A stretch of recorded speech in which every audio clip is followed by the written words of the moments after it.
I always wanted to serve on a jury.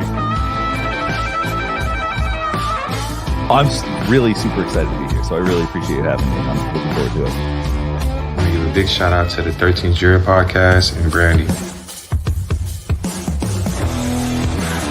Yeah, I applaud you guys. Keep doing what you're doing.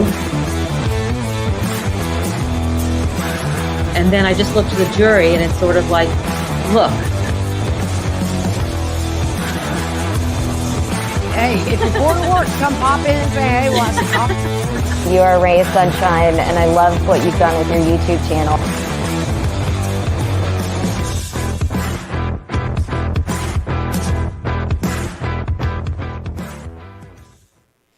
Hello, good morning. Good morning. It has been a day. I am running a little bit late this morning. The alarm started going off here, and I have no idea why. No clue what is happening. It's doing it again. Hold on.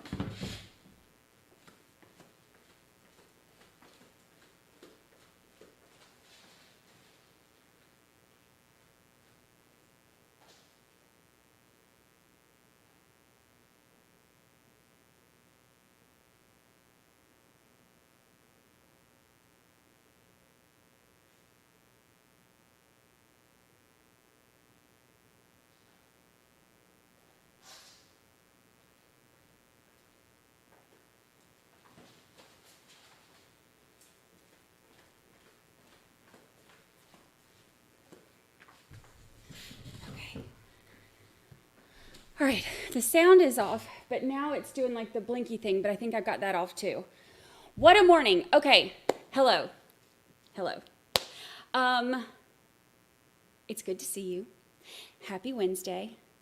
I don't know what's going on here. Aliens are attacking my brother's house.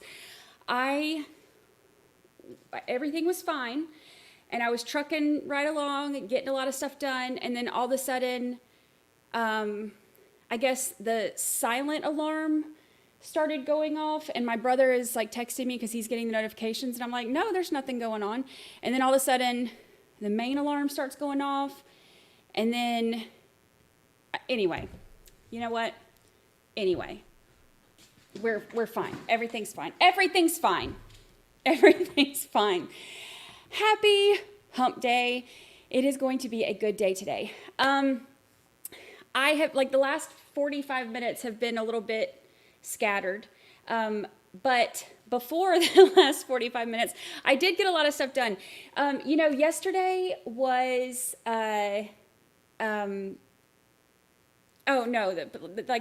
nothing going on. There are more cameras around this house. Like, there's a huge screen over here with 1, 2, 3, 4, 5, 6, 7, 8 cameras all around this property. Plus, like, my brother and my sister-in-law both have access to all the cameras, and plus I have nosy neighbors, on the fence over on this side, and they sit on their upstairs porch. If anybody gets in here, then they deserve to get me, because it's like Fort Knox up in here. Or aliens, could be the aliens. Okay, so yesterday, where we left off, I'm really actually very excited about starting this one late today, because yesterday was really hard for me to focus, because the way that my brain works, I have to have a lot going on at once in order to focus. I can't stay focused on slow, because I'm like, slow, oh, pelican, squirrel, crackers, Lucy, not you, you're fine. Stay put. But I can't focus when things are moving slowly. I have to have fast pace to be able to keep up with things. So yesterday I missed so much of the trial. I kept trailing off. And I did get a chance to read a lot of your comments, which was nice. But I also missed a lot of the trial because I cannot focus when it's slow. So I'm excited to start late today so that we can actually pick up the pace a little bit, so that it'll make it a little bit easier for me to focus. And I went back this morning and watched, I made it through most everything. I timed it to where I was going to be able to watch it in double speed and do the whole thing, but I missed like the last 45 minutes because I've been dealing with aliens. So, whatever. Well, we got the majority of it. Connie, member for 4 months. Happy anniversary. 4 months already. I love it here with you, Brandi, and all the 13 jurors. We love having you here. We're so glad you're here. Thank you. Thank you. I'm so excited. Thank you. Thank you. I know that y'all could be anywhere, and I am so grateful that you're here with me. I truly appreciate you. Casey Bamagal says Pelicans are getting their revenge by setting. Oh, it might be the Pelicans actually. Like all the big birds out there. I'm trying to listen to make sure it's not going off again because I could barely hear it now that this thing is turned off, but I can still hear it. Anyway, I swear I look like unmedicated Brandi right now, but that's only because so much has been going on all at once, and I've been trying to calm it all down so that I can start my stream. But I am medicated. Maybe not enough. Maybe we're going to have to up that dosage, but I'm medicated. But it could be Attack of the Pelicans or aliens or any random wildlife. Who knows? It must be Wednesday. Brandy's wearing pink. On Wednesdays, we wear pink. Oh, hello, hello. Yes, I'm going to do the recap. And the recap is going to be, I'm probably blurry because this table like shifts a little bit. And when I move, it like just barely shifts the, because I keep bumping the table because I can't stay still. And it kind of bumps this and then the camera like loses focus or whatever. My hair's driving me nuts. So but look, I look younger when I'm blurry. I look younger when I'm blurry. Here.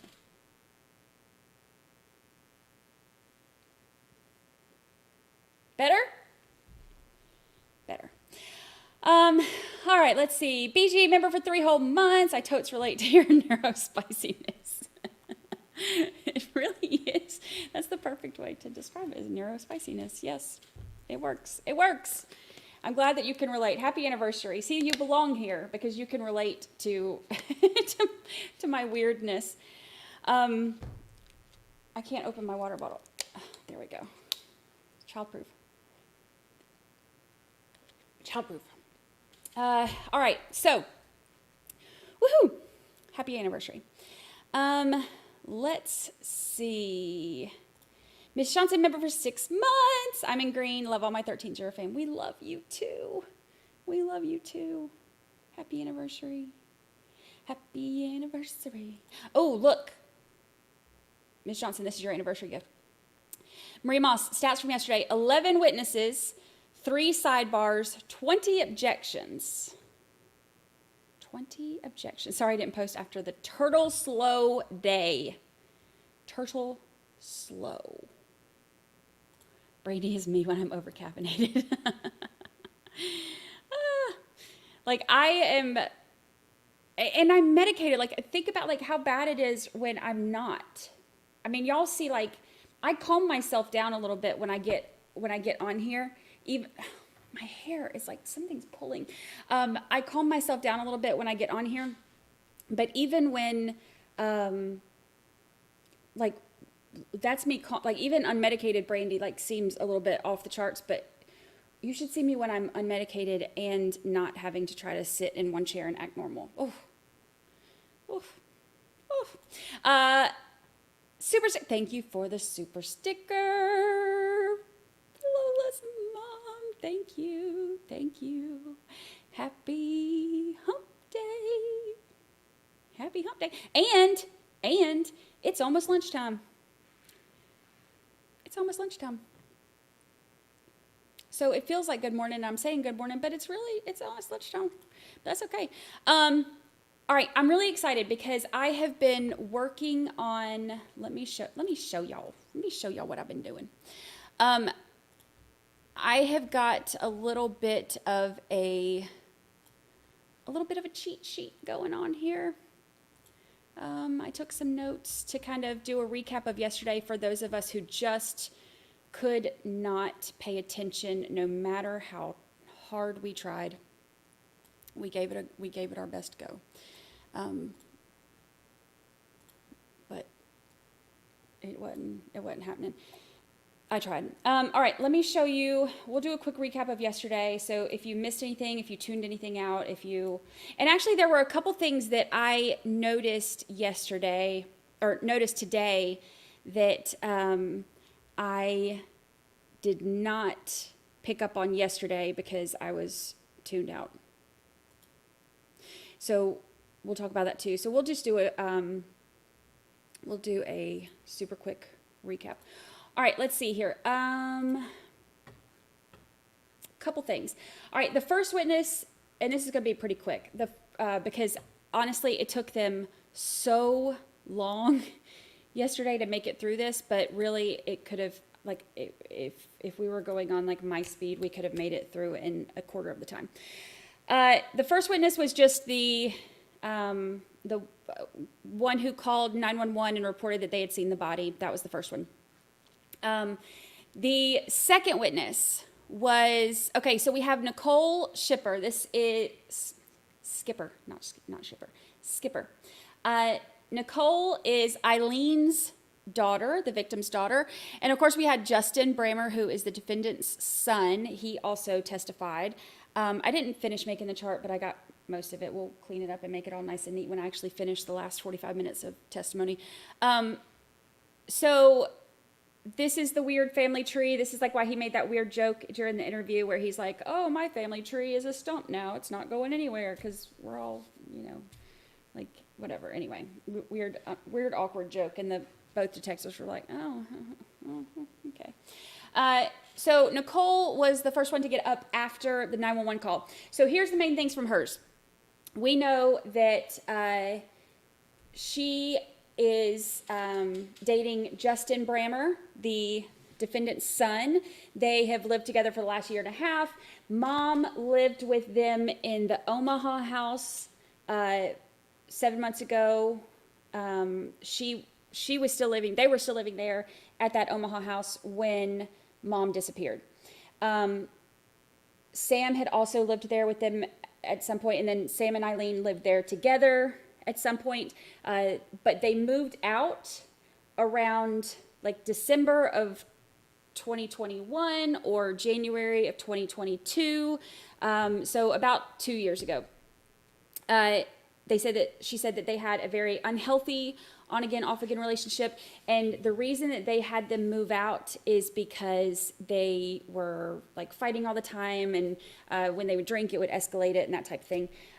So when they moved out, so they lived with them until around January of 2022. When they moved out, they moved in with Emmy, or Emily. Emmy is the defendant's granddaughter. So she looks young to me.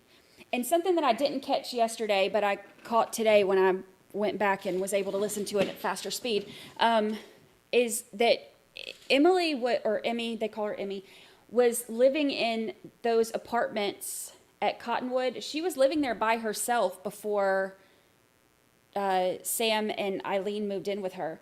And when I heard that this morning, I was like, what?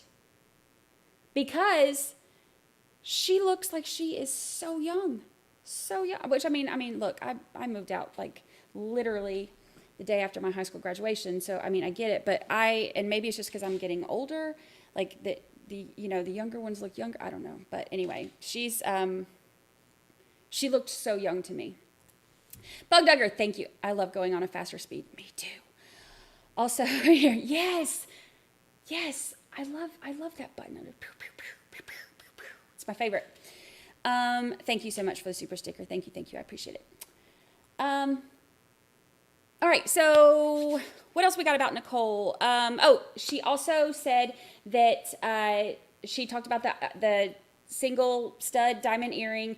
Her mom gave it to Sam around Christmas of 2022. And she was actually with her mom when she bought the earring for Sam. She did confirm that she had the black safe. She saw it in the Omaha house before, and you open it with a key, whatever. She also said her mom had an Android smartphone. So she said that the last time, and I put together like a little bit of a timeline, what I could get together real quick this morning, but she said the last time that she talked to her was on the day she went missing, February 13th. She talked to her early in the morning around 8:30, whatever it was, and she said that she was getting picked up by one of her friends from Sugar's when she got off work, and so she, didn't need a ride that morning. All right, the next one was Justin, the defendant's son. He said that he and Nicole reported Ilene missing on like about 9 o'clock. They did it in person, 9 o'clock at night on the 13th, which I put that in our little timeline too. Okay, so here's something too. Like this is a big thing because we talked about his Sam's story changing, Ivan/Sam's story changing throughout different times. So one of the things he told Justin, his son, he originally told him that he did not pick Ilene up from Sugar's and he didn't know who did. He said that Ilene told them that some lady was picking her up or whatever. He mentioned remember the truck that like he had crushed or whatever, that Sam had crushed. He said that Sam actually blew his motor, told him that he blew his motor on the 25th because he was running from police. That eluding police charge that he has was when he was running from the police from the Walmarts. Because, nothing like police chase from a Walmart. But he blew his motor. This is the story he told, one of the stories he told Justin. He blew his motor, and it was operable, but it was smoking, is what he said. And I guess he'd had that truck for like 8 years. They had asked him about it being a salvage title or whatever, but he didn't know. And he said that his dad had also asked him if he had heard any more information about Ilene at some point. He said also that this is one of the stories that his dad told him was that originally his dad said, I didn't pick her up. And then a couple days later he said, well, I did pick her up and I dropped her off at Mike's house, the guy with what y'all said was like the Ricky Watson voice. The second story was I dropped her off at Mike's house, but I couldn't pull in the driveway because of a black hose in the driveway. Because that makes sense. Actually, let me show you this. This is the house where he dropped her off. I marked it on the thing. Isn't that pretty? Isn't that pretty? This is where, this is the house where Mike was renting the basement. So he couldn't pull in this driveway because there was a black hose in the driveway. Actually, fast forward, when the homeowner gets up, she says, no, there would have been no black hose in the driveway. But that's beside the point. So anyway, the third story that he told his son was that he dropped Ilene off on the side of the road and he doesn't know where Mike lived, but he saw Ilene in the rearview mirror and she was still alive when he drove off. Now, he also said the thing about, like, he talked a little bit, Justin talked a little bit about the single stud earring that Ilene had given Sam. He said that it was at their house, like she got down on one knee and like almost like she was proposing to him with this diamond earring. It was like, would you be my man or whatever? So that was the main stuff from him. Now, Emmy got up there. She was the next one. She got up there and she testified. She says she was living at Sherwood Apartments. She lives at Sherwood Apartments now. But at the time, she was living at Cottonwood Apartments, which are Sherwood Apartments are the ones that are right by Sugar's, where she lives now. But in February, when Ilene went missing, she was living at Cottonwood. She was living at Cottonwood by herself until Ilene and Sam moved in. She said that Ilene did move out at some point, but her grandfather, Sam, stayed living with her. She said that, this was also really sad. She said that on February 19th, she called the police because her grandfather kept saying that he was going to kill himself. And this is, like a week after the disappearance. So he kept saying he was going to kill himself. He hugged and kissed her goodbye. He sent messages to the family saying goodbye, And so she called the police thinking that he was going to kill himself. She also said that his behavior changed a lot when Ilene went missing, that he was, drinking a ton and threatened suicide. He was like angry, lost weight, he quit his job. She is the one who followed him to the salvage yard when he took his truck to get crushed. And I didn't hear this part yesterday, but she said that he had said that he was taking it to get crushed because the motor was knocking, but she said she never heard the motor knocking. But remember, he told his son it was because the motor was smoking. But anyway, but I didn't hear this yesterday, but she said that he told her to tell the police if they asked about the truck that she doesn't know where it's at, because he didn't want the police to know, which again is very incriminating. Very incriminating. She said that she did, of course we heard this part, she did see him with the phone with the pink cover, and she recognized the pink cover because Ilene used to live with her and would have her help with her phone sometimes, so she recognized it as Ilene's phone. And she did see her grandfather with that phone after Ilene's disappearance. Also, she said she had never seen him with that phone before the disappearance. The body was discovered on February 26th, and she said it was February 25th when they took the truck to get salvaged. And also, the 25th is when they took it to get salvaged, which is the day after she bailed him out of jail for eluding the police, when he went running from the Walmarts. This family. She said that Ilene lived with them in her apartment for like 2 months until Ilene and Sam had gotten into a big fight and broke up, and then Sam asked her to leave. All right, so we heard from Megan. Oh yeah, this is the that house. Okay, so Megan is the owner of Sugars. She came on and hers was pretty quick. She said that she hired Ilene in September 2021 to clean the bar. She would come in the mornings, every morning, 7 days a week for about 2 hours and clean up. She said there were a few rare occasions when she showed up intoxicated, but it wasn't like a common thing. It was very, very rare. She said that she met Sam when Ilene and Sam began dating, and that sometimes Sam would come in and help her clean or whatever. And then eventually Sam started working there doing dishes in the kitchen.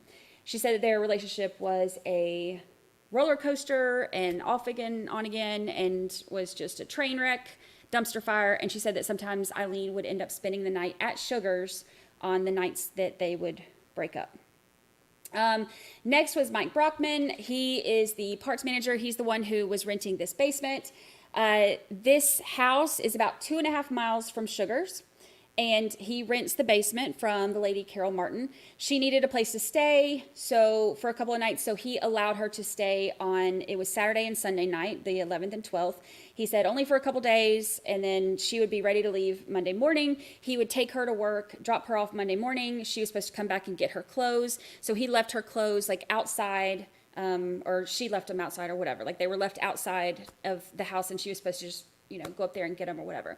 That was on the 13th. That was the day she went missing. He works in the mornings, usually gets there around 5:30 or 6. So he dropped her off early morning at Sugars, like sometime right after 5 a.m. And then he went to work. The body shop owner came, and she's the one who had like the time cards, and it showed like, yes, he came to work. He didn't have lunch. He didn't, he wasn't gone for any long periods of time during the day. He worked that day. He worked the next day for, 9 hours, whatever it was. We saw his time cards. She said, she verified that he was there, whatever. She said that he would not have been gone for long periods of time. Anytime he had to like go anywhere to get parts, he would only be gone for usually like maybe 30 minutes or something. And he would either come back with, parts and receipts or whatever. So he said nothing weird there. Also from Mike Brockman, we heard that when he got home from work, her stuff was still there, and that surprised him. So he ended up taking her stuff to Sugars, which we saw that video too, where he took her stuff to Sugars and put it in the back by a cooler or whatever for her, to just get it when she went to work. So that was all of that. And then, of course, the homeowner came on too. She came and testified. The homeowner, Carol Martin, said that Mike had lived there for about a year. He was quiet, respectful, no issues, followed the rules. She did see Ilene there on Saturday night. She actually sat on the patio and talked to her for a little bit. Ashley, happy anniversary. And you're welcome for the recap. It helps me just as much as it helps y'all, trust me. I'm glad that you like it. So the homeowner, Carol Martin, sat out there on Saturday and talked to Ilene on the patio for a little bit. She also said, obviously we saw on here that, it's a horse farm, that she has horses and stuff. She said that she goes out there between 8 and 9 in the morning and to feed the horses and stuff, and she stays out there all day. She also talked about the dogs. She has dogs, and if anybody were to pull up, the dogs would, of course, start barking because that's what dogs do. And don't get any ideas. You be quiet. And she said that there would be no hose going across her driveway. There's that it just doesn't happen. There's not a reason for it to. And so nobody came that day, which of course goes against what Sam's story was about taking Ilene and dropping her off there. So that was her testimony. Then we have the detectives. So the detectives are what we get into the interviews that he did and the different stories, and we can kind of start getting the timeline and the story changes. So something that I did not pick, I cannot believe I missed this yesterday. I'm so mad at myself for missing this because this is something huge, but this just shows you how hard it was for me to focus yesterday. I can't believe I missed this. In that first interview, on the 15th, when he came in, Sam said to the detectives, "Oh yeah," because they were like, I want to talk to you or whatever. And Sam was like, "Oh yeah, you said I was the last person to see her alive." And the detective was like, "No, I didn't say that. I said that you were the last person to see her before she went missing." How did I miss that yesterday? How did I not hear that? That is like Detective 101. If it's a missing person and they say, "Oh, I was last to see her alive," or if they make a slip up and say something about them being dead, at this point it's a missing person. She's been missing for 2 days, and y'all are fighting anyway. So your automatic assumption should be, "Oh, she's ignoring me. She's not talking to me." How did I miss that? I catch everything like that, and somehow I missed that yesterday. But that was the very first thing that they said when they walked in. He was like, "Oh yeah, I know that y'all want to talk to me because you said I was the last person to see her alive." And he was like, "No, I said you were the last person to see her before she went missing."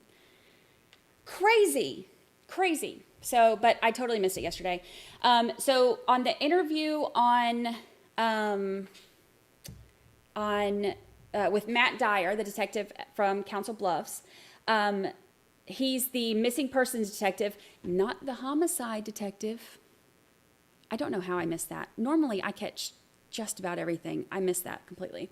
But yeah, so Matt Dyer says that, or he's in the interview, and he says that the information we get from him, he says that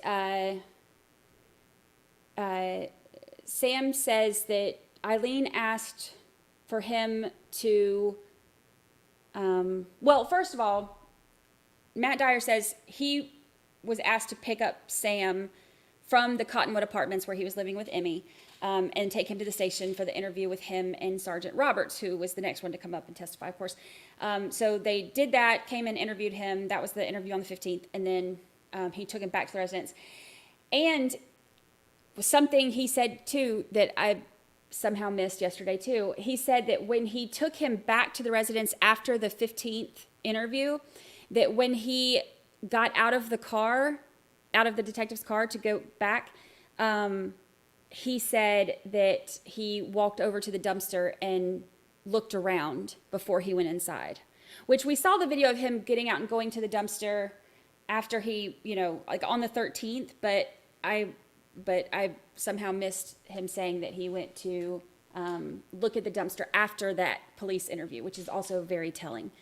And then this is also the one who said, Megan, the owner of Sugars, is, this is the detective who she sent the screenshots to, where she had said that,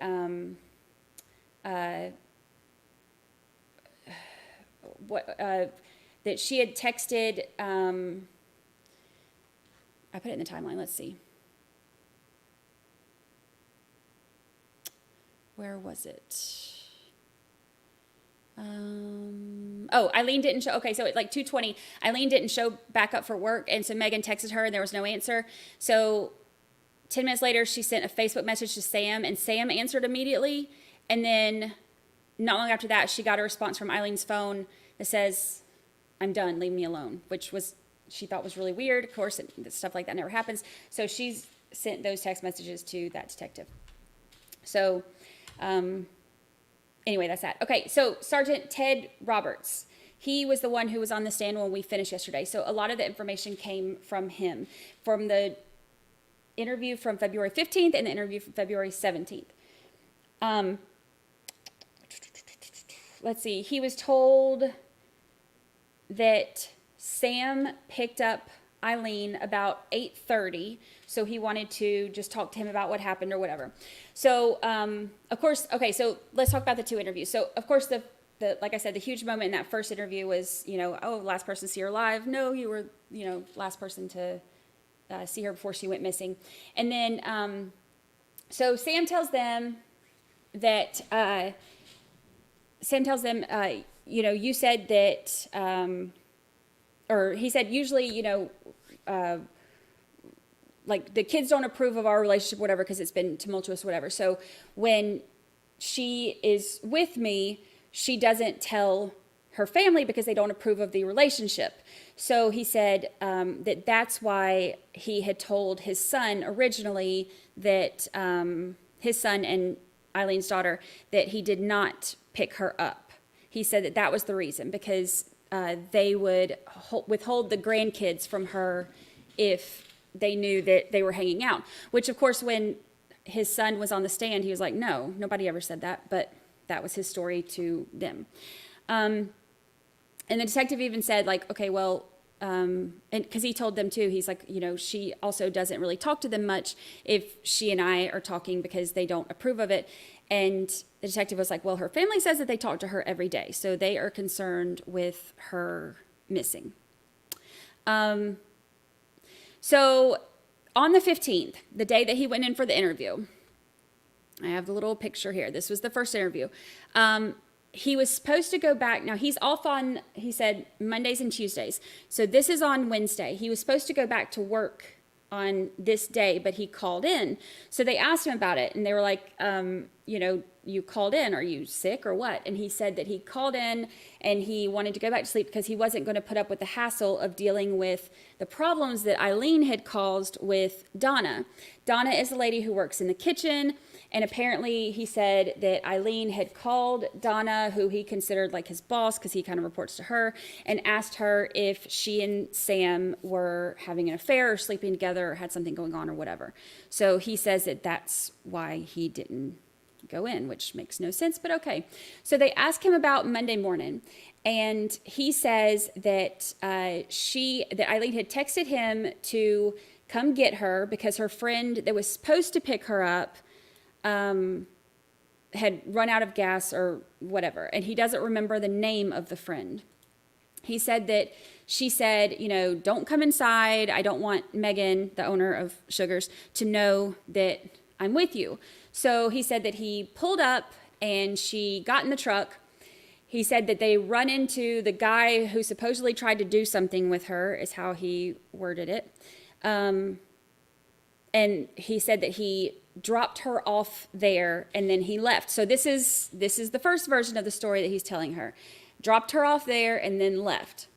So he said not long after that, now the story changes, and it's hard to keep up with changing stories when they don't make sense. So it's like, oh my gosh, it's like trying to keep up with some of these changes was like it was giving me Letitia vibes when I was trying to go over all of her nonsense. But breaking down her lies, that's why that video got 30,000 views, because nobody could understand a dang thing she said. And it took me like 4 bottles of migraine medicine to get through it, but I did it. Anyway, this gave me those vibes. So, no cash babies though. No cash babies involved in this one. So he says that first story, he dropped her off at Mike's house and then left. Not long after that, he says that she called him and that she was knocking on his window, but he didn't care. He just wanted to take a nap. Now, keep in mind, let me show you. This is not like, I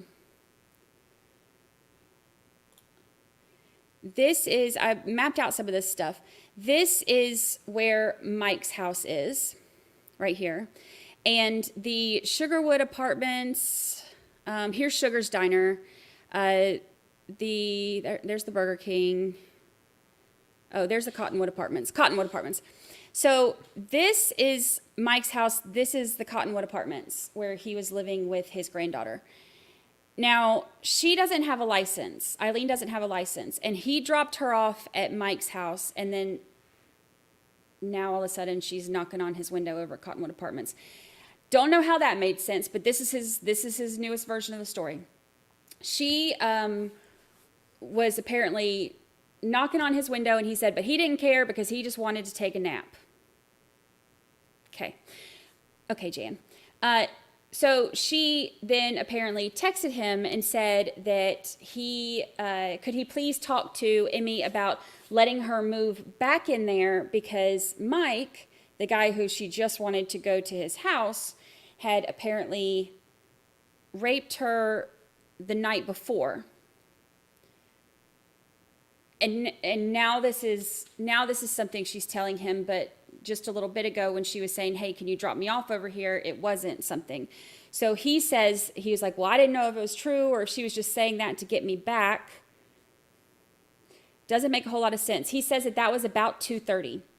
So he's showing them in the interview, he's showing them his phone, and he's like, yeah, see, she called me and whatever. So he says it was Monday morning. Let me get my little timeline. It was Monday morning. Oh, I don't think I put this part on there yet. At 7:58 that she texted him, and then he called her and she texted him right back. They texted back and forth or whatever. He said the last text that he had from her that day was at like 1:55. And he said that, my leg's cramping. He said, this is where he said that awkward thing about, he was like, well, let me show you what kind of person we're messing with here, talking about Ilene. And then he said that he had, and this gave Thami vibes, where he's like talking crap about, the woman that he just offed. But he's like, let me show you what kind of person we're messing with here. And he says that when he met her, he thought that she was sweet, but in reality, she had an alcohol problem. He thought that he could change her, but he's like, it just can't be done. It just can't be done. Bless his heart, he just tried to help her. Okay. He said, then his story starts getting all weird. And he says, because they realize it's not making sense. So he's like, well, not this Sunday, but the other Sunday is when I picked her up. And she stayed at the bar one night, and then some other time her and Mike had gotten together. And so he's like, okay, so the detectives are like, okay, so what time was she knocking on the window Monday? And he's kind of scattering through this. He says, he's like, I don't know, I didn't drop her off at 8. I don't know what time it was. But he said she got out, she walked in front of the truck, and I left. He said, I did not see her get into the house.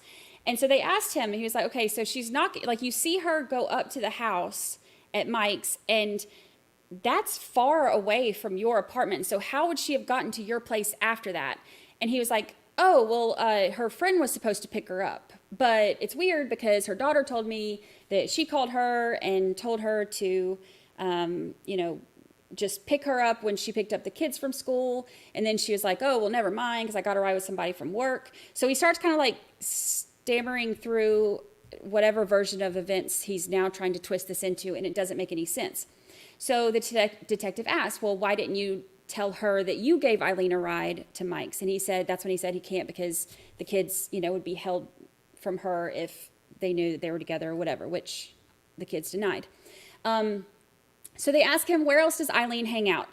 So then this is where he brings up, it's almost like he's trying to bring up any kind of sketchy characters or anything that he can to throw them off of his trail, you know what I mean? Because this is where he brings up, he's like, well, there's this one guy and his wife is on crank and his name is Tim Cayley, and she went over there after a fight one time and she was going to stay there, but they had 2 real mean dogs, so she left. Like, that's the most random thing in the world. But apparently, Tim Cayley has now entered the building. Now he is, got to throw his name in there, and his wife, who's apparently on crank, and his 2 mean dogs. He also said that at work, guys will come in and like buy her beer and stuff like that.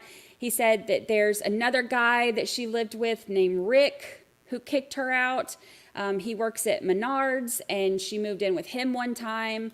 So now you got Rick and the crank addict's husband, Tim Cayley, and Mike, who was letting her stay there, but dry humped her 2 nights in a row and apparently raped her another night, whatever. So he's throwing in like all of this nonsense. I mean, everything but a cash baby. So he asks what was the conversation on the way to Mike's house. And he was like, Sam is telling them, he's like, okay, well, don't tell her daughter. Okay. But she's barred from renting places because she doesn't pay the rent. So it's on her records. And when I picked her up, she had begged me to get a place in my name at the apartment building near work, which is the, not Cottonwood, the Sherwood. So that's the apartment buildings that their kids that were dating were going to be moving into soon. And it's walking distance, because she doesn't have a license, it's walking distance to Sugar's. So he says that she was talking to him about that and saying, can you please get me an apartment in your name since I can't get them in my name or whatever. And he said he wasn't going to do that. So then they got into a fight about it. She got mad and was like, oh, you're just saying no because you're on the kids' side, like their kids that were dating. You're on their side. And he said, no, it's not that. I'm just trying not to get in the middle of it. So that's what he said that they talked about. So from Sugar's to Mike Brockman's, let's pull up our map again. Here's Sugar's.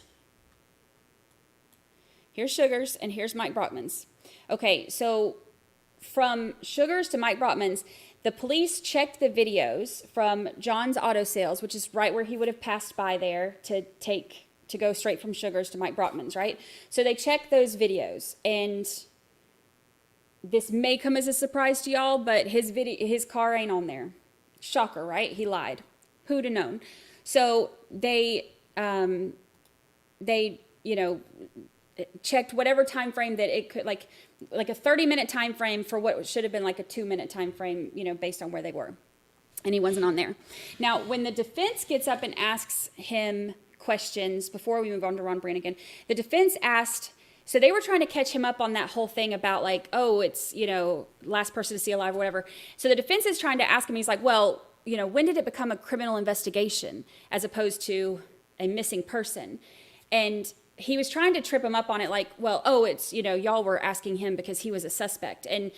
But he stood his ground. He's like, no, like, we were told that he's the last person, that is known to have seen her. So we're trying to look like, okay, if he dropped her off here and we can verify that, then we know the next place to look or whatever. And he said we were just never able to verify anything. At this point, there's not a criminal investigation. It's a missing person, and we're trying to gather information so that she can be found. So they tried to trip him up, and he could not be tripped up. He also says that the interviews that they did were the 15th, the 17th, and then the 18th. That last interview was at Emmy's apartment. And then there, of course, there was the other one where they tried to talk to him at the Walmarts, and he took off, eluding police. Let's see. And this detective said on the 17th, on that second interview, it was something he noticed that the story changed. Instead of, we went I took her to straight from Sugar's to Mike Brockman's. It was, we went to her mom's house first. And then she went inside and had to get some other items. And then we went to Mike's. And again, checked videos, and he talked about checking videos or whatever, and that's not what happened. So also this, where is it? Down, there's the Burger Kings. Here it is. Okay, so this is, can y'all see this? Hold on, let me see. Let me hide. This is, like, in this area right here is where Mom lives. And obviously here, let me zoom in a little bit. This is where Mom lives. This is Sugar's. And this is Mike Brockman. So obviously, if they're going to Mom's, which we know that they did because we saw the video, that's a whole lot different than, I just took her straight to Mike Brockman's and back. So again, story not adding up. Not a good look. All right, so then we get to the Detective Ron Brannigan. He's the one who was on the stand when we finished yesterday. So when they go in for the interview, he's asking, they ask him, like, do we have permission to, do you want to sign this consent for us to download your phone so we can get all this, whatever. And like, they're being, real sweet to him and, like acting like they believe him. Because if he lets them know, like, hey, we know you're full of crap, he's not going to be as cooperative. So they're like, oh yeah, we're just, if you just want to sign this consent, and that way we can, just get all your text messages so we can just, all that stuff she sent you, So he signs a consent.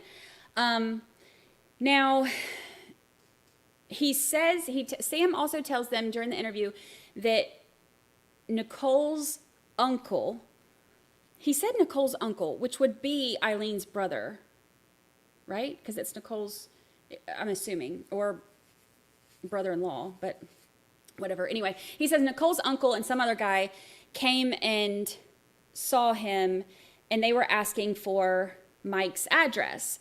And he said he doesn't know the address. And he said, y'all need to stop and get Jay, who's Nicole's son, because he's the one who took all of her stuff back there when, she left the house or whatever. So he gives like this weird story about how they came trying to, go to Mike's and, get vengeance for what he had done to Eileen or whatever. So he starts to get off on this weird tangent, and they're like, okay, like, look, we need to tighten down the timelines from Monday morning. So he says, he goes through the timeline again. He's like, okay, she texted me. I called her back. He said that the girl who was supposed to pick her up ran out of gas. She had gotten kicked out of her apartment this is where stories change again too. She had gotten kicked out of her apartment for not paying rent. She didn't want to go home right away. And this is where he starts rambling. So bear with me because I know it don't make sense, but this is what we're working with here. He said she had gotten kicked out. She didn't want to go home right away. So we went down Broadway and she wanted to stop at her mom's house. Okay, so now we're getting into the mom's house, which is a whole new detail that was not brought up the first time. He said she was in there for like 5 to 10 minutes, and then we went like back down Broadway. She wanted to be dropped off back at Mike's house, but made him promise that he wouldn't do anything to him for dry humping her 2 nights in a row. So dry humping has now entered the bingo card. If you had that on your bingo card, congratulations, because nobody would have ever had that on their bingo cards. But okay, here we are. We're back in 7th grade, 8th grade, whatever, like people use that phrase. I haven't heard that phrase since. Anyway, he had to promise he would not do anything to Mike for dry humping her 2 nights in a row. I can feel my face turning red even saying that phrase. So anyway, so they got there. He says that she walked in front of the truck and then he left. He doesn't know how long after it was that she was all of a sudden now knocking on the window. But now there's a new detail to this part too. So now she's knocking on the window and she's drunk. And he said, I ignored her. She left. And then she texted about, hey, can you talk to Emmy about me coming back there because Mike raped me? And he's like, well, you could have just told me this earlier. And he says that he had then texted her that Megan, the owner of Sugars, was like, hey, you're supposed to be at work, and she didn't answer. He also told them, he's like, well, before I came in here, I looked on her Facebook, and she was active on Facebook like an hour ago, after I talked to y'all this morning. And he said that then he went to her Facebook page, and it said that she's missing. And the text was like, okay, well, maybe Nicole got on there or whatever, but it was just a weird thing. And he said that Nicole said that Eileen's mom had said that 2 women brought Ilene to the house that day to get her safe. And so Sam's like, but that's not true. He's like, I took her to her mom's. All right, and so here the story's about to change again. So, oh my God, no, none of that in the tiki hut. Oh, ugh. So the story's changing again. So he says, I took her to her mom's, which that was just this new little nugget that was added. And now he's saying, and then I took her to her new place, and Ilene was asking him about, like, while they were driving or whatever, Ilene was asking him about employees and if he had had an affair with the new boss. And now he's like, oh, I can't remember her name. But before he was like, yeah, with Donna. He was asking me about Donna. But now he can't remember Donna's name, apparently. So now instead of just going straight to Mike's, then it was like, well, I went to her mom's and then took her to Mike's. And now it's like, well, I went to her mom's and then took her to, her new place and then took her to Mike's or whatever. So, and I get it. It's hard to follow because he doesn't make sense and he's hard to follow. But this is where we're at. So he says that he tells her, no, I didn't have an affair or whatever. And he says, he's telling them too that he's like, I would get there and I would help her, on her evening shifts or whatever. I would get there and, help her close everything down, and I'd be in there doing silverware and she'd be out there, drinking and smoking at 8 or 9 o'clock at night. And again, like you can hear the bitterness in his voice as he's talking about, talking about her. So he's going off on this tangent again, and the detectives are like, all right, focus. Let's get back to that day. So they ask him, again, they're trying to get him focused back on that timeline that's making no sense. And they're like, they ask him about going to his mom's. He's like, yeah, she was there for maybe 5 to 10 minutes. So she had said that she wanted to talk to her mom, and that's why she went. And then she came out with her purse and a black safe. He said that then he took her to her new place, which is right across from Sugar's. But it's not her new place yet. She just wants it to be. So now he's talking about the Sherwood Apartments. So the Sherwood Apartments are the ones that I mentioned a minute ago that their kids are going to be moving into eventually. That's walking distance from Sugar's, and she wanted to get there. So he had told her in the last story that he wasn't going to help her get an apartment there. But now the story is he's taking her there. So he says he's, taking her there, and he says, okay, but meanwhile, this isn't her new place yet. She just wants it to be. But meanwhile, she's staying with this other guy, but he's messing with her. So Sam said he called his son and asked, can Ilene come back? Which is a whole new part. Again, doesn't make sense. So then there's a new story. Whole new version. Here we go again. New story is he took her to Mike's. She was drunk and couldn't remember where it was. She finally figured it out. So they went there.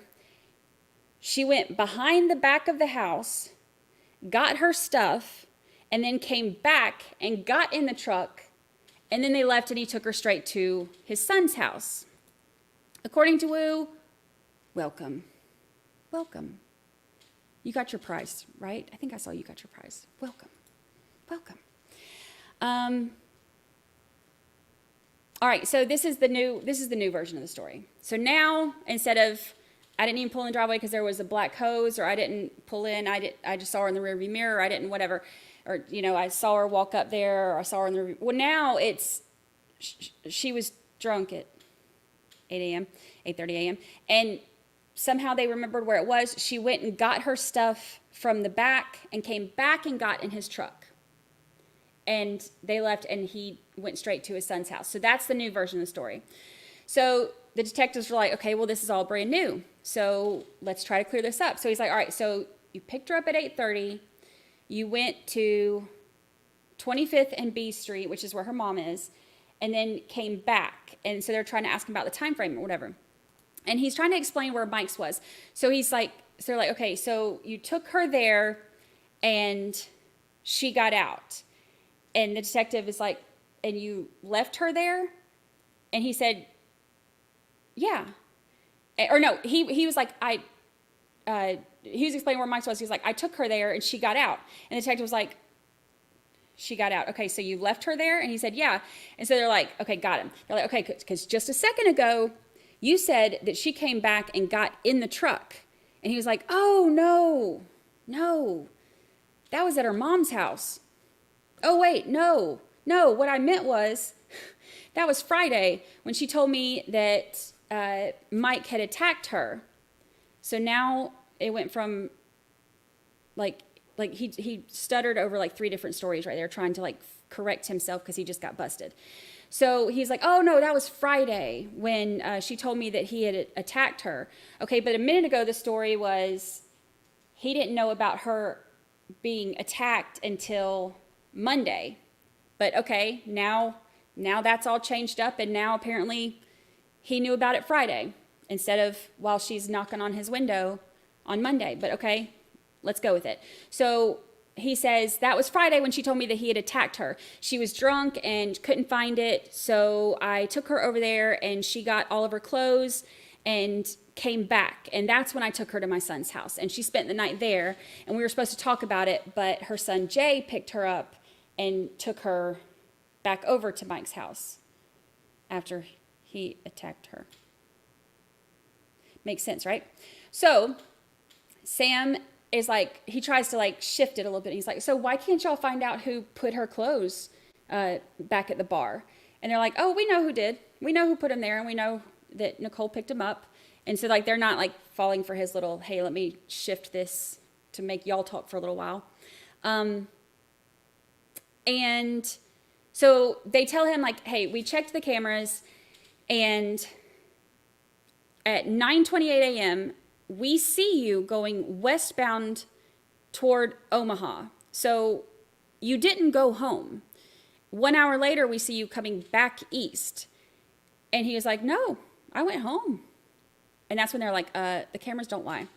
So he says that whole thing about like, well, you know, I got gas and I didn't think it was Monday, but it might have been at, you know, it might have been Sunday, and it was at Four Aces or it was at Casey's, and oh, well, I went to get cigarettes in Omaha because they're cheaper. Okay.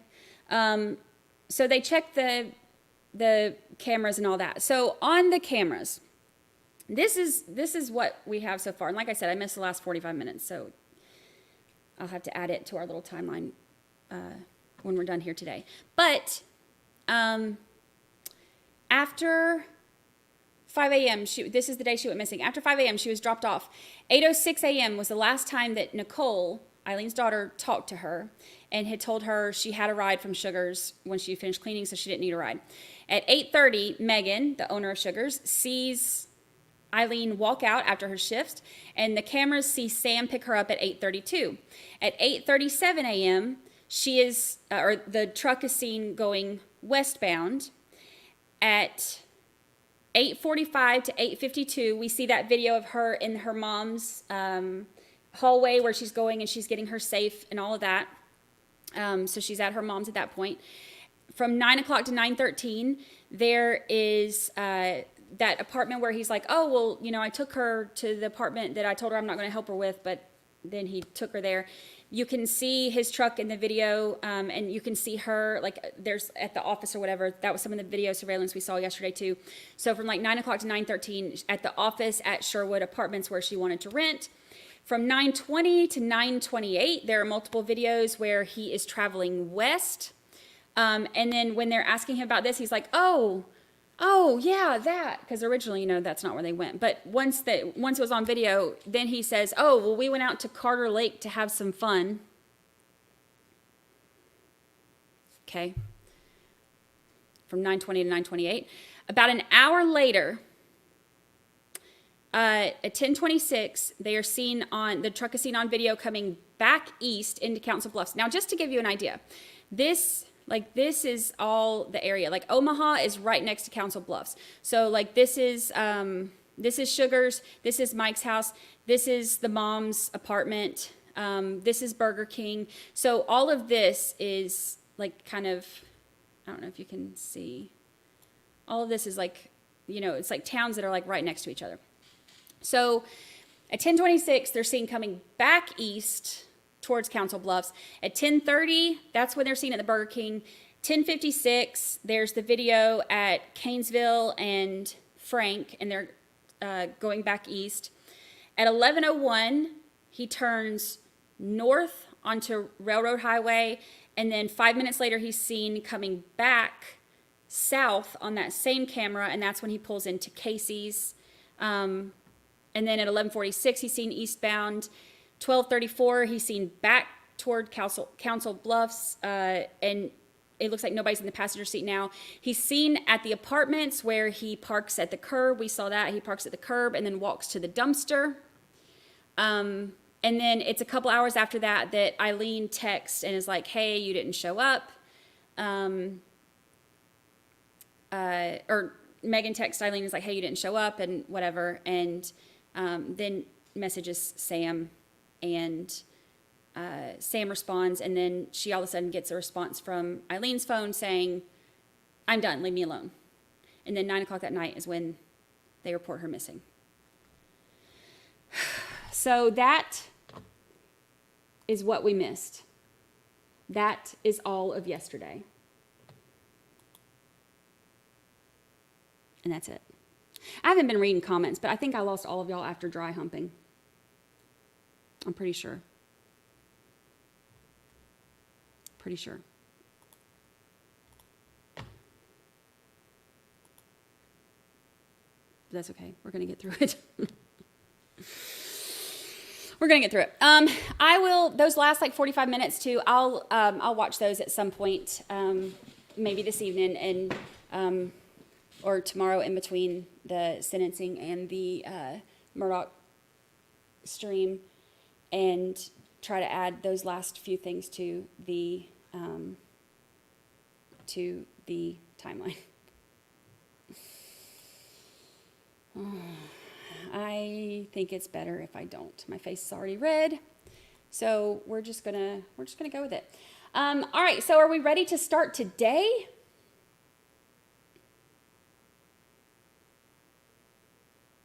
I think we are. I'm so excited to watch today in faster speed so that I can actually pay attention. But, you know, of everything that we heard, I'm going to go ahead and tell y'all, of everything that we heard, I think the biggest aha moment for me, and I can't believe I missed it yesterday, was the last person to see her alive as opposed to the last person to see her before she went missing.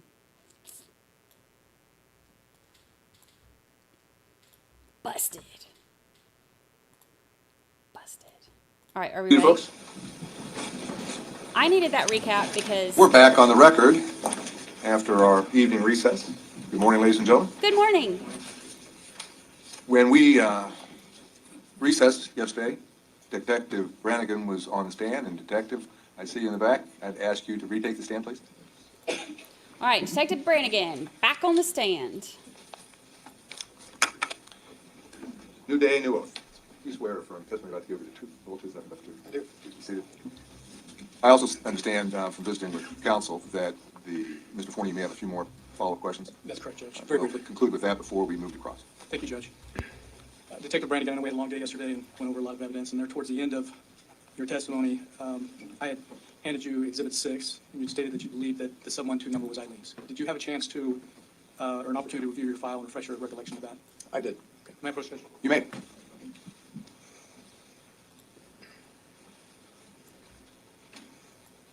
I'm handing you Exhibit 6, which has already been received as evidence. Can you read this number right here? 712-314-1583. And whose number is that? That is Eileen. Eileen. Ilene Gowan.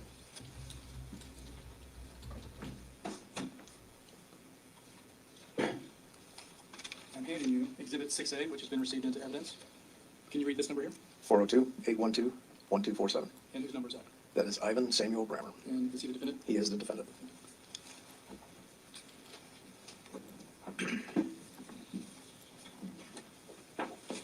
No further questions. Cross. Thank you. That was just a momentary that you elapsed, right? That is correct. And I think it embarrassed you a little bit, but that's normal, right? It happens. It happens. Okay. Sergeant Roberts is head of missing persons, right? I don't know if he's head of missing persons, but he and Sergeant Foch, who is the afternoon shift sergeant, share that responsibility. So when a missing persons case comes in, he's called or Foch is called, John Foch? They receive the reports and they follow up on them. Okay. Do the same detectives work for them as would work in CID? Yes, It's just you kind of mix it up, but the person in charge, it would be Roberts or Foch. that is correct. Okay. And you are retired now, but prior to your retirement, would you consider yourself to be the most experienced murder investigator? Oh, I wouldn't say that. I think that there's a lot of experience in CID at the time that I was there. Who else is there that had the kind of experience you had? Well, there was Detective Andrews, who had quite a bit of experience. He was still there. He's now retired as well. There's Detective Springman, who has been on the department as long as I have and has been a detective as long as I have. He has had quite a bit of experience. As, according to the notes, though, it appears that at some point in time they felt that there was some exigency that needed to take place, and that's when they brought you in as lead detective. That is correct. Yes. And when would you have JM said, "I'm late. Did I miss anything good? Who wants to tell JM?" gotten the notice that you were going to be moved in to being lead detective of this case? It would have been February 23rd. But you did your first interview on what day? February 17th. Right. Yet you weren't lead detective at that point in time, right? That's correct. I was not lead detective. We just considered to be a detective then. Yes, I was assisting among several other detectives who were assisting Sergeant Roberts. Right. And at that point in time, everybody was supposed to give their reports to Sergeant Roberts, right? When they do their reports, it's filed into a central system, and it would be the lead's responsibility to follow up on those, make sure that those reports are done, and know what the contents of those reports are. Is it also the lead person's responsibility to make sure that everything done has a report? Yes. And that's pretty much standard policy for your department. If you're given an assignment, you follow up with a supplemental report or a report. Yes, that's correct. And you follow that religiously, right? I do. Would you say everybody in your department does that too? I would like to believe that. Okay.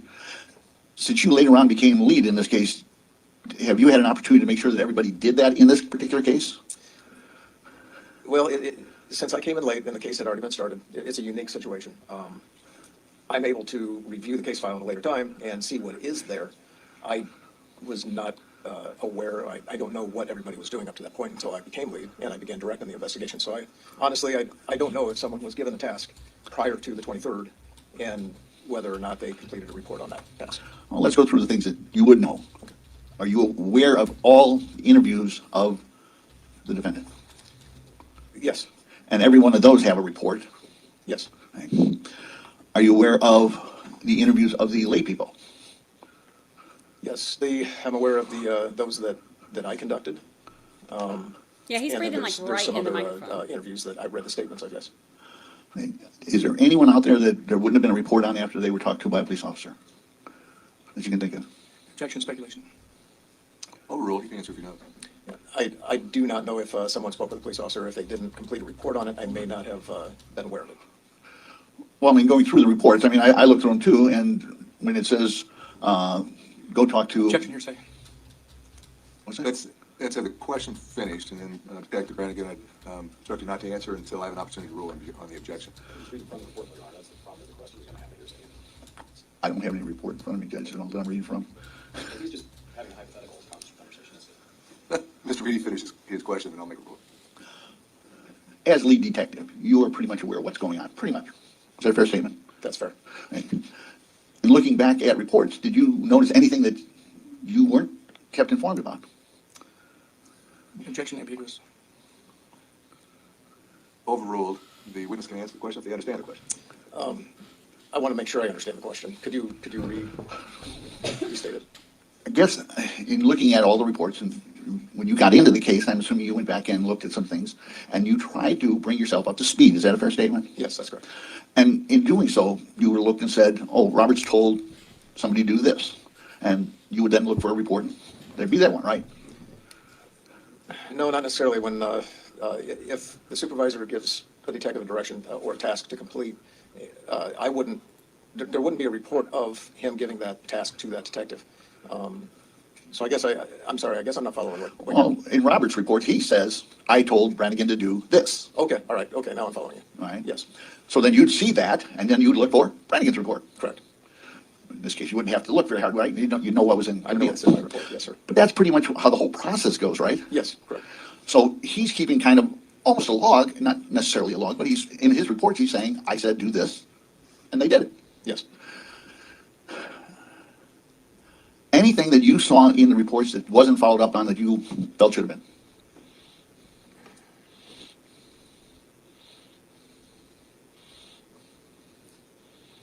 Oh, that breathing. This is an okay one to say, I don't know. Yeah, I just can't. I'm running through all what I can of the reports in my mind, and I'm just not.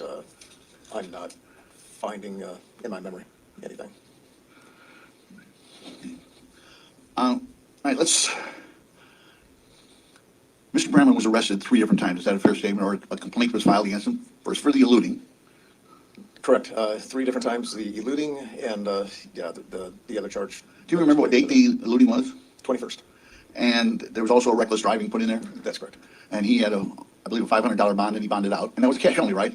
I think the bond was a little bit more than that. I initially thought that it was lower when we were talking, but I wasn't aware of that second. There were 2, and it ended up being 1,000, I think. Okay, 500 on each one. Sure. Okay, and he bonded out, and that was cash only, though, right? That's correct. All right. And then later on, he got arrested for the second time he got arrested. What did he get arrested for then? Abuse of a corpse and theft. And did he bond out on that one? No. And then the third thing he got arrested for, or the complaint filed, which would be arrest.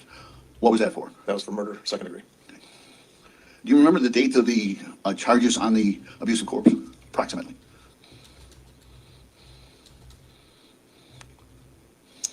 Early March. And the murder charge itself came down in May? No, I'm trying to refresh. I'm trying to remember now. I think the charges that I filed were later, and then the murder charge was after I was off on leave.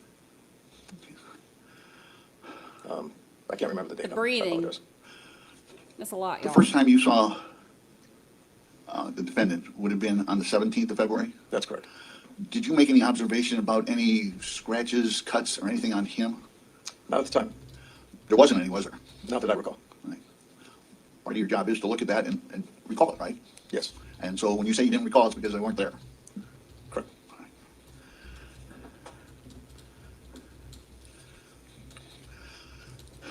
I noticed in tracking the vehicle, we go through Burger King at 10:30, and then we jump to 10:56. Was there any reason there was such a large gap there? I think that the other positions that we had throughout the city just weren't mentioned. But there were other places? Yes. So it was almost a constant watching of his vehicle, right? I wouldn't say constant, but regular. 4 to 5 block interviews, that type of thing? I mean, that's some further than others, but ongoing. What is, when you refer to it as flock, what is flock? That's the name of the system that the city of Council Bluffs utilizes. And that videotapes, traffic as it goes by? Yeah, I can't tell you if it videotapes it, but we are able to get snapshots. And we learned yesterday when you were on the stand is that you're able to put in the parameters saying, I want a black vehicle, and have it search for vehicles and stuff. Correct. Right. Omaha has the same system, right? No, What do they have? I don't know what Omaha has. Well, we've been involved in a case, I believe, where they, going over the interstate, where they were able to track a vehicle going over the interstate, right? We would be able to track a vehicle going over the interstate using using DOT. The state of Iowa has cameras throughout the interstate systems. They used to, maintain visual for traffic problems or whatever they need, but we have utilized the DOT cameras at times, and there are DOT cameras on the bridge. And there's DOT from Nebraska, they have the same abilities. Yes, there are. Well, I think we've been involved, you and I have been involved in cases that involved a vehicle going across that, and they were able to track it on the other side, on the Nebraska side. Yes. Okay. Why didn't you do that in this case? We did try. This was, I was not lead investigator. I was just privy of this information because I was in the room when the sergeant was talking about it. But they did reach out to Omaha Police Department, and Omaha Police Department did canvass the area in Omaha and were unable to locate any video. Doesn't that seem strange? Because you had video at 40th and Broadway, Yes, sir. and then within minutes, they would be on the Nebraska side, so you would know where they're coming and the time. Yes, we were unable to get DOT video because of the time limit that they have storage. So we were unable to request that video from DOT by the time we had the information and needed to get the information. I think there was a miscommunication, and when that information was requested from the DOT, it had already expired and overwritten. So are we talking that on the 15th you asked for it, or do we know when we asked? No, I think we asked for it in late February, but I can't tell you what the date was. I just know Thank you, that we literally missed the cutoff day by 1 day when we requested it. So the ones you got from Iowa, you guys got on it right away and then you went back and said, well, let's see if we can get Nebraska's, and they said, nope, you're too late. We never requested anything from Nebraska. That is what they were attempting to do. And again, I was just privy of the conversation. I just overheard them talking about it. I don't know the details of that. I just know that the response was there was no video available. Okay. Well, years ago, that's the response we used to get from the police department on your video, right? That we had none. I can't comment on that years ago. Unfortunately, I don't know what you're talking about. Okay. How do we know the times on these videos are correct? Well, they're going to be within a minute or two. If you're talking about the Public Works cameras, they're maintained by Public Works. We don't have any control over that, but we know that those cameras, for the most part, are within seconds or a minute. Okay.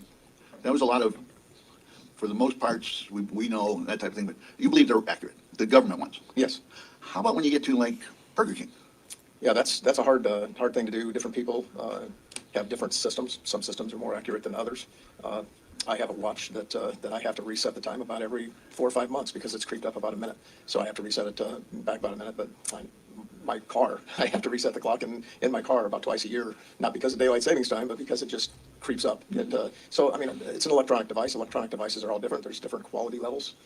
Sometimes the time doesn't stay completely accurate. You have to reset it. And one of the things Sugar said, they don't bother to do daylight savings times. Right. Megan told me, Megan is the manager, part owner of Sugars, that she is not good at electronics, and she did not set it. She doesn't like to mess with it, so she just left it. Okay. Any idea whether New Horizons is good on their clocks? I didn't talk to them. By looking at the video and knowing the times on the other videos, I think it's pretty accurate. How about John's Auto? I'm sorry? John's Auto. John's Auto had no timestamps. So we're guessing at what times on his. Basically they gave us a block of time. They know what the times are. It's just not time-stamped on the video. So when they provided blocks of time, and I did not receive that video. That was prior to my coming onto the case. But as I understand it, they would send in blocks of video at I think it was 15-minute intervals, and it was specified from this time to this time. So that's where the time frame was. They were able to narrow that down. Based on what they believe they gave you. Correct. Right. Again, you're asking a business to go back through their records, pull stuff out, and give you a time frame. And if they're off, they're off. That's correct. And they try their best, but we don't know. That is correct.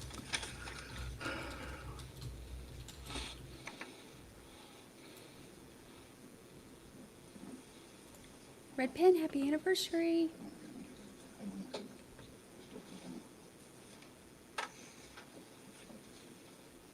Look, all y'all trying to use this as your excuse for being late. That don't work. You're right. You're going to clip this and be like, look, this is why I'm late. Clocks aren't predictable.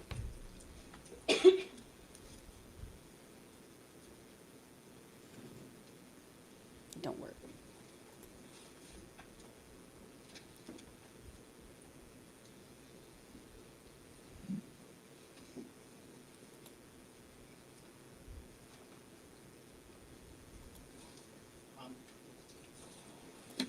Mr. Brammer's phone was given to the FBI, correct?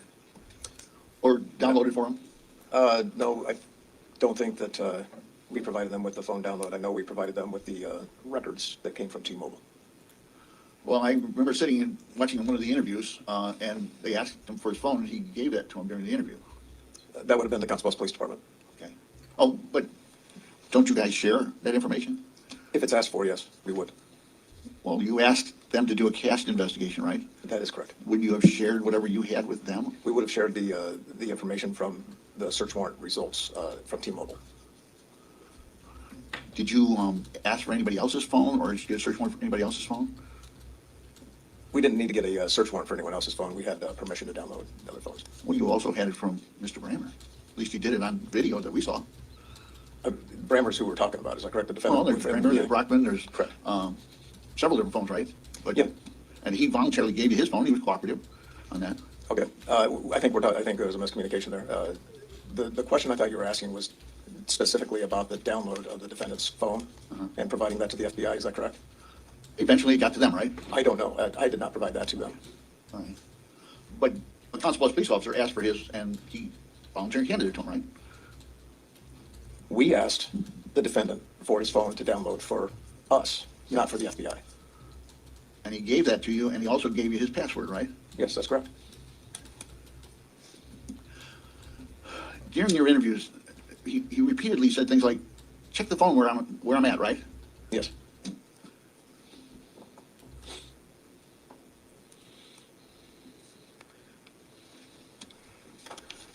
Can you think of any efforts that were made by your police department, your officers, detectives, or on your behalf that hasn't been testified to or that there isn't a report on? Can you think of anything?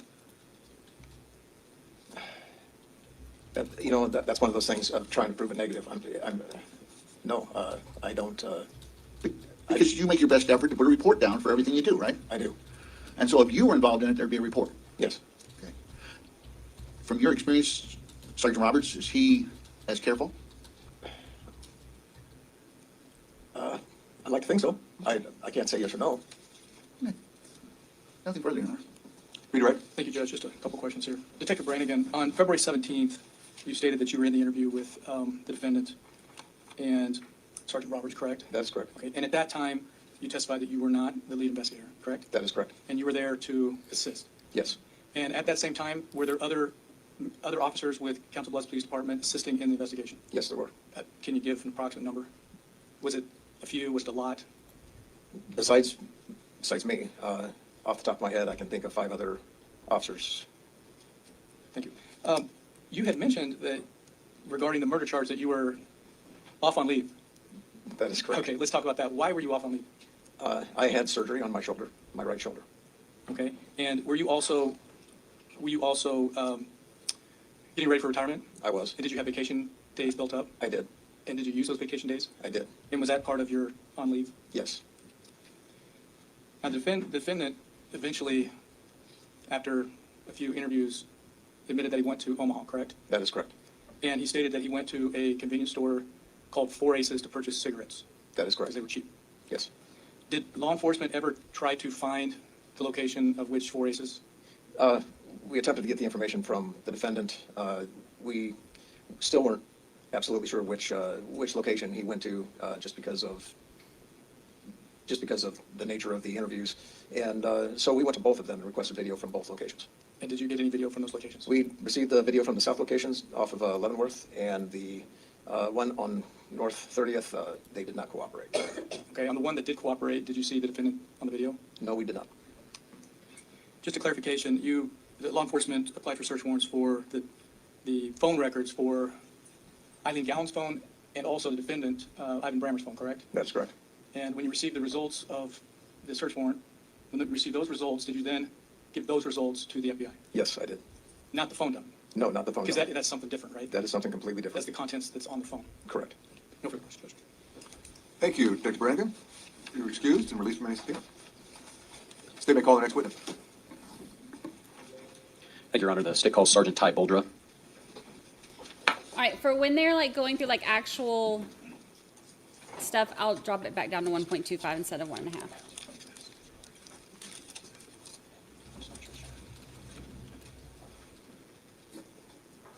Morning, Sergeant Boulder. Morning, sir. Good. Have you raised your right hand this morning? You swear affirm the testimony about to give you the truth, the whole truth, and nothing but the truth? Yes. Please be seated. Counsel? Thank you, Your Honor. Could you state your name, spell your last name for the record, please? My name is Ty Boldra. Last name is spelled Boldra. And how are you currently employed? I am a sergeant with the Council Bluffs Police Department. How long have you been employed by the police department? A little over 16 years. Okay. Any prior law enforcement or military experience? 5 years military police officer with the U.S. Army. Okay. And then how long have you been a sergeant? Well, not quite a year yet. Okay. Back in February, were you a sergeant at that time? Yes. Okay. On February 19th, did you have occasion to get called to a welfare check involving the defendant, Sam Brammer? Yes. Okay. Tell us about how you got involved in that.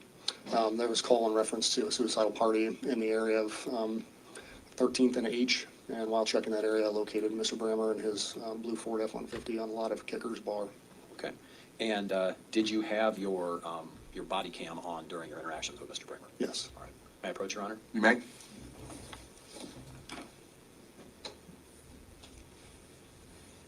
Show me what's been marked Saying as trial State's daddy? Exhibit 5I. Send him in. He's too clean cut for me. Yes. And is this a copy But- of your body cam video? Yes. And is that your signature? Email it in. Or initials on that? That is. Offer 5I? Any objection to 5I? No objection, Your Honor. 5I is received. Request permission to publish it. You may. Let me give a brief further instruction to the jury. As I mentioned yesterday, and you'll probably hear from me again, or certainly read from me again, the statements and questions by law enforcement officers or other investigators during interviews with the defendant are not in responses. You need me to do that? I love this button. All right, here we go.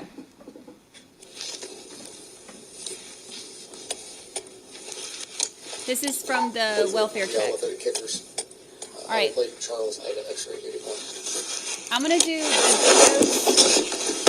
I'm gonna do the videos at normal speed because it's harder to hear those because the audio on them isn't great. I'm eating my hair. Okay. Alright, my ready?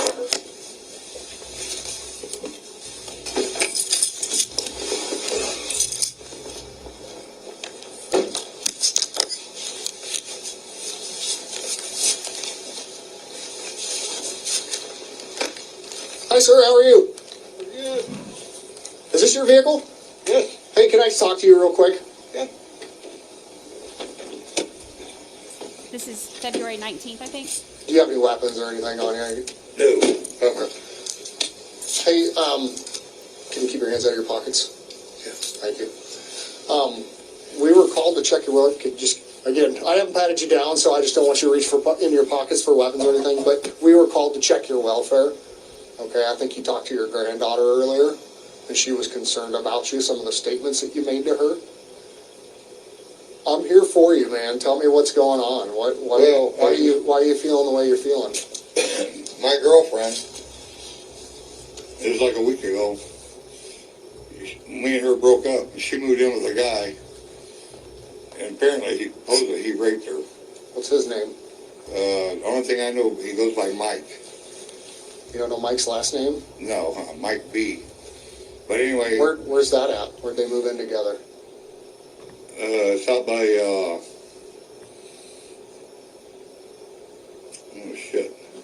down by Sugars, like 2 miles from Sugars. Me and her broke up. She didn't have a place to go. She moved in with him. She told me Friday that he tried to mess with her. So I called my son to see if he can move back in because he kicked us out. So I called my son to see if he can move back in with her. And then I went to his house, got her stuff, took her to my son's, And then the next morning, we went to work, and then she went right back to him, so, I don't know. And so you've been to the house before to pick up property and pick her up? No, that was the first time I ever been there. Right, but you've been there before? Do you remember how to get there? No, not really, because when I took her, she was half drunk. And I didn't She know where was she drunk, but you weren't drunk, right? So you should be able to remember where you went? No, she just told me to go 2 miles. I went 2 miles, and then she told me to turn around, and I came back. She was turn here, and I turned there. And that's when she went in and got her stuff. And then I took her to her son's house. And the next morning, I took her to work. You took her to her son's house, you said? No, his house. My son's house. You took her to your son's house? Right. And then the next morning, I went and picked her up from my son's, and then took her to work. And then that morning, I told her as soon as I get off work, I'll come and get you at my son's, and we'll go find a place for you to stay. Because my granddaughter said she couldn't live there no more. So where does she work? What's that? Where does she work, your girlfriend? At Sugars. Okay, so you dropped her off at work, and then you didn't see her after that? I dropped her off at work. I had to work that morning. And then I took her from there to, her son come picked her up from Sugars, went to my son's house. She grabbed her stuff, went right back to the same guy. Supposedly raped her. So. How did you find that out? She told me. She texted me. Okay. And she's been missing since Monday. They're trying to locate her right now. Okay. So what comments did you make to your granddaughter that would be concerning this evening? I just told her I'm going to go out and have a couple drinks and that I love her. That's it. Okay, did you mention something about seeing Grandma tonight? What's that? Did you mention something about seeing Grandma tonight? No. No. Okay. Well, I want you to understand, I'm here for you. Right. Okay? And so if you're feeling like you need to talk to somebody, there's nothing wrong with that. Okay? Yeah. We're human. Okay? And sometimes we get in places where we get some significant news or we're concerned about somebody and we start to have some feelings where we're worried about them. Yeah. And sometimes, like I said, you just need to talk to a professional. Yeah. Well, I'm going to call my granddaughter and have her come pick me up anyway. Okay. I would like for you to talk to somebody tonight. I would like for you to talk to a medical professional. To who? To a medical professional. Yeah. About what you said to your granddaughter, which is concerning enough that there's now 3 or 4 police officers standing here talking to you. Yeah. Okay? Because they're concerned about your welfare. Okay? So that's what I would like you to do. Okay? I don't want to have to drag you up to the hospital, but I most certainly will. I think based off of what the granddaughter has told us tonight, and kind of the... Oh, she call you? Yeah. Oh, shit. Yeah, so... She was crying when we went out to her. I mean, she's... Oh, really? Yes. She was very emotional. Her best friend and aunt are currently at the apartment because of what you said. Wow. So is that something you can do for us? Can you talk to somebody up at the hospital about how you're feeling really tonight? No, I'm just going to call my granddaughter and have her come and get me. Okay. Do you have any weapons on you? No. Okay. Can you put your hands up here? I can't afford it. I'm just going to pat you down real quick. I want to make sure you don't have any weapons, okay? Yeah. Get a lighter? Yeah. Oh, I got my little pocket on my side phone right there. Okay, it's right. Kind of hard to read the menu when you... Is this a keys of your truck in your pocket? Yeah. Okay. Like I said, based off of what they have told me tonight, I'm going to give you one of 2 options. You can go up willingly. Go where? You can go up willingly and talk to a medical professional tonight. Okay. Or I can take you up there and you'll stay there for 72 hours. Okay? I can't have my granddaughter come No. get me? No. Based off of what you've told us and what's going on in your life right now, Yeah. you need to talk to somebody. I don't think that we would be doing our due diligence to do our job to make sure that you're not going to hurt yourself based off of what's going on with you and your girlfriend. Right. Okay? You need to talk to somebody tonight. Okay? And so the best course of action is to go up to the hospital, your choice, to go to talk to somebody about it tonight. So we're going to leave that up. Basically, the only option is this. You're going to the hospital. Pick your hospital you want to go to. That's fine. Okay. By your choice or ours. Okay? That's basically the options. Okay? The keys, are they sitting in here or are they in your pocket? I think they're in my pocket. Okay. I'm gonna take the keys. Can I have a cigarette real quick? Sure. You wanna walk over there? Which cruiser is it? Yeah, let me lock it up. I'll lock it up. I don't know that you have a firearm, and I don't want you jumping in your vehicle right at the moment. Seriously. I got no firearm. Okay. I don't know you. I've never met you, so I just want to make sure that. Just open the door and push that button, and I'll be good. Let's roll your window Yeah, I want to grab my roll your yeah, window. gotta roll the window up. Is it manual? I need you to step. No, it's electric. I'm going to do it. Okay. Oh, okay. Can I grab my cell phone? Yeah. Yeah. Which cruiser is he going to go in? He does not want them in that car. You can smoke your cigarette and you can walk on over to this cruiser. I'm just going to lock the door. I'm not doing anything else. Okay. All right. I might have to help you roll that window up. You might have to tap on it. That's fine. I just don't want you standing right behind me at the moment. Okay. And your cell phone is where? You're right there by the front seat. He doesn't want you walking. Okay, you're fine. No, I was just going to show him where my cell phone is. It should be right. Yeah, I don't want you. I don't want you reaching in the truck. Okay. All right, raise that armrest up, and my phone should be right there. Okay, thank you. Shit, there it is. This right here? No. Raise it up again, all the way. Oh, I see it. That's it. Yep. All right, there you go. There we go. And then you turn the ignition key on and hit that. You hold on that for a second. Yep, I'll get it. I know how to roll up a window, pal. Thank you. There you go. Watch your fingers. That'll Yeah, get I'll get it.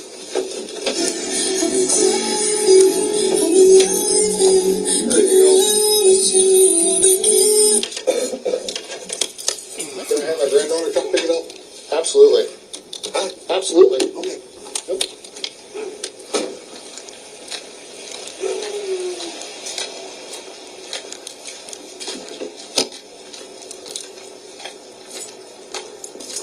Damn. Hold on to that. Okay, let's walk on over to the cruiser, sir. Oh, you can finish your smoking your cigarette, but like I said, we're going to go for a ride here anyway, so. What am I under arrest for? You're not under arrest, sir. Nope, this is clearly, it's just because of the statements you made. It's basically what we call a transport for medical purposes. For psychological purposes, you need an evaluation is all, okay? Now, like I said, if you refuse to go with us, then it'll be an emergency committal and you'll be up there for 72 hours, all right? But like I said, if you're making statements to harm yourself, to family members... I would never do that. Well, that's not what was said, okay? So that's our concern. And I think kind of what's going on with your background with your girlfriend may have put you kind of in that position to where you're feeling... That's my granddaughter. You can worried. I mean, with that news, like you said, with her being raped and some of this maybe... Do you hear the baby shark? She's raped. That's my granddaughter. You can worried. I mean, with that news, like you said, with her being raped and some of this maybe she's ran around with, putting you kind of in that position to where you're feeling... That's my granddaughter. You can worried. I mean, with that news, like you said, with her being raped and some of this maybe she's ran around with another guy, I mean, that may make you feel suicidal. I mean, it's certainly possible. You know what I mean? And you're not in any trouble right now. It's just, we're concerned about you, so we just want you to go up and talk to a medical professional. Which hospital do you go to? probably Jenny. Is this just a flashlight? Is that what that is? Yeah. All right, I'm just going to take that stuff there out of your pocket. We're just going to hold on to that. We'll give that back to you. Oh, here's this card here. This guy here knows what's going on. He went from The Weeknd to Baby Shark. That guy right there. Matt Dyer? Okay. Yep, I know who he is. He's pretty cool.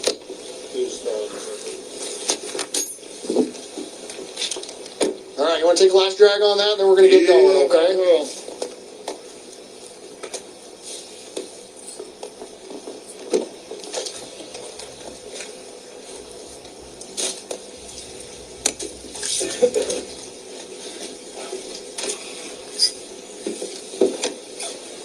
Do you care which hospital we go to? Jenny. Jenny, okay, sorry, I didn't hear that. Yeah, we just hold on to that phone for the moment, and then if Ted comes up there, then just let him know, hey, we got the phone, but if you need it for other issue purposes, but,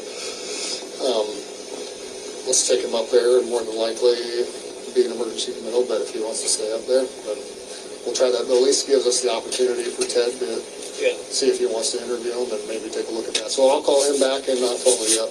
Okay, sounds good.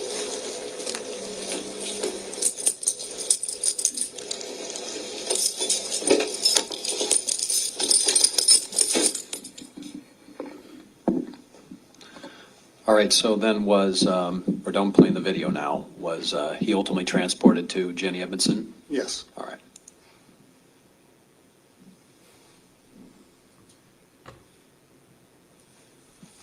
That's all I have for you. Thank you, Sergeant. Cross? Good morning, Sergeant Boldra. Good morning, sir. This was not your first interaction on February 19th with the case involving Ilene Gowan, was it? Yes. It was? Yes. You didn't take a report from a Caleb Moore on February 16th? I had a tip, I believe, and I don't remember which day that was on, that came into the sergeant's office. But it was in reference to somebody being seen who they believed was Ilene, I think, on the west end of town. So you did then receive a tip that Caleb Moore saw Ilene Gowan at a food pantry near 34th and Broadway on the 14th of February? Correct. And that report came in on the 16th of February? Yes. There was another report that Todd Stengel saw Ms. Gowan at Sam's Club on February 14th. Were you aware of this? No, was that offered by me? No. Okay.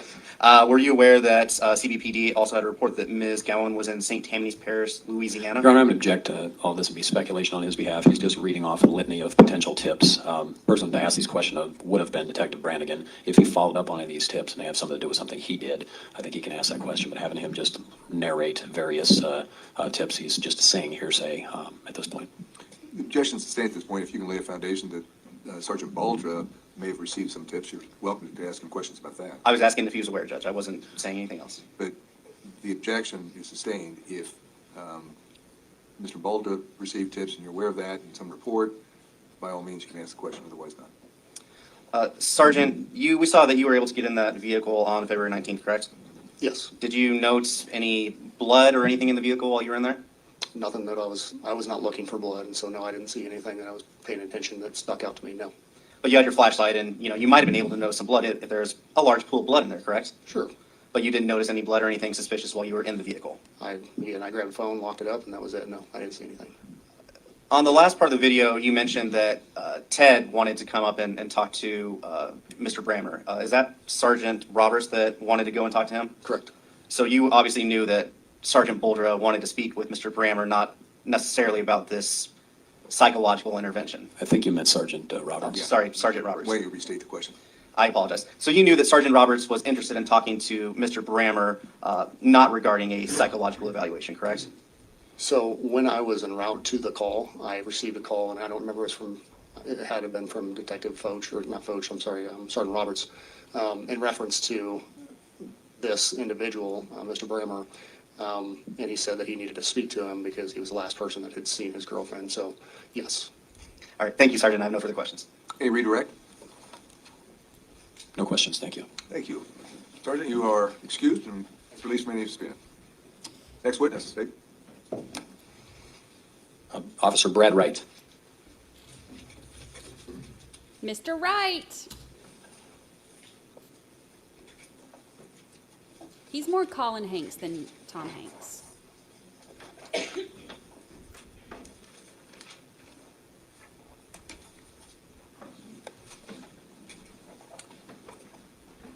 Good morning, Officer Wright. You raise your right hand, sworn. You swear or affirm the testimony about to give the truth, the whole truth, nothing but the truth. Yes, sir. Please be seated. Counsel. Thank you, Your Honor. Morning, could you state your name, spell your last name for the record, please? It's Brad Wright, and that's W-R-I-G-H-T. All right, and how are you currently employed? Uniform Division, Street Patrol, Council Bluffs. All right, and how long have you been a police officer with Council Bluffs? 34 years. At some point on February 21st, did you have occasion to have an encounter that involved the defendant, in this case, Sam Brammer? Yes, I did. All right, tell us how you became involved in that encounter. I was Uniform Patrol, and I was in the West End, southern end parking lot of the Walmart. Of course. And I heard Detective Fletcher state that he was trying to make contact with a person of interest and a missing person, and that person had taken off, and he was trying to get the guy to stop.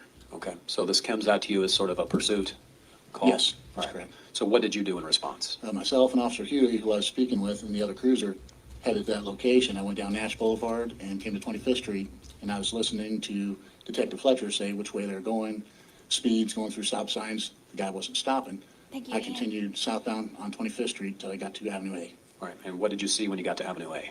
When I got to Avenue A, I heard over the radio that the subject was southbound on 28th Street, and now he's headed eastbound on Avenue A, coming my direction. Okay, and then did you at some point make visual contact with him? Yes, I did. I pulled out onto Avenue A and approached the vehicle. He was coming at me. He passed a vehicle. I activated my top lights. He made a left-hand turn, which would have put him going northbound on 26th Street. I hit the siren, and I gave pursuit. Okay, so you were in your marked cruiser? Yes, sir. And you had lights and sirens going? Yes. All right, and did the vehicle then pull over in response to your No, lights it did and not. It was accelerating across uncontrolled intersections, blowing stop signs, and he continued northbound until he got to Avenue G. Okay, at some point, were you ordered to terminate the pursuit? Yes, when we got to Avenue G, the vehicle turned left, which was west. He was going westbound on Avenue G, and I was following him.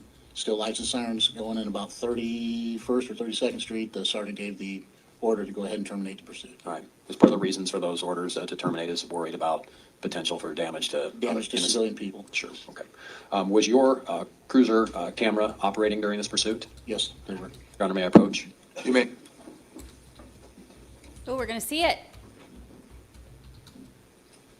I'll show you what's been marked as State's Exhibit 18.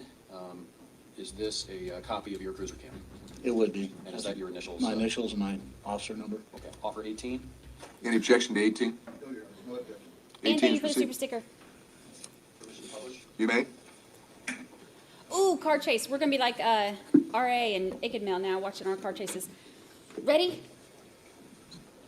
Welcome back. Hey, Sonia.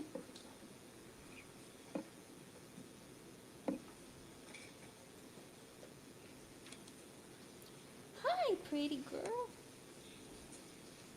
Hi. Just like no sound, so it's kind of anticlimactic.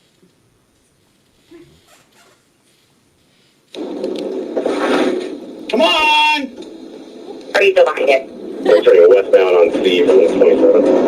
It's got road rage like me.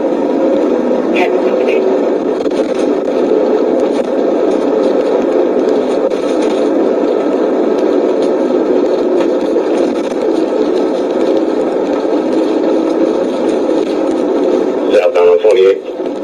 We're southbound on 28, call again. Alright, I'm coming up to 27 in Broadway. He's eastbound on A from 28. They're eastbound on A from 28, call again.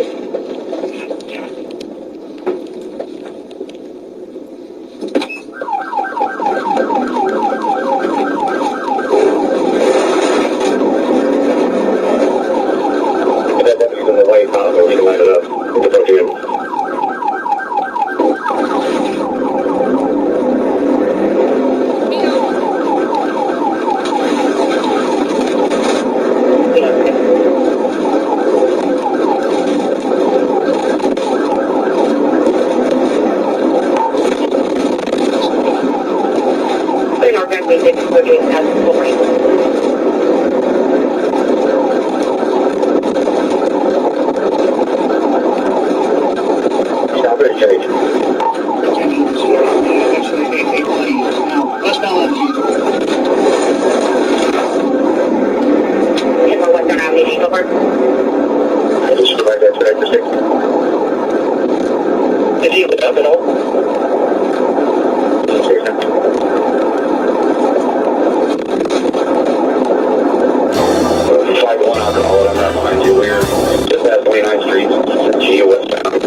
We'll get a copyright strike.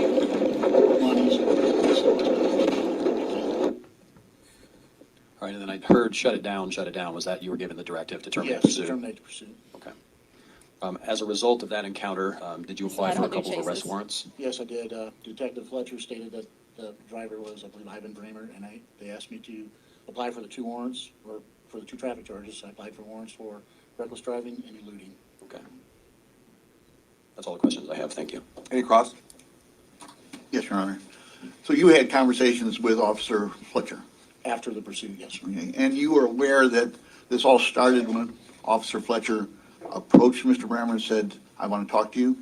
He stated there was a person of interest that was fleeing from him and requested assistance. And Mr. Brammer told him he didn't want to talk to him, that he talked to him enough? I don't know what was spoken, sir. But the pursuit all occurred after Mr. Brammer just said, I don't want to talk to you. Objection. He just said he didn't know what he said. So you were pursuing him based upon nothing then? No, as an officer requesting assistance to stop a person that was fleeing from him. Okay. Fleeing from him, that's what you were told? That's what the radio traffic stated, yes, sir. Was there any other radio traffic? There's quite a bit of radio traffic as far as which direction the vehicle was fleeing from Detective Fletcher. Okay. Nothing further. Any redirect? No, Your Honor. Thank you. Officer Wright, you are released from any, thank you. You may be excused. Ladies and gentlemen, at this point, let's take a mid-morning recess. Please remember that admonition I've given to you. Don't talk about this case, keep an open mind, and thank you for not using your cell phones. We'll be in recess for 15. It's almost worth the copyright strike just to add the Smokey and the Bandit music while we're listening to the chase.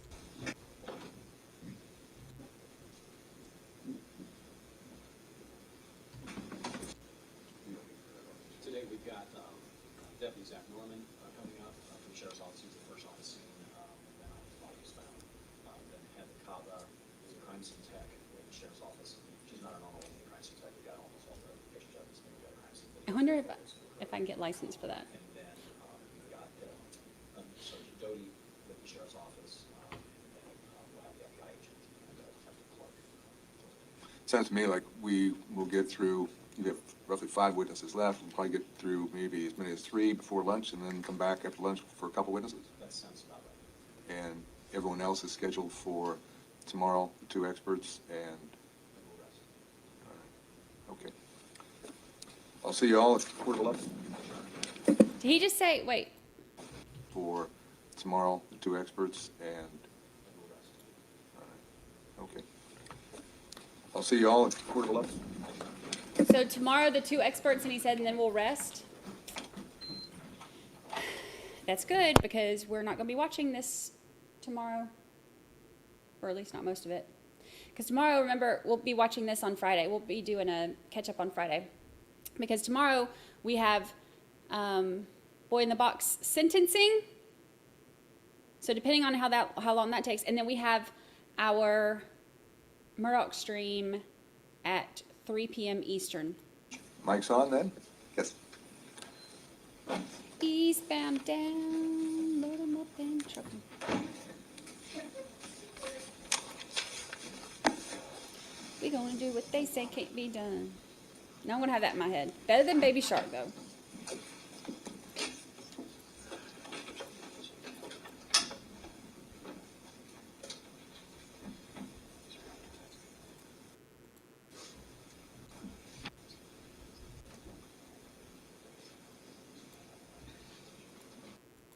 No, he's got his little hearing aid in. Bless him.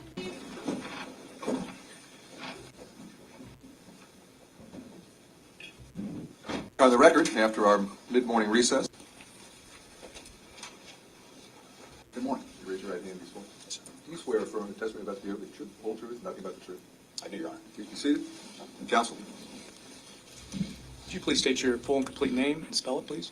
Yes, it's Zachary Norman. Spelling is Zacharie. Last name Norman, Norman. And where are you occupied? I work for the Potawatomi County Sheriff's Office as a road patrol deputy attached to the K-9 division. Ooh, What experience do you have? I've worked there for a little over 10 years. My experience, I've worked the road patrol division that whole time. I'm a member of the ERT squad, and I'm a technical collision investigator as well.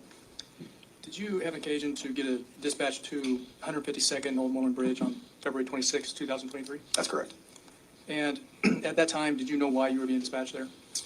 I believe they said over dispatch that a possible body had been located. And did you go to 152nd and Old Mormon Bridge? I did. And what's the first thing you saw when you got to the scene? I saw a van that was parked in the middle of the roadway with two gentlemen that were there in or around the van. I approached them. They advised that they had located a body in the ditch. Their words were that at first they thought maybe it was a Halloween decoration, but upon further inspection, they determined it was a body. So from there, I went over to look at the body, determined that that was in fact what it was.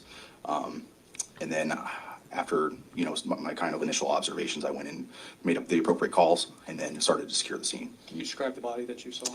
Yeah, she was in the ditch. There was a small amount of snow around her. She was in what I would describe as a slight case of decomposition, and she had some obvious lividity. And when I say a state of decom, she had, if I remember correctly, the right side of her face was missing. You could see down to the skull, her orbital bone. Wow. And like I said, she had lividity. And she was laying on her side. Did you observe any obvious injuries?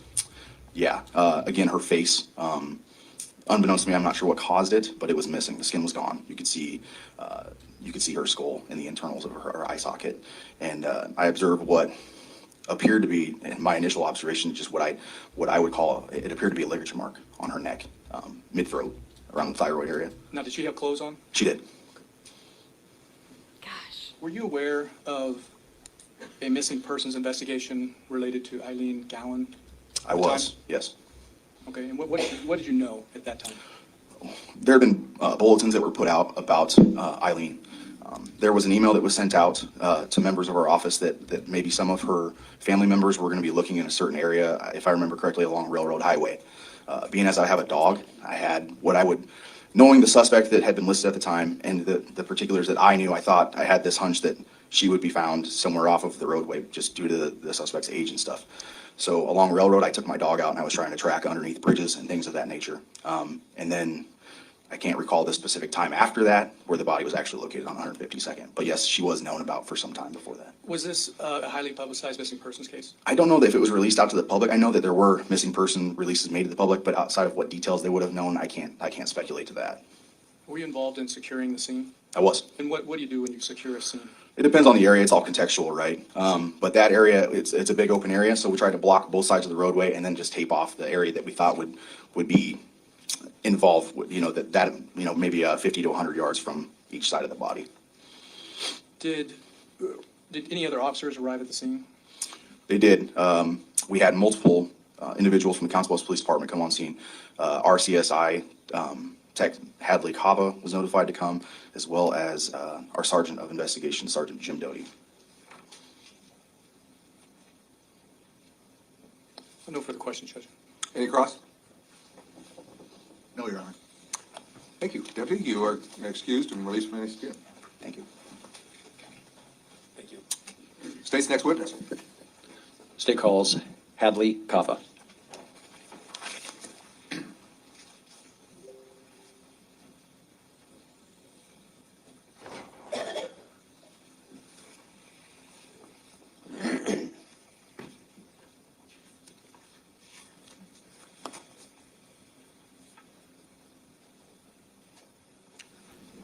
That was quick.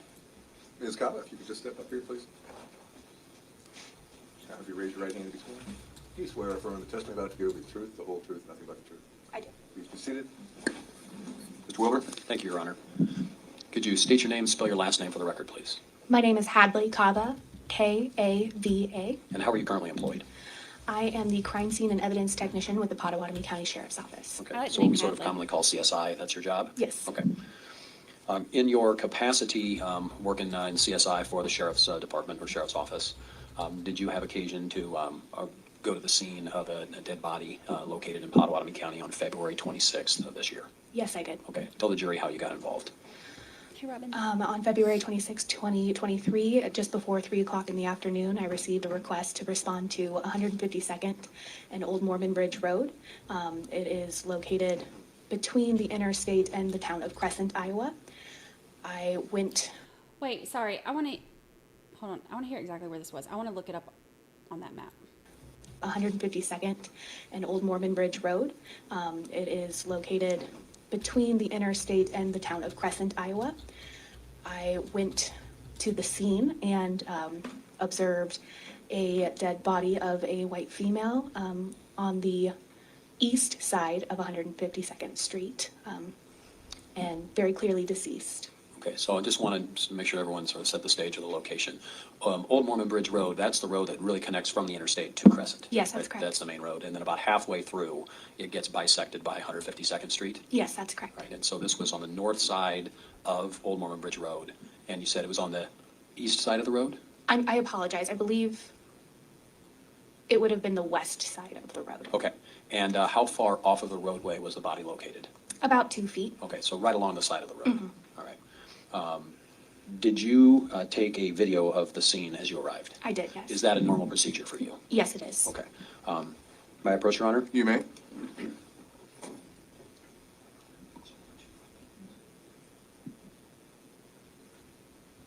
I'm showing what's been marked as State's Exhibit 2. Is this a copy of your video? Yes, it is. Are those your initials? Yes, it is. Offer 2? Any objection to 2? No objection. 2 is received. Request permission to publish? You may.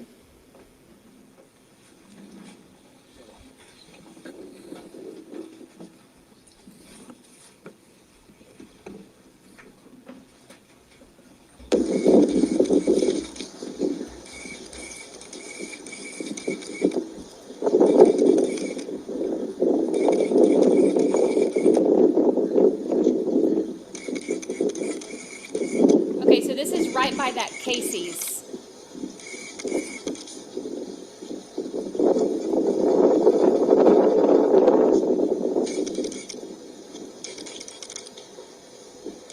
Or right by a Casey's. Remember they were talking about Casey's?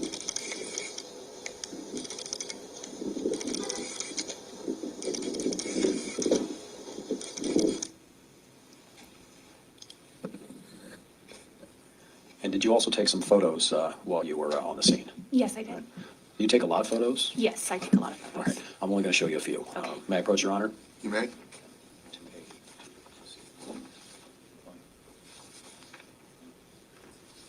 Show you what's been marked as State's Exhibit 2A, 2B, and 2C.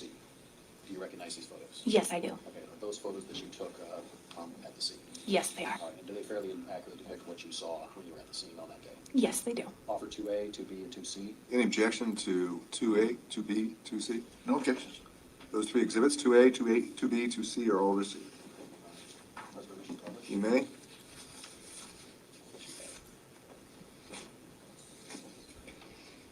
Right. So first, have you direct your attention behind you to the screen. So this is Exhibit 2A.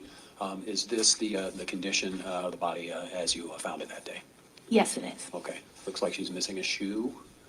Did you find a shoe in the area at all? No, we searched quite extensively, and we did not locate her left shoe.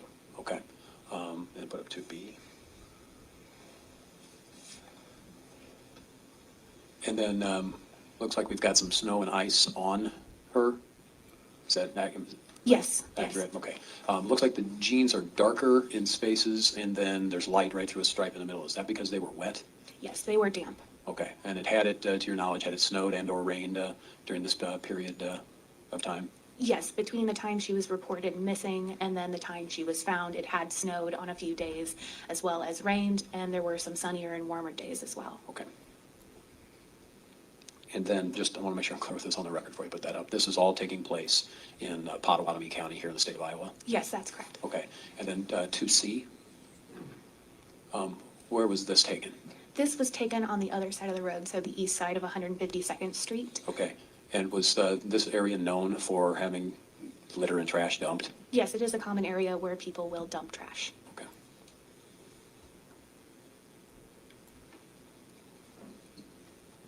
That's all I have for you. Thank you. Any cross? Just a second, Your Honor.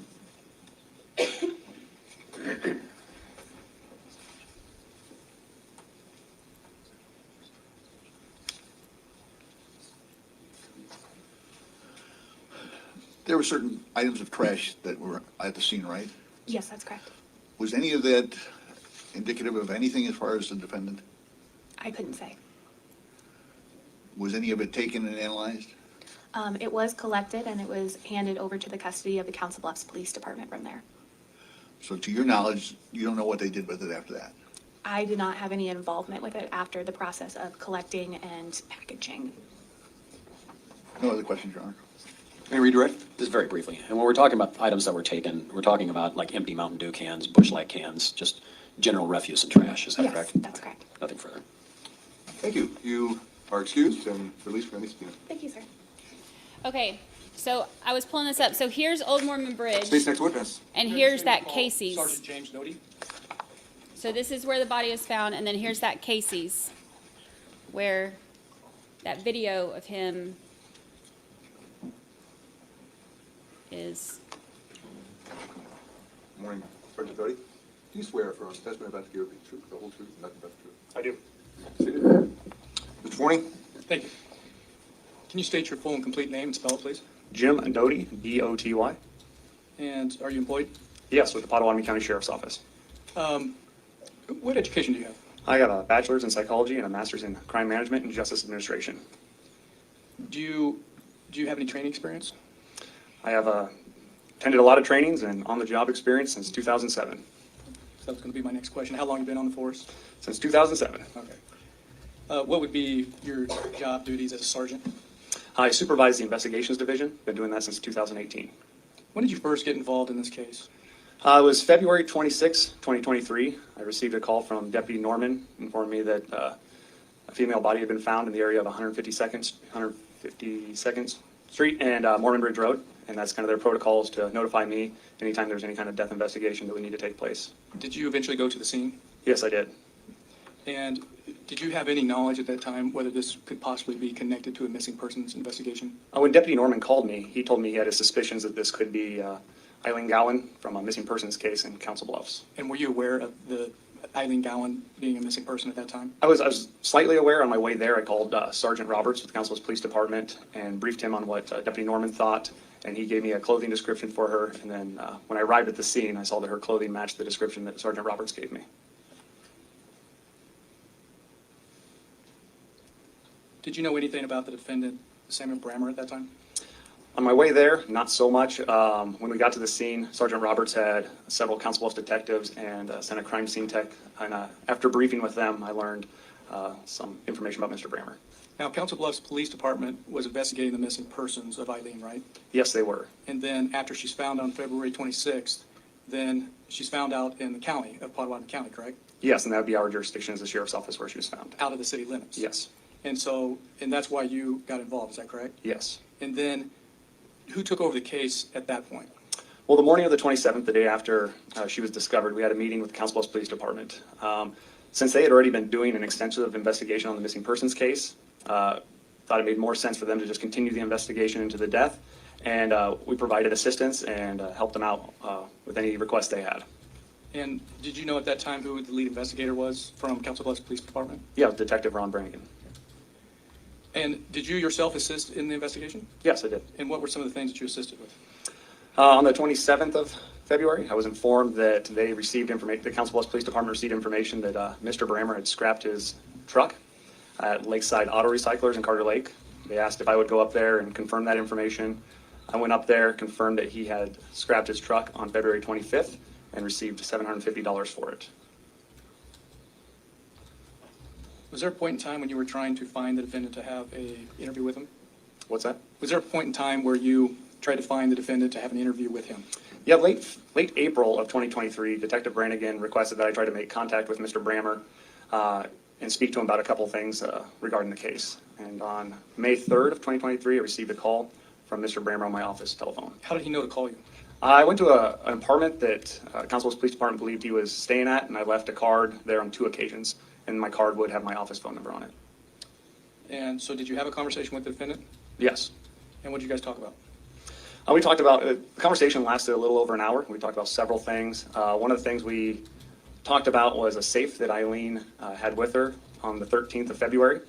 That Council Bluffs Police Department received information that that safe had $1,200 in it. And on the 15th of February, they had bank records that Mr. Brammer had made a deposit for $1,200. So they wanted me to talk to him to determine what his knowledge was about the contents of Eileen's safe, and also figure out where that $1,200 came from that he deposited.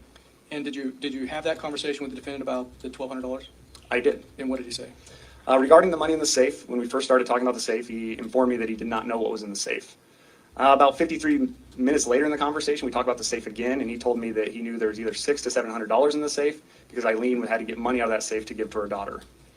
We also spoke about. See, he's doing the same thing with this one too, because he's like, oh, I don't know what's in the safe. And then look, this guy's on it, doggone it. He's like, yeah, he said he doesn't know what's in the safe. And then 53 minutes later, he said, oh yeah, it had either whatever he just said, 700 or whatever he said. His $1,200 deposit that he made on February 15th. I asked him where he got that money. He told me he got it from selling tools on Facebook Marketplace, and he had some money in his pocket, and that's where that $1,200 came from. Did you have any conversation about the defendant dropping off Eileen at Mike Brockman's residence? I talked about that timeline a little bit. I asked him, I was informed that he had went there and then went to a Casey's on Sherwood, and then I asked him where he went after that, and he said he went to his apartment, and I confronted him with it. We had video footage of him in Trainer after that before he went to his apartment. And I asked him what he was doing in the area of Trainer, if he knew anybody out there or if he could remember what he was doing out there, and he had no recollection of what he was doing out there. So did he admit to going out there or not going out there? No, he didn't remember going out there. Okay. No further questions, Judge. Any cross? Because the body was found in Potawatomi County, you became the lead detective. Is that correct? I was notified about it because the body was found in Potawatomi County, and I'm the supervisor of the investigations division. Well, it's now a Potawatomi County case at that point, isn't it? Not necessarily. That's why I contacted Sergeant Roberts, because we had suspicions that it was Eileen, and we knew that they had already been working an extensive missing persons investigation on that. Did you contact Roberts or did you contact Brannigan? I contacted Sergeant Roberts because he was a sergeant of investigations. Okay, but you were starting an investigation of your own, weren't you? I was driving out there and I called Sergeant Roberts on the phone, informed him of what Deputy Norman had observed and that he believed that it was Eileen. And Sergeant Roberts informed me he would be sending detectives up there and a crime scene tech also. And so we all kind of arrived within a matter of 10, 15 minutes of each other, their detectives and our detectives. I know it seems like a jurisdictional dispute here, but when the body's found in Potawatomi County, isn't it a Potawatomi County case? It can be. We've had sometimes a state we can work cases in our county. The cities work cases. We all have the same county attorney. We're all certified Iowa police officers. We have jurisdiction in Iowa, so that's why we had a meeting on the 27th that morning to figure out everybody's roles and duties in this case, to coordinate that effort. What was it decided your duties would be? My duties, well, I had several duties. Like I said, I went to the Lakeside Auto to confirm the scrapping of the truck. I was instructed to try to make contact with Mr. Brammer at the end of April. Did you review the file? Coming up to speed on that? Which file? The Council Bluffs file that they had on the missing person. Like all the information they've gathered? Yeah. There's a lot of stuff in there. There's a lot of video recovered. There's a lot of documents, interviews. I did not review everything in there. I reviewed portions of it. Did they update you as the chief person from Potawatomi County Investigations? We had several meetings that not just I, but other members from the Sheriff's Office attended, along with Council Bluffs Police Department members. And did they update you as far as what they had, as far as their file? We shared information, yeah. I shared what we had gathered and they shared what they had gathered. And they shared that they had lots of information about the 13th of February, correct? Yeah, there was lots of video and so forth, yes. Did they share with you that they had received 3 reports that she was seen on the 14th? If they did, I don't recall those. This is the other, sorry, I'm missing your chats because I'm trying to look at this stuff to help us figure it out. This is the other Casey's. It's like literally right by Sugars.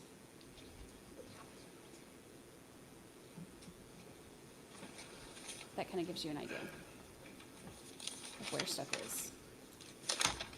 All right, sorry, I'll pay attention to chat now. In discussing it with Sam about the tools, did he tell you that Justin Brammer sold those tools on Facebook Marketplace for him? The who? Justin Brammer, his son, or Jason. Justin, I'm sorry, I can't read right now. I don't recall that name being mentioned during our conversation. Okay. Nothing further. Any redirect? No, Judge. Thank you. Thank you. You are excused. Berger? And release from any subpoena. Sure. Don't talk about his eyebrows. People talk about my eyebrows.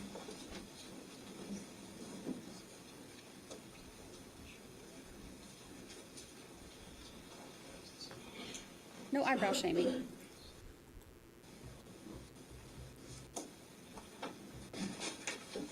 Ladies and gentlemen, we are going to take an early lunch today, which anybody at this courthouse will tell you is not Judge Davidson's policy. I'm usually a late judge or a late lunch guy. He talks to them but like we're in going to take kindergarten a class. early lunch just because it makes. Doesn't he talk to them like a, maybe not kindergarten, maybe kindergarten is too like,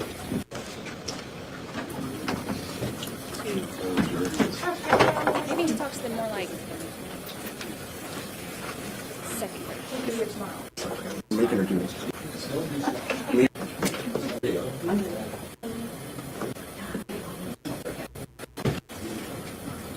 look at us, we're catching up in no time.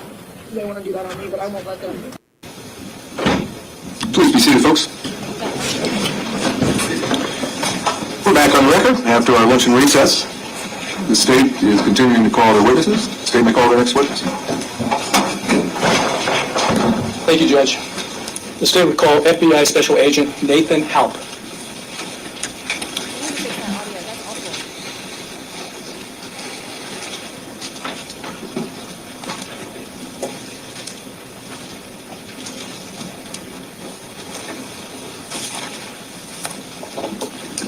Good afternoon, Special Agent Halp. If you can come right over here, be sworn. Ready, raise your right hand. You swear affirm the testimony about the truth, the whole truth, nothing but the truth. I do. Please be seated. Thank you. Counsel. Thank you, Judge.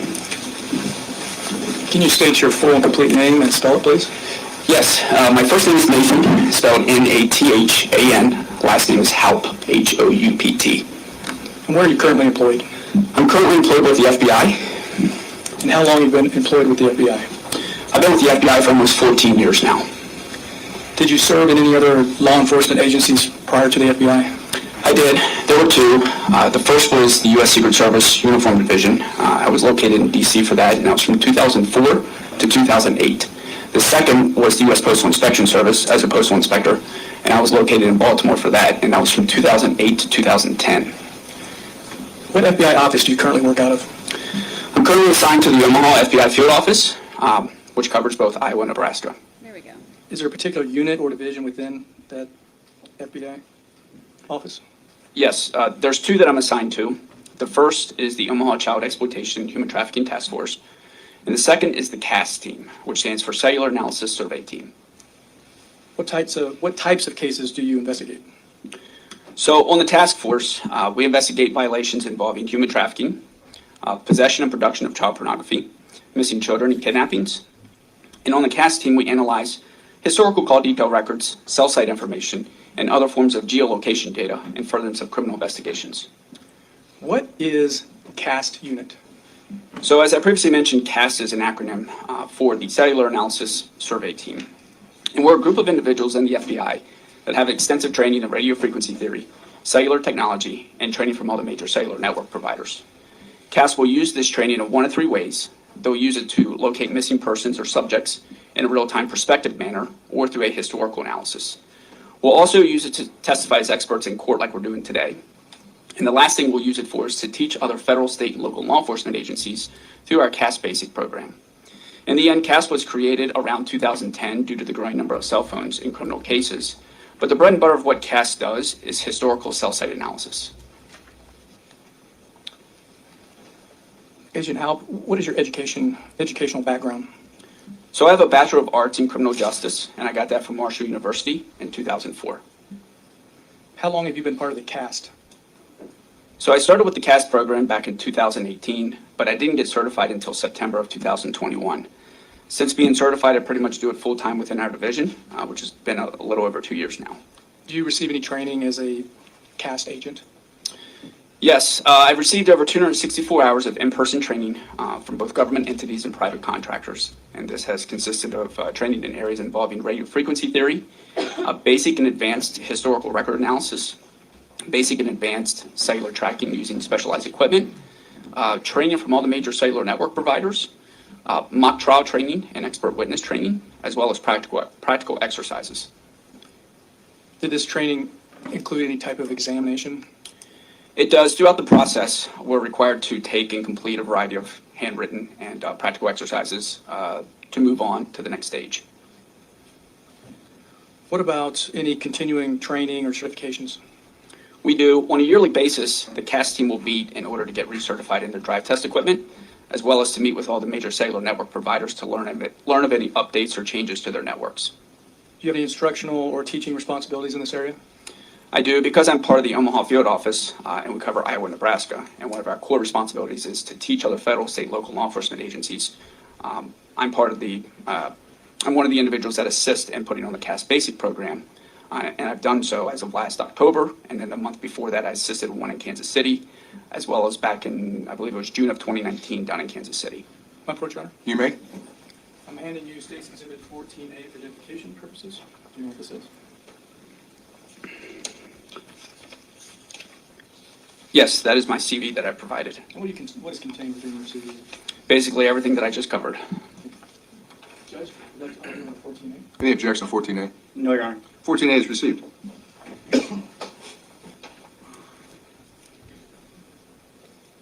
May sound like a simple question, but what is a cell phone? So in simple terms, a cell phone is a radio, and Okay. that's used phone and water towers, but you'll also still see those typical towers going down the freeway. But regardless of what they look like, as a general rule, each one of these towers is comprised of 3 equal 120-degree sectors to give the best possible 360 degrees of coverage. The network service providers then identify each one of these sectors as either 1, 2, or 3, or alpha, beta, gamma. Then they assign a unique identifier to each one of these towers called a cell ID, and it's unique to the tower for the entire network. No other tower has that number. These towers are then strategically placed all about the network, geographically, to give you coverage as you move about the network. That's strategically done. Then attached to each one of these towers are antennas that have a downward tilt and project the radio frequency away from the tower to give you coverage. The network service providers know this, so they have to strategically place another tower nearby that gives you overlapping coverage. So as you move about from one area to the next, you will have coverage as needed. Envision your lawn sprinkler system, how those zones overlap with one another, and they do so in order to prevent any dead spots in your lawn. The same concept applies with the way these towers are strategically placed. All right, I'm gonna get our map ready so How we does can a cell compare this. phone engage with a cell tower? So, as I previously mentioned, the cell phone is a radio collecting those radio frequencies given off by the tower, and it's placing them on the neighbor list. And the neighbor list is going through a process called racking and stacking those signals that it's collecting in order to establish which signal has the strongest, cleanest, and the overall best signal based on network parameters at the time. So whenever you go to utilize your phone or it's being services are being requested from the tower, it will reach out to that neighbor list, identify that tower, set up on that tower, send the information down to the core and out to the rest of the network to wherever it needs to go. And whenever it does that, it creates a log or an event in the records that are maintained by the network service providers, which are the very records that we use in order to conduct our cell site analysis with. Envision sitting in this courtroom in terms of how the cell phone works, and it's filled with lamps. And if you wanted to read a book, you would typically go to the lamp closest to you, unless there's a wall separating you and that lamp, and at which point you're going to move to the next lamp. Same concept applies on how these cell phones interact with the network and set up or choose the tower, which is typically the closest tower to the phone with the best line of sight. Earlier you had mentioned that CAST specializes in historical cell site analysis. What is historical cell site analysis? So by law, network service providers are required to maintain records of all the devices on their networks. These records document all the incoming, outgoing calls, data, and text messages associated with the devices. These records are what we use, which are essentially the billing records that they maintain for your device, in order to conduct our analysis with, to determine the approximate location of the device during a given period of time in the records. What kind of records do you look at? So there's two main types. The first is the historical call detail records, or what we like to call the CDRs. These are your billing records. They document all of the incoming, outgoing calls, data, and text messages associated with your device.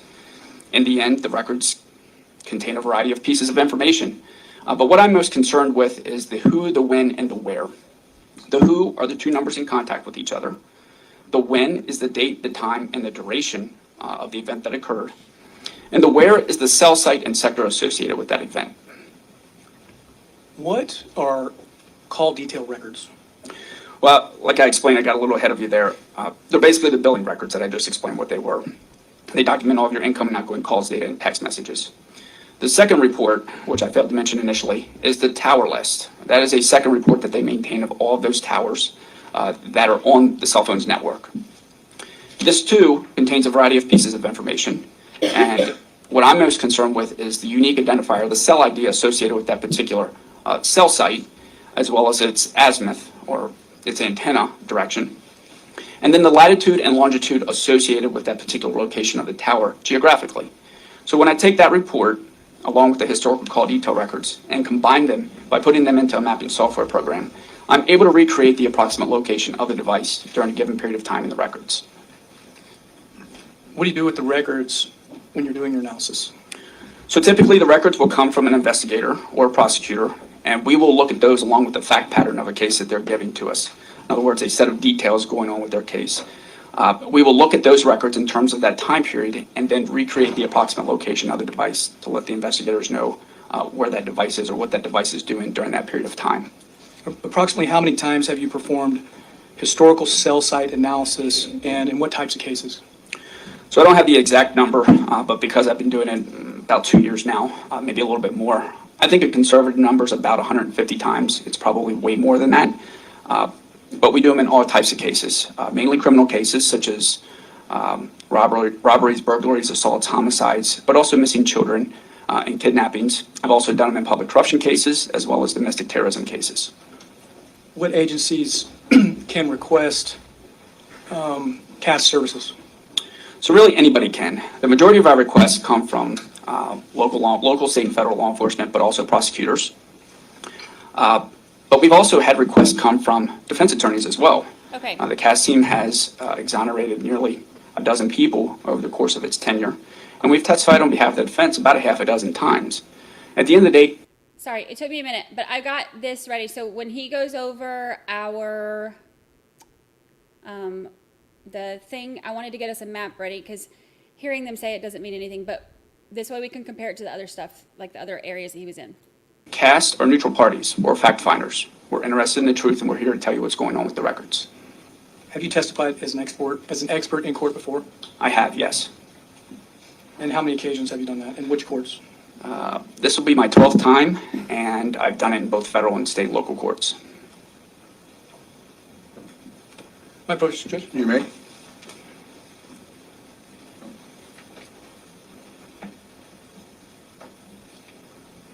I am handing you State's Exhibit 6, which has been entered into evidence.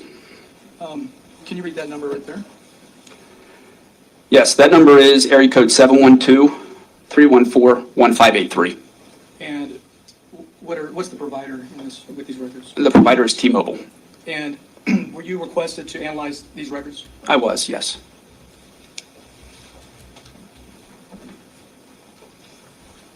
I'm handing you State's Exhibit 6A, which has been entered into evidence. Can you please read that number? Yes, so that number is area code 402-812-1247, and the provider for that one is also T-Mobile. And were you asked to analyze these records as well? I was.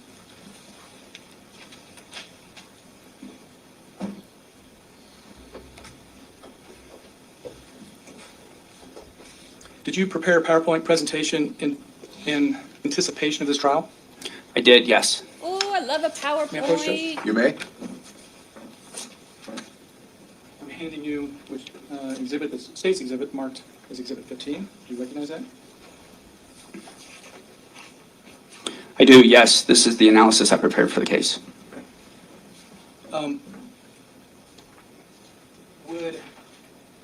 If you reference this PowerPoint presentation contained in this exhibit here, which is 15, would that help you in explaining your analysis to the jury?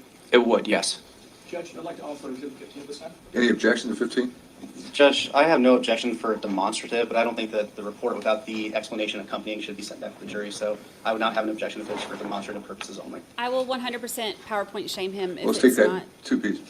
to my standards. First of all, let's make hear from both of you concerning whether this is going to be something demonstrative or not that goes back to the jury. Was it the state's intent that if I accept and receive this exhibit, would it go back to the jury? Yeah, we think the jury should be allowed to read it in Rule 5.1006. Summaries to prove, the proponent may use a summary chart calculations to prove the content of voluminous writings, recordings, and photographs. This is obviously voluminous, Judge, as we showed Exhibit 6 and 6A. I misunderstood you. I thought you were talking about Exhibit 15 being a PowerPoint or video. It is the report, Judge. I would be publishing the report, and we've offered the report, which has been received as evidence. Let me reserve ruling on the current objection, and I'd like a little further foundation as to the report, how it was put together, and what it contains, and then I'll make a ruling as to how it's received. Ma'am, Judge. Is 15 received as evidence? I understand that it is. At this point, it's not. I want a little more further foundation, he didn't. He simply said for demonstrative purposes, and I want to know how I'm going to receive it. Okay. Agent Howe, I'm handing you Exhibit 15, and you stated that you're familiar with this report, correct? Correct. And what is this report? So this is an analysis of the two records that I spoke about, which are the historical call detail records and the tower list, which are combined together, placed into the mapping software, and with given a fact pattern of the case for a time period that we're looking to analyze, which was February 13th and 14th, I believe, of 2023. This is a report of what the cellular devices are doing, meaning with the cell sites or the towers, for that given period of time.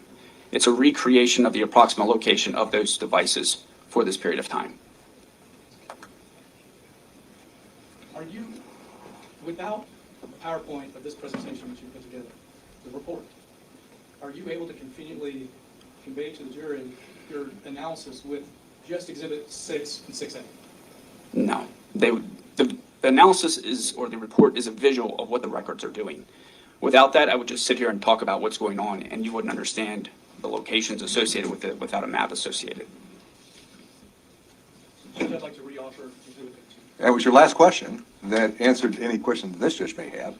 He's talking about Exhibit 15 being a report that analyzes 6 and 6A, two exhibits that have already been received. Am I correct? That's just what he answered, but that was not part of any initial foundation. Any objection? No, Your Honor.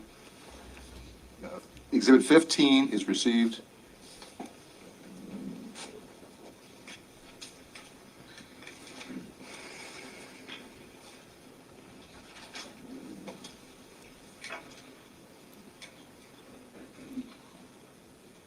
Baby shark.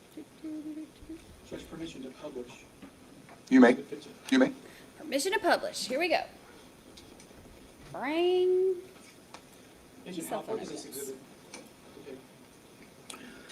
So this is the cover slide of the analysis, and it simply tells you who we are, the FBI cellular analysis team, who conducted the analysis, which is myself, our internal case number, and then the two records analyzed. Yes, yes. 7 in green. Those numbers will stay. All right, so the hold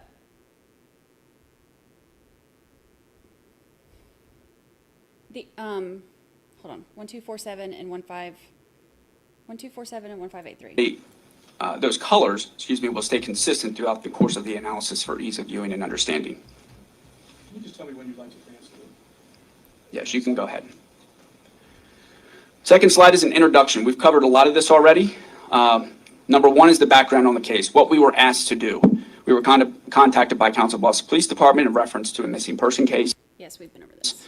And these two particular target numbers to determine the pattern of life on February 13th and part of 14th as well of 2023. Those records that are maintained by the network service providers that contain all those incoming and outgoing calls data. By importing them in location number, you can go. I love this button. We know And what suffers those that are. what a tower looks like from above and how those sectors are divided. Out of it, these associates We're all experts at is this basically right what you saw on the previous slide. That's how it's going to look on the map. And those are the active sectors displayed as a wedge with a shaded arc. Now that shaded arc does not give you a distance. That's only shaded to let you know what direction the radio frequency is moving away from the tower or which cell sector is activated. Those symbols are not intended to be a minimum or maximum distance, but they will illustrate the sector selected by the target cell phone at the times listed and will illustrate the general area that the target cell phone was located during that period of time. On the right-hand side is an event box illustration. That event box is going to be associated with that activation that you see on the left-hand side when we get to the mapping portion of it. And it's going to contain all the details of what's going on in the records to let you know what that activation involves. Signed by the service provider to the tower and section occurring the record number it will November 3. And you just for duration contact with each other. This is the associate number that the target number is in contact with. And then I put a small little box down there to read what that box says, and basically it says the target number ending in 1875, place an outgoing call to associate number ending in 7940 at 10:24 p.m.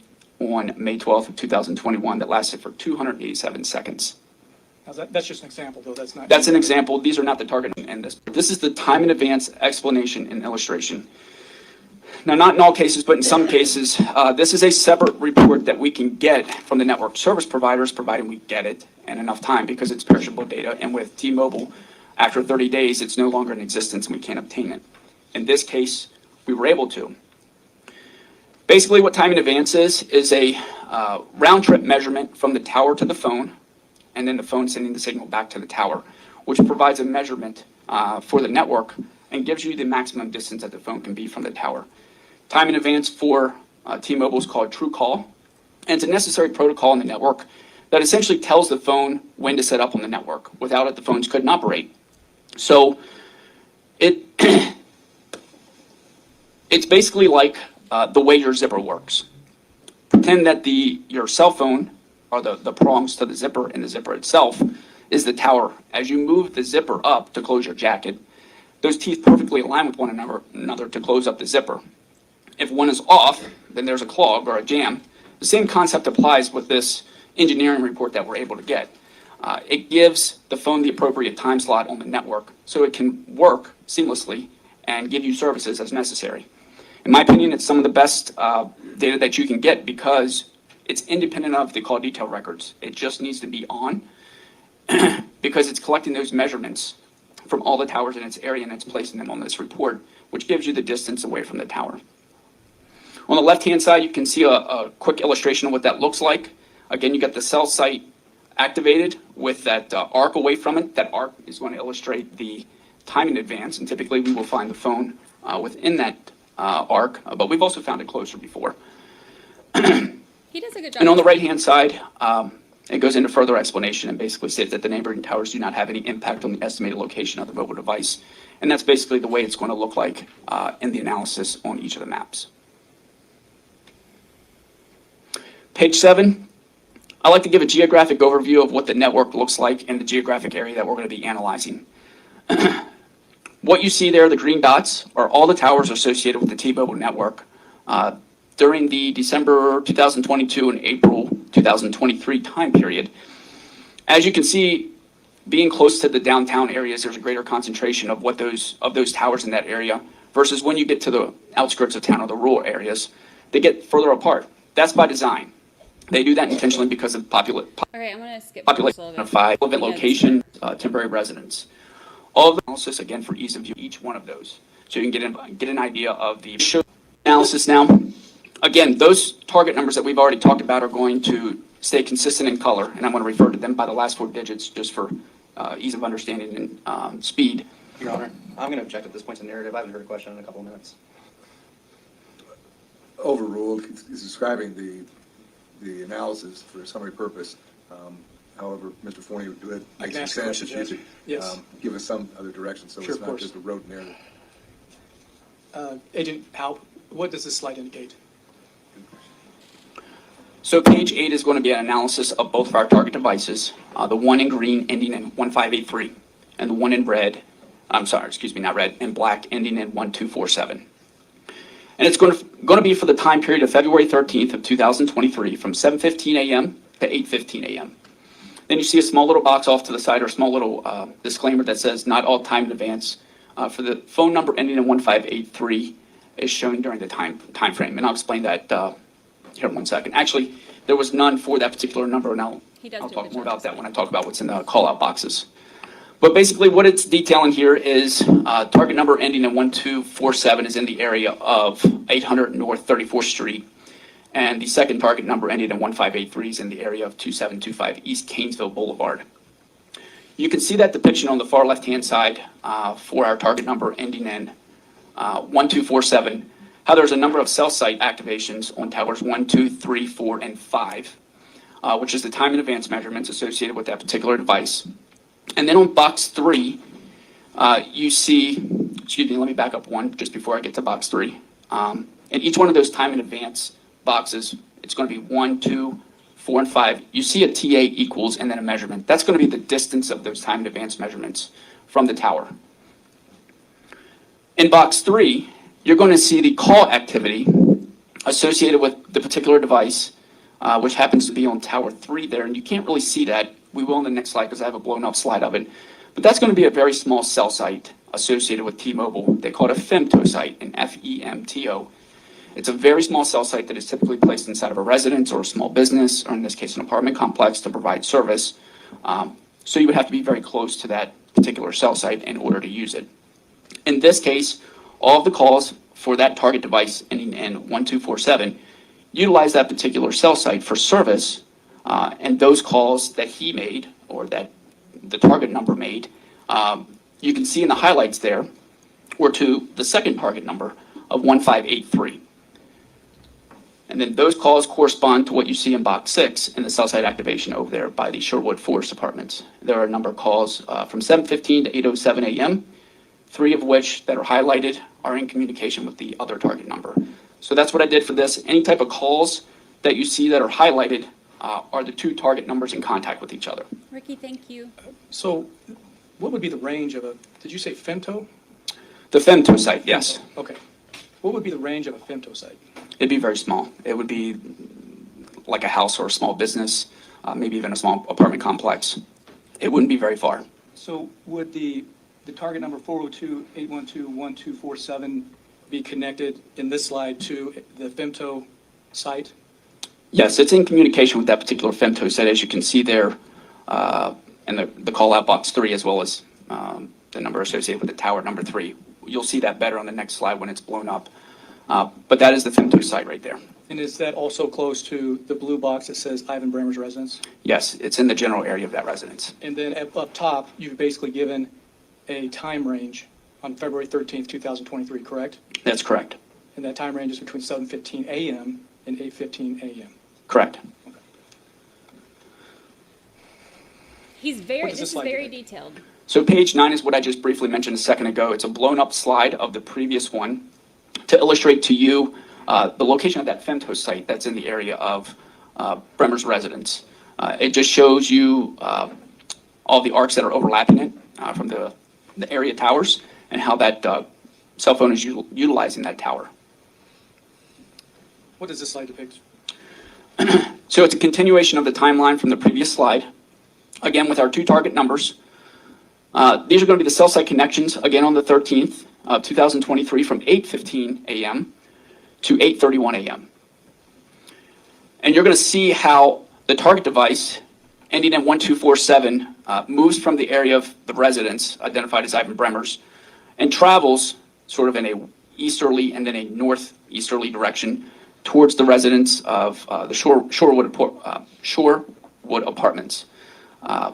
Not all timing advanced measurements are shown during this for ease of viewing. If I were to put all of them up there, it would be like a Picasso painting. You wouldn't be able to see what's going on because the measurements. Okay, so from 8:15 to 8:31, so this is showing him leaving his house and going, it said to Sherwood Apartments, but remember he's going to, Sherwood Apartments is right there, right beside Sugarland. Sugars, where she's working. So this is when he's going to pick her up. Would be all over the place. So I showed the initial one and I showed the ending one, which is why you only see 2 of the arcs. But I did show the cell site activations to show the travel. Now, I don't know the exact route of travel, I just know it's in that direction. And you can see from the time range analyzed, which is about 16 minutes, it takes either that or just under that to travel that distance from Ivan Brammer's residence over to the Shorewood Apartments. Once there, you see cell site activations on Tower 3 with the call-out box 3, and you only see calls for both of these devices during that time period. There's no time in advance associated with them. So we only had incoming and outgoing calls, and those calls are between the 2 numbers, and they are co-located on the same tower at about the same time. And which tower would that be? It's the tower identified as number 3, along with its call-out box number 3. So both cell phones, defendant Ivan Brammer's phone and Ilene Gowan's phone, are connecting to Tower 3. That's correct. And the defendant's phone is traveling, started at his residence, is traveling east, correct? Correct. It goes east and then sort of like a northeasterly direction to the same tower and sector that the second target phone is using. What does this slide depict? So again, a continuation of the timeline for both of our target phones. Because right after he picks her This up. one is from 8:31 a.m. to 8:52 a.m., again on February 13th of 23. Not all of our time in advance measurements are going to be illustrated here, again, for ease of viewing. But you can see where those cell phones start out. Again, they ended on the previous slide over by the Shorewood Apartments. They're starting there on this particular slide. And we start with Tower 1 with those phone calls that you saw on the previous slide. Then you can see the phones moving back towards the area identified as the relevant location, which is where you see time in advance measurements for both devices in that same general geographic area at the same time. So we're looking at 8:31 a.m. to 8:52 a.m., correct? That's correct. And these Okay, relevant location is that address that they have right there for relevant location is her mom's. So this is 8:31 to 8:52. So this is when he picks her up and they're going from Sugar's to her mom's. On this slide, are they traveling together? It would appear so, yes. So you can see on Tower 2, or the one identified as Tower 2 along with its call-out box, that both devices have a time in advance measurement on that roughly at the same time. And then shortly thereafter, both phones are communicating with the same towers identified as 3, 4, and 5, as you can see from the call-out boxes. And the phones are traveling west now, correct?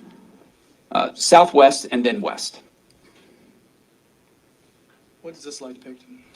Okay, slide 12, again, both of our target numbers that we've identified, same color. Continuation of the timeline. Previous slide ended at 8:52. This one starts at 8:52 on February 13th of 2023. And the ending time for this one is at 9:16 a.m. And what this shows is where the phones were previously ending on the other slide, on the last slide, which is at that relevant location, traveling back to where the Sherwood Forest Apartments are. And you can see that from the last line in the header up there. Devices traveling from the area of Avenue B and North 25th Street to the area of 2009 Sherwood Court. And you can see that based on the time in advance measurements of 1 and 2, or towers 1 and 2, along with their associated tower tags. And then ending over here on 3 and 4, which is where both devices have time in advance measurements near the Sherwood Forest Apartments. And does it again appear that both phones are traveling together? It does appear that. So this is when they go back to those Sherwood Apartments. Remember where we see. So slide 13, video of her the previous slide ended at 9:16. This one's going to also be with both of our target devices we've been discussing, starting on 9:16 a.m. to 9:41 a.m. on February 13th of 23. Again, not all time in advance measurements shown. It's showing the phones starting out in the location that we last left off in the area of the Sherwood Forest Apartments, and then traveling to the area of Levi Carter Park, Nebraska. And again, I don't know the exact route of travel, but the time analyzed here would be the approximate time that it would take to travel over to that area of Levi Carter Park, Nebraska, where you can see those ending time in advance measurements identified on towers 3 and 4, where both phones are located. Okay, so toward Levi Carter Park, isn't that the lake? He said they were going out to Carter Lake to have some fun. Is that what I'm remembering right? Hold on, let me look. Yeah, Carter Lake to have some fun. Okay, so this is Levi Carter Park is where Carter Lake would be. So this is where he said they were going out to have some fun. So would it be accurate to say that both phones are together, first moving west, and then both phones are also still together, moving north across the river on the Nebraska side? That's correct. You can see a variety of cell site activations without the time and advance measurements, and both colors there, which identifies each one of the devices separately, moving in roughly the same direction and then ending in the same area. What does this slide pick? So our last slide ended with both numbers arriving in the area of Levi Carter Park, Nebraska. This one shows the duration in which those phones remained in that geographic area, which was approximately 9:41 a.m. to 10:17 a.m. on February 13th of 23. And again, it just shows the devices remaining in that area for a period of time based on all the time in advance measurements that you can see here. When you say Levi Park, is there also Carter Lake there as well? It is. It's actually Carter Lake if you cross over Carter Lake and get into Iowa. But because I believe those phones traveled across the river and went north, Levi Carter Park would be on the Nebraska side, where if you were to be on the Iowa side, it would be Carter Lake. And both phones are together? Correct. As you can see from the number of time in advance measurements. This is all on all the days towers you're that are missing. activated there, you can see the color change between the two and the measurements associated with them. February 13th. On this slide, it's 2017. Correct. What's this slide pick? All right, 15's got a lot going on with it because there's a lot of time in advance that's associated with this. And there's a lot of movement going on with towers that service both locations, which makes it a little bit more confusing. But to walk through it, we're continuing with the previous timeline, starting at 10:17 a.m. with both devices. The one in green ending in 1583, the one in black ending in 1247. Our start time for this is 10:17 a.m. and the ending is at 10:41 a.m. on February 13th of 23. Again, not all time in advance measurements shown, just the cell site activations to give you the direction of travel. And it shows the devices traveling from the area of Levi Carter Park, Nebraska to the area of 800 North 34th Street, which is Ivan Bremmer's residence. If you look over there to basically the top left-hand corner of the analysis where those phones are in the area of Levi Carter Park, you can see them depart in a southerly direction and then come easterly across the river and then eventually move north towards the ending location, which is the apartment complex belonging to Ivan Brammer. So it would be fair to say that the phones are traveling together and then actually have traveled back into Council Bluffs at that time ending at least 10:41 a.m. Yes, so they're co-located in the area of Levi Carter Park based on what you see there on the time in advance measurements, and then they are also co-located together. Okay, see, this is hopefully going to answer some of our questions too, because yesterday when we were looking at the video of him when he gets back to the apartments, and we were having trouble seeing if her body was still in the truck and if he was adjusting it or whatever. So hopefully this will help answer some of that too. In the area of Ivan Brammer's residence during the ending portion of this time period, which is at 10:41. So 10:41, they're going back to Sam's. So moving on with the timeline from the previous slide. Previous slide ended at 10:41 a.m. This one starts at 10:41 a.m. And it shows the duration that both devices are in the general geographic area of Ivan Brammer's residence, which is approximately 5 minutes. It's 10:41 a.m. to 10:46 a.m. And both devices are in the same general geographic area. Once again, co-located, as you can see from the number of time in advance measurements on a variety of towers that are associated with those devices.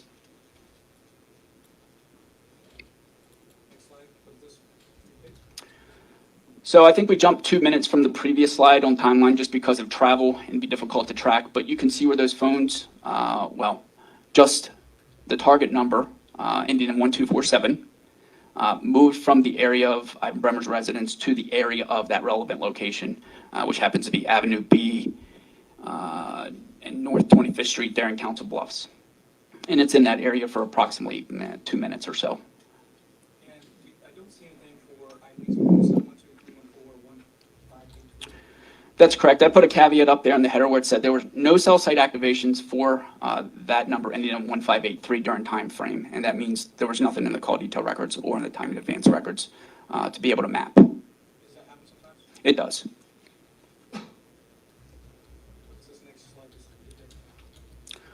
Okay, so the last slide, this is continuation of the timeline from the previous slide. We're moving back to both devices during this. The target number ending in 1583, as well as 1247, on February 13th of 23 from 10:50 a.m. to 10:56 p.m. Again, not showing all the time in advance measurements, but I am illustrating the towers as well as some of the measurements for each device to show that the phones are moving in the same general direction, which happens to be from the relevant location identified there in blue with the eye in the middle, towards the Shorewood apartments.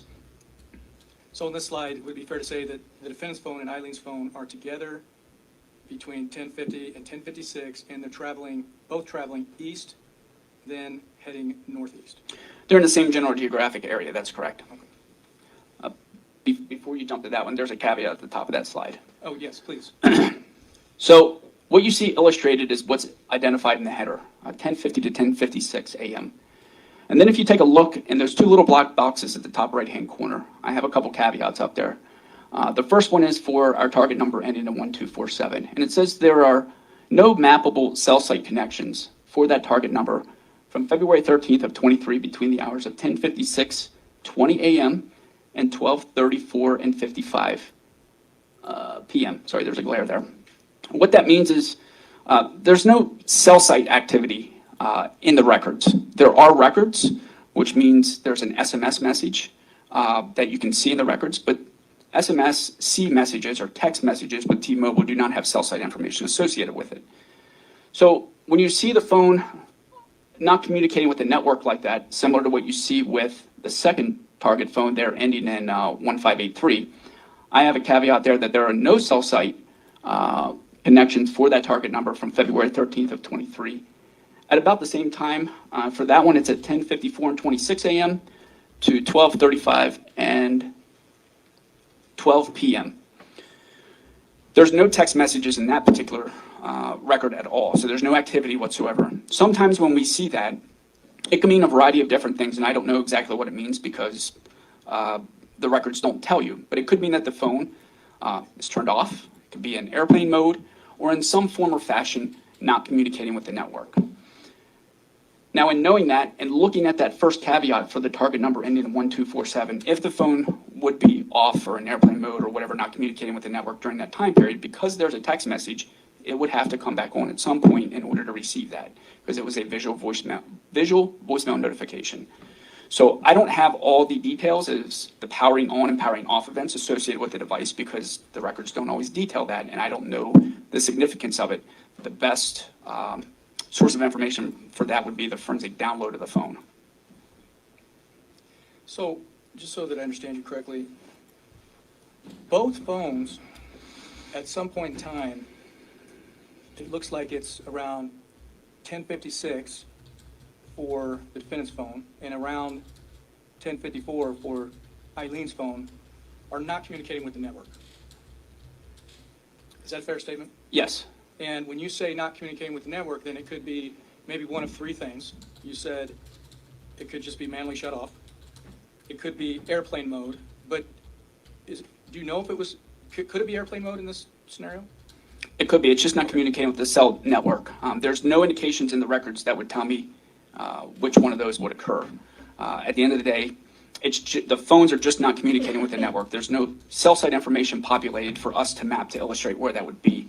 And in the records, with the exception of the first one identified as 1247, there's no other activity. The one with 1247 at around 11:17 a.m. has a visual voicemail that is received. It's a text message. You can see it in the record. So there is some activity.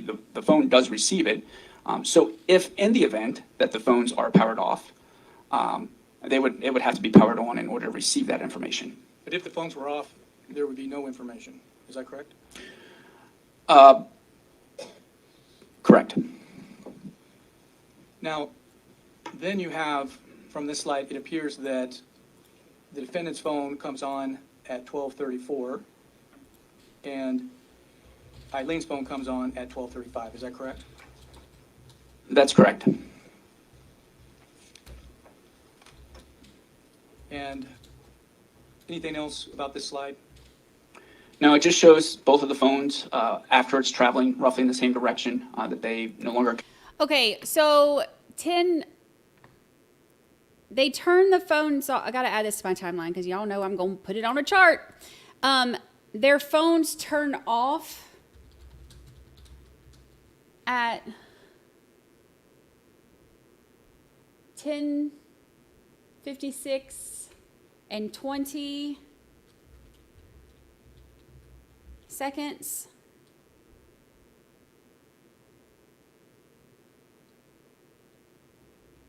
Is that what that says? To 12:34:55. So, gee, that's not suspicious at all or anything, right? And that one's the. Lord, I need my old lady glasses, and I did not bring them with me today. And then that's the 1247. So that's his phone, and then her phone is off from 10:54, 35 to 12:35:12. Which means, okay, they were obviously turned off and back on right together for, I mean, within seconds of each other. It's like literally one after the other for, what, 40 minutes? Communicate with the network around the same time and then later come back on, or there's cell site data in the records around the same time. What does this slide depict? So based on what we just discussed, you saw the ending times of those cell site activations, or there being no cell site activations to be around 12:34, 12:35.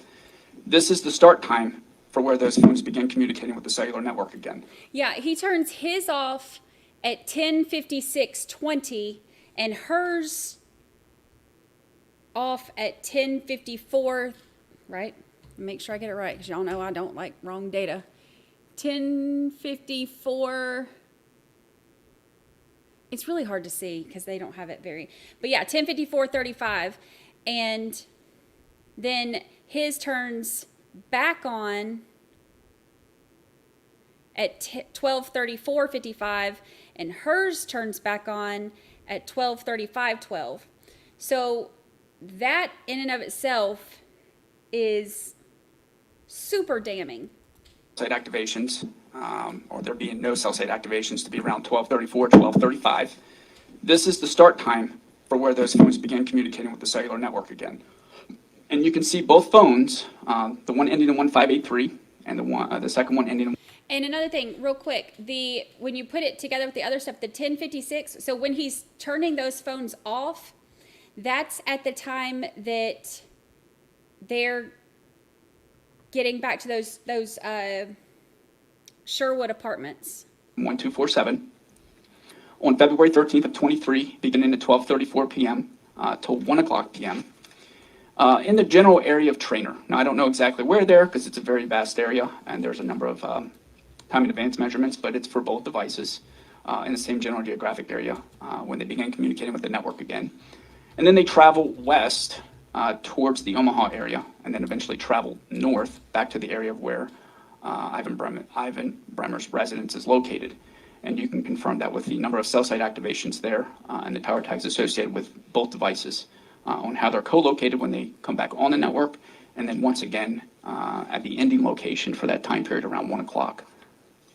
So, if this is accurate, so both phones, both Eileen's phone and the defendant's phone come on at 12:34 off of the tower out in Trainer, correct? I wouldn't say come on, they begin communicating with the network. So they again. start communicating again with the network? Yes, I can't determine whether they're off or whatever it might be. It's just, there's cell site activity that begins populating in the records with the events in that area. But do you have any doubt whether the phones are together or not?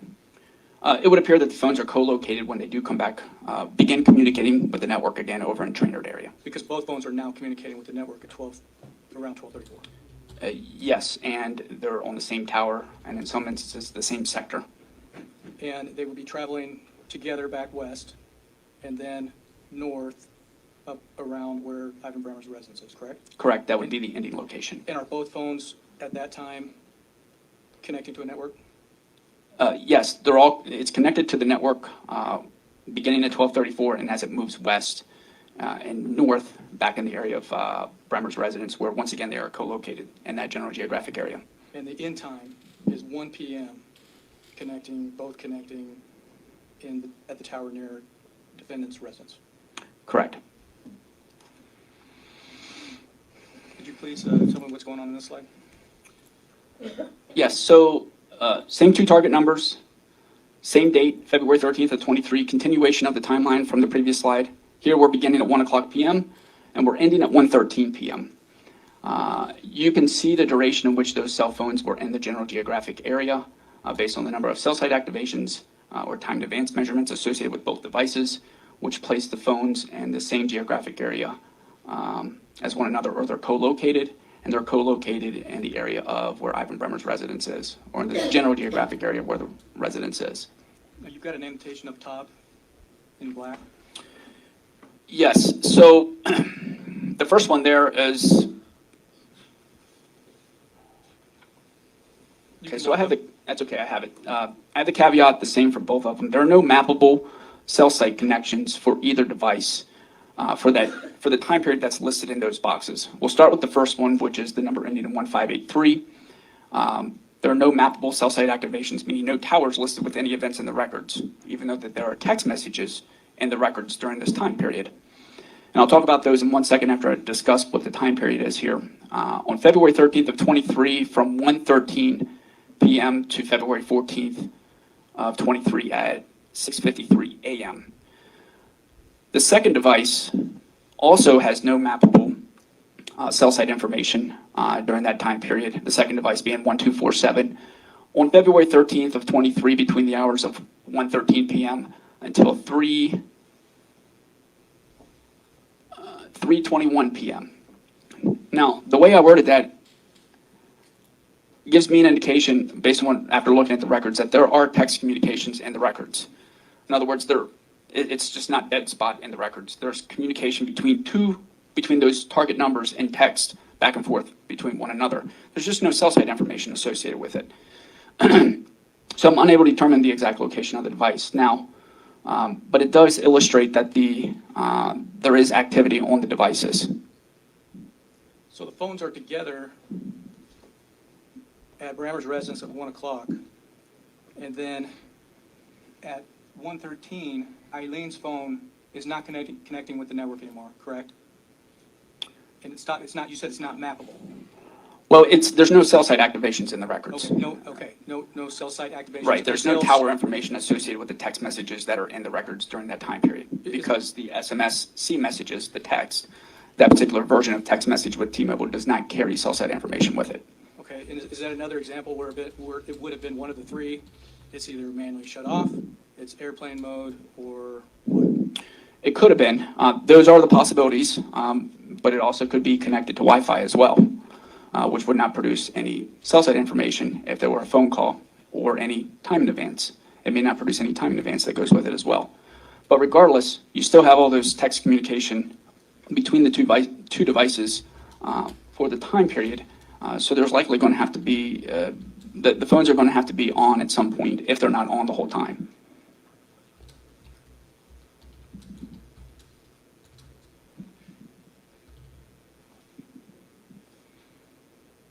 What does this slide indicate? Okay, so this is, again, involving both of our target numbers, 1583 and 1247. This is going to be the cell site activity for both devices the following day, which is February 14th of 23, from 7:55 p.m. to 8:20 p.m. And again, not all time in advance is shown for the number ending in 1247 during time frame. And there's no time in advance. In other words, there's none in the records for the target number ending in 1583 during time frame. You can see from the analysis that the target number ending in 1247 originally is in the general geographic area of Ivan Bremmer's residence, which is 800 North 34th Street, and then travels in an easterly and then a northeasterly direction towards 2725 East Canesville Boulevard, or the Shorewood Forest Apartments, whichever one of those icons you want to use. where you have both devices communicating with the same tower at roughly the same time, which is identified on number 4 there, tower number 4 with tower tag associated with it. You can see on that particular tower, target number that's in green ending in 1583 checks a voicemail for 109 seconds.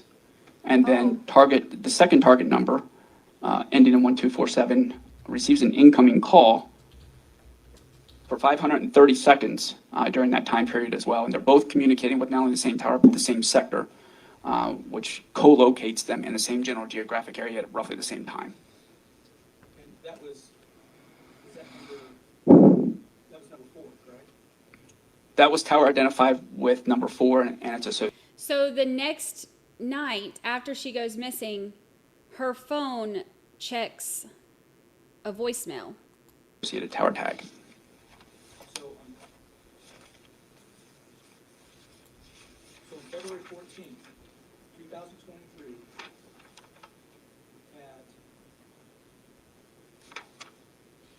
what time were both phones connected to number 4 network or tower?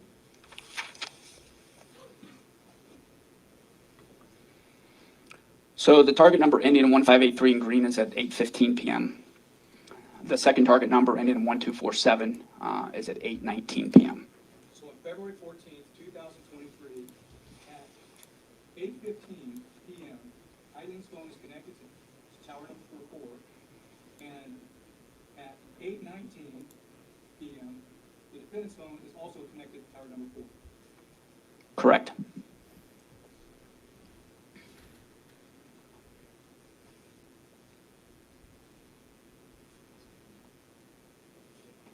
You don't have time advance on that one? Not for that particular cell site activation on number 4. No, there's no time in advance associated with the target number ending in 1583 during that time period.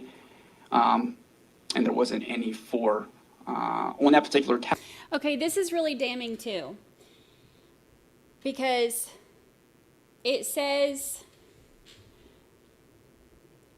February 14th at 8:15 p.m. through February 23rd at 12:44 p.m., which is the end of their records. That's Eileen's phone. All calls during that time go to voicemail, and only one of those calls and texts was from Sam's phone. So think about it. If she was really missing, he has no history of trying to talk to her. Tower, identified as number 4. There was not any for 1247, although just before that time period at just after that time period at 8:20 p.m., you can see on the tower identified as number 5 there's a time in advance measurement and cell site activation for target number ending in 1247 for that time. And the only call that he did make to her phone is right after her phone all of a sudden was going straight to voicemail. Period. Now, after 8:15 He's an idiot. p.m. with Eileen's phone, where it's connecting to Tower 4, did you ever see any other data connecting with the tower for Eileen's phone after that? So after that 8:38 p.m., and this is what's up in the black box there, the target number ended in 1583 does not have any other cell site activations in the records for the remaining time period, which ends on February 23rd of 23 at 12:44 p.m., which is the end of her records. And all calls during that time period are incoming and they roll to voicemail.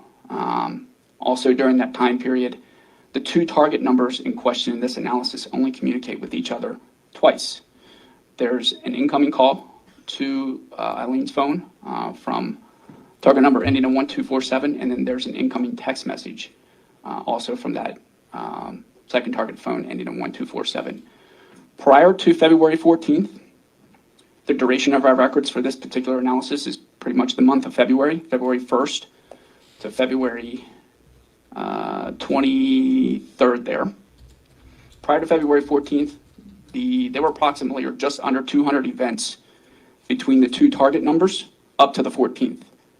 After the 14th, which is what you see here down at the bottom on number 4, after that time period until the end of the records, which is February 23rd of 23, there's 2. And they're both incoming from target number 1247. No further questions, Judge. Ladies and gentlemen, let's take a afternoon recess at this point.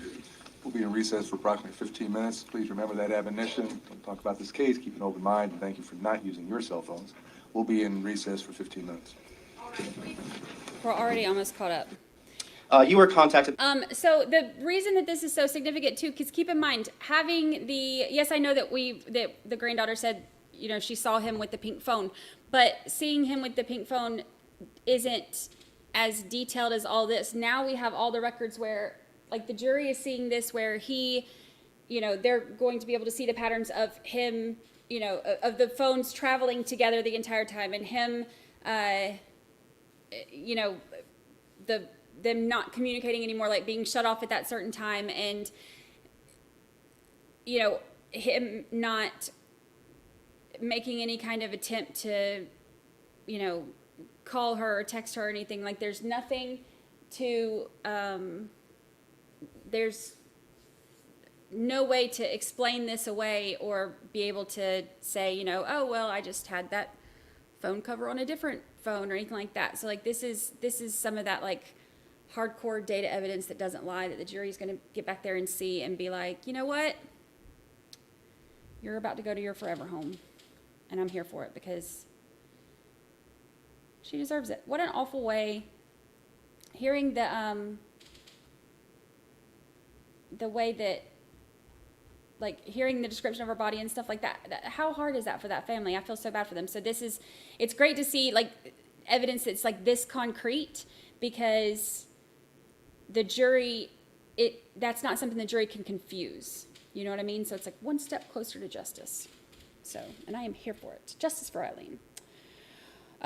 Before we start again, let me see. I think I missed a couple of things. I've been trying to read chat, but I've also been trying to pay attention to this stuff because I know that the data stuff gets lost sometimes in, you know, being able to pay attention. So I've been trying to make sure we make a note of it.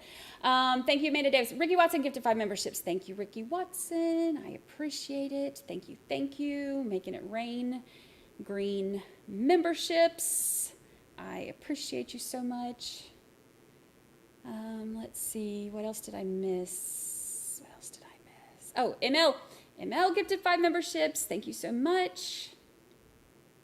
All this green coming down. Thank you so much. Thank you so much. Suzanne says, I'm really wondering what his defense will be. It sounds like the way that they're doing it, which we'll have to see what they say, but the way that, and y'all tell me your opinions, it seems like the way that he's, like, that things have been going, it almost seems like they're trying to create that doubt by, like, oh, maybe it was Mike, or maybe it was, you know, the guy whose wife is on crank and they have 2 mean dogs, or like throwing other names out there. To me, that's what it sounds like his defense is going to be. Not necessarily a defense of his own stuff, but just trying to throw doubt, like maybe throw somebody else in there that, oh, well, it could have possibly been this person. But I guess we'll have to see what they say. Ugh. I mean, with this stuff, how can you really, that's why I love the data, because with this, it's like, how can you really go against this? How can you really defend this? You know, I like that part. I like that part because you can't weasel your way out of all of this. Sam Ivan. Sorry. Not a fan of dudes who murder nice women. Or women who murder nice dudes. Did they say how long this trial is supposed to be? It is supposed to be, I think they're having their 2 experts tomorrow. I think that the state is supposed to rest tomorrow. We're going to miss a lot of tomorrow because of the Murdoch stream that we're doing with Tinsley and Liz Farrell. And we have the Farrader sentencing in the morning, so we'll see what we can get in tomorrow. And then whatever we don't get in tomorrow, we'll watch Friday. Because obviously you see, like, I mean, we started hours late today and we're already about caught up. Because they talk slow over here in Council Bluffs. Yeah, Shunka Bacon, the Shaggy defense, wasn't me. Wasn't me. Data doesn't lie. Data doesn't lie.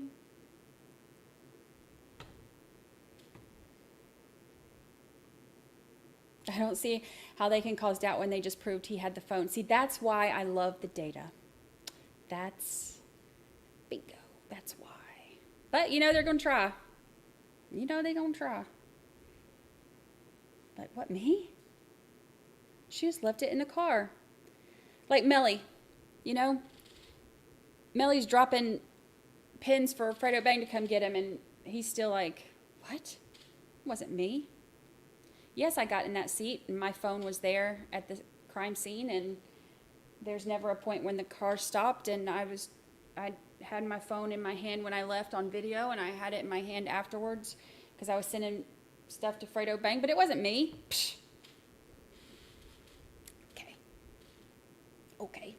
Okay, Jan. Sure, Jan. Let's see. Do we have any information? No, she said that it does not exist, that was a lie too. Tomorrow will be so good. I love the fast forward option too. I have missed some of y'all's chats today, and I'm sorry. I've not been paying as close of attention because I'm trying to get all of the data stuff in for us because I know that this one's hard to follow, but I am trying. Yeah, I love how we call it the Murdoch mess because that's exactly what it is. They messy. They are messy. Holly Mack, get to 5 memberships. Thank you, Holly Mack. Thank you, thank you, thank you. Thank you, thank you. I appreciate it. Y'all are so generous. I love the gifted memberships because then everybody gets to see their names in green.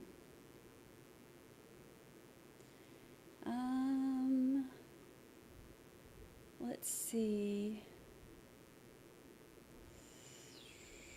What else did I miss? Did I miss anything else? Miss anything else?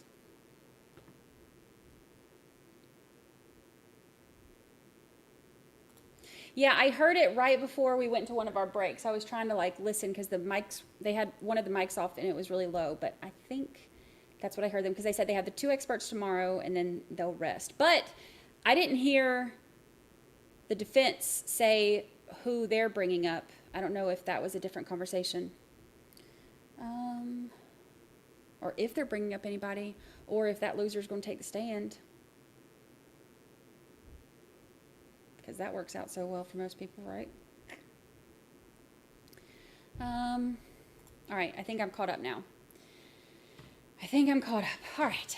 Thank you so much for the gift. Oh, well, speaking of gifted memberships, Dallas Born and Boston Brett, it is look at our mod of the week. Gifted memberships. Thank you so much. Thank you, thank you. Gifted 5 memberships. Thank you so much. I appreciate it. Everybody looks good in green. I love it. I love it. Thank you so much. All right, I think now we're caught up. Oh, no, we're not. Evangeline Light. Gifted 5 memberships. Thank you, thank you. And there's more. More people. Sue McDonald, Jennifer William. Oh, it moved. Missy Pants. Mama Trout. Valley Girl, Angie H. Oh, it moved. Sorry. Rockin' Dawkins. And whoever else I missed, I'm sorry. I tried to get you, but it moved. I was trying to. It's raining memberships. I appreciate y'all so much. Thank you so much. Y'all are the best. All right, we ready to get going? By the Council Bluffs Police Department to give your analysis and opinion on this case, is that correct? That's correct. Thank you. And the 2 target Y'all numbers are you the best. belong to Ilene Gowan and Ivan Sam Brammer. Kenneth That's Hall, correct. thank you. Did you Get to 5 receive any other memberships. Thank you. target numbers from the Council Bluffs Police Department? I did not. You did not receive any target number associated with Michael Brockman? No. Y'all are the best. Mr. Forney, if you wouldn't mind going to page 7.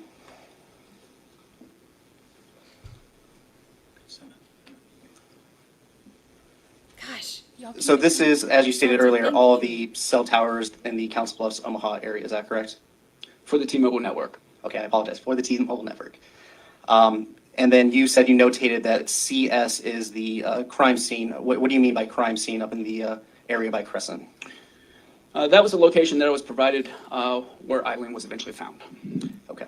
So you have no other inclination to call that the crime scene other than the fact that her body was found there, is that correct? That's correct. Mr. Forney, would you mind going to page 14? Thank you, Saltine. Thank y'all so much. Special Agent, you also stated on a direct examination that between the times of 9:41 a.m. and 10:17 a.m. on February 13th, excuse me, that both phones were co-located in the general area of Levi Carter Park. That's correct. I see your shaded arcs for box number 1. That also encompasses some of Highway 75 in Omaha, is that correct?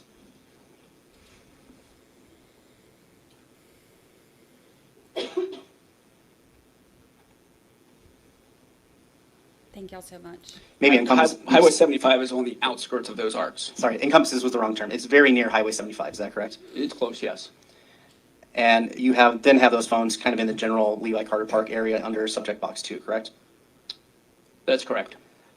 You stated that this was all, in your opinion, this is all on the Nebraska side of Carter Lake? Yes, it would appear to be. And you believe that both phones were co-located in this area until 10:17 when they began traveling in a southerly direction and then an easterly direction where they were then located by a tower in Council Bluffs at 10:41. Was that correct? Well, I don't have the other time in front of me, but it did move in the direction in which you're describing. I just don't know the time that it arrived there without looking at the analysis. What page? Next slide. It arrived there. You can see the tower tags associated with the cell site activations on 5 and 6, beginning at 10:28 to 10:41, as well as 6. You see 10:31 there. So it arrives in the area right around 10:30 and remains there for a short period of time.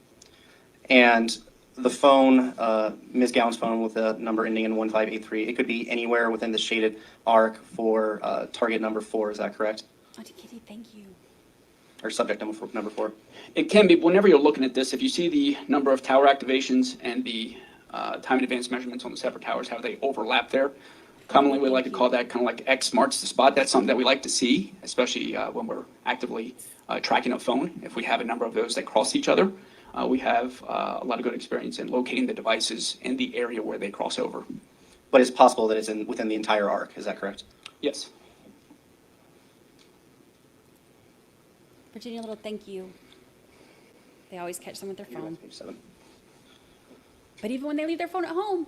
I'm not directing to you at slide number 7 at this point, Special Agent. I do want to talk to you a little bit about the Wi-Fi texting and Wi-Fi calling as it pertains to historical cell phone analysis. Can you just generally describe how Wi-Fi texting and Wi-Fi calling is able to be interpreted or not interpreted with cell phone analysis? So in the event that you have a voice call and it's on Wi-Fi, you're not going to see any cell site information associated with it, and you likely won't see any time advance measurements with it as well. The same would apply for text messages. So just so I understand this, if I'll just use me as an example, take my cell phone, turn off my network, and have my Wi-Fi enabled and make a call, that outgoing call will not be picked up by any cell tower, correct? It will not record a cell site location, but it will be recorded in the records as a transaction or an event in the records. You will see that, in which you can see in these records. But you cannot do any timing advance to know exactly where that was located. Is that more correct? If there's no time advance included with it, that's correct. Okay. So under these circumstances, that when there is no cell site connection, that can be, as Mr. Forney iterated a number of times, the phone was off, the phone was on airplane mode, or the phone had just no connection to the tower. Is that correct? Thank you. Correct. It was just not communicating with the network. I don't know in which form or fashion it was not communicating. It just doesn't have any cell site information populated in the records to map that and illustrate where that might be. And if a person is in an area where they just don't happen to have service at that time, you're not going to get any hits or target on a cell phone tower if they don't have any service. Is that correct? In other words, if it's roaming? I'm sorry? Are you asking if the phone is roaming? Yes, if there's no service on it. Well, that would be service. It would be roaming on another network. And at that point, you'd have to go to that provider in which it has a contract with in order to get those records. You would see it then. But when we're talking about it not having a connection to the tower, when we are specifically talking about Wi-Fi texting and Wi-Fi calling, that's what occurs, is you're not going to have a direct pickup from that tower when they're on Wi-Fi. Is that correct? They just don't produce cell site information with it. Okay. All this analysis that you have talked about today, your last slide, and I don't think we need to go to it, but it was February 14th, and you had both cell phones associated with Mr. Brammer and Ms. Gowan. Did you do any further historical analysis past the date of February 14th? For which device? For either device. Yes. Okay. And I mentioned that and on direct there about how prior to, I believe it was February 14th, there were about 200 events between the two phones. And then after February 14th, until the end of the records, there were only 2. I guess I need to be clear. Did you do any other historical analysis of Ivan Brammer's phone as far as tracking locations after February 14th, 2023? Not after February 14th, no. And as we're looking at page 7 of your report on the screen here, with the big CS, correct me if I'm wrong, but at no point did you have any time advance or any other indication that either cell phone was in the area of the CS marker that you have up there on the screen? No. So there's no indication that either cell phone was in that area? No. I have no further questions. Thank you. Redirect. Agent Howe, if the phones were off, would there be any detail regarding the phones around the crime scene location? Now, if the phones are off and not communicating with the network, you're not going to have any cell site events in the records to be able to map. No further questions. Thank you, Special Agent. And you're excused and can be released from any subpoena. Next witness. Judge, the state would call Detective John Clark. That was probably the most damning evidence of all of it. I'll put that into our chart that we started, and we'll take a look at it tomorrow. Oh, gosh, my back. Good afternoon, Detective Clark. You raise your right hand to be sworn. Do you swear or affirm the testimony about the case with the truth, the whole truth, and nothing but the truth? I do. Please be seated. Mr. Forney? Thank you, Judge. Can you state your full and complete name for the record, please? John Clark, And where are you currently employed? with the City of Council Bluffs, with the Police Department, And how long have you been employed with the City of Council Bluffs? since 1989. Are you currently assigned to any particular unit or division within Council Bluffs Police Department? I am. I'm with the Criminal Investigation Division as a detective. Is that often the acronym for that, CID? Yes. What types of cases do you investigate? Currently, I do digital forensics for the department, but I will also have cases assigned to me. Also, we have a call-out list, which is rotational. As one detective gets called out, we rotate up. If I would have been at the top of the call-out list when this case started, I very possibly could have been the lead detective on this, as well as still doing digital forensics. What is digital forensics examination? The examination is digital forensics. Okay. What is digital forensics? Digital forensics relates to investigations, recovery, examinations, and analysis of data from digital devices.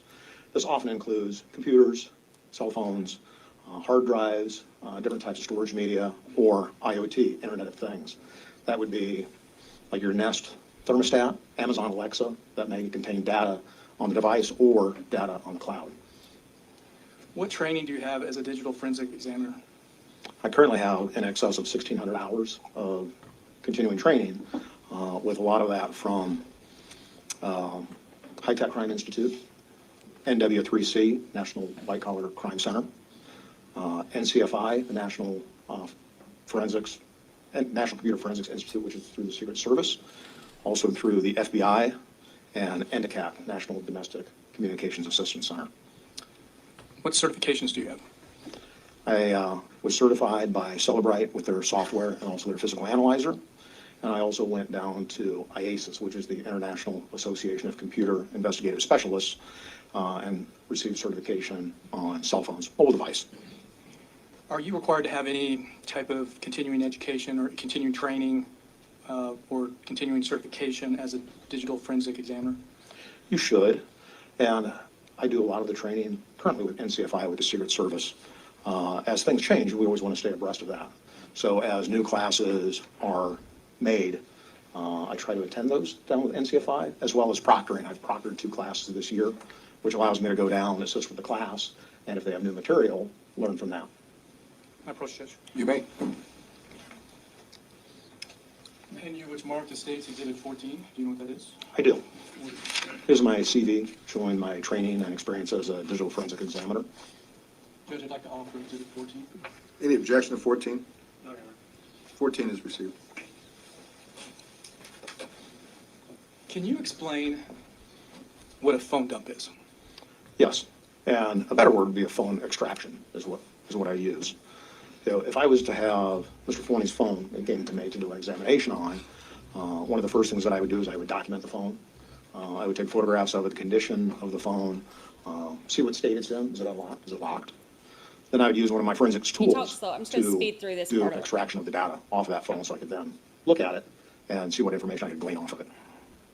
And can you tell me, I'm sure there's a lot of information that comes out of phone extraction. Can you talk about some of the information that comes from a phone extraction? Yes, some of the basic things that will come out of it: call logs, text messages, chats, These are all social things we media, know. pictures, videos. There's a lot of other information that we get from the phones also. There's a lot of databases in those phones, so much so that we can see if, on some of the extractions where the phone was horizontal, vertical, when you unlocked your phone, when it locked, if you locked it, or if it automatically locked. Things of that nature. Make sense? Can you see when a person actually starts up and shuts down a phone manually? Yes, Were you asked to analyze some of the startup and shut down data from the defendant's phone? I was. And were you able to generate a report of that? Yes, Did you find any startups and shutdowns for February 13th, 2023? I did. May I proceed? Oh, dang. Here we go. And here was marked as State's Exhibit 6B. Do you recognize that? I do. What is it? This is a report that I generated with startups and shutdowns at the request. And is that of the defendant's phone? It is. And is it from February 13th, 2023? Yes.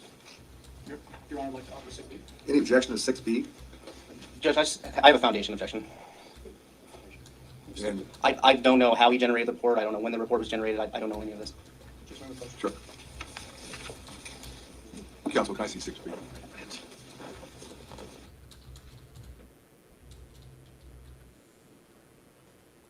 He does give Ed Asner vibes. You are correct. A little more foundation on Exhibit 6B. Thank you, Judge. May I approach? You may. On Exhibit 6B, did you generate this report? I did. And when you generate this report, do you use a specific software? I do. And what is that software? Magnet Axiom, which is a forensic software. It allows me to process the data that we take out of the phone. You have to process it in a tool to be able to see it. Did your department extract the defendant's phone? Yes. And then did you take that data and use that software to create that report? Yes, I did. Like the- Any objection at this point? No, Your Honor. 6B is received.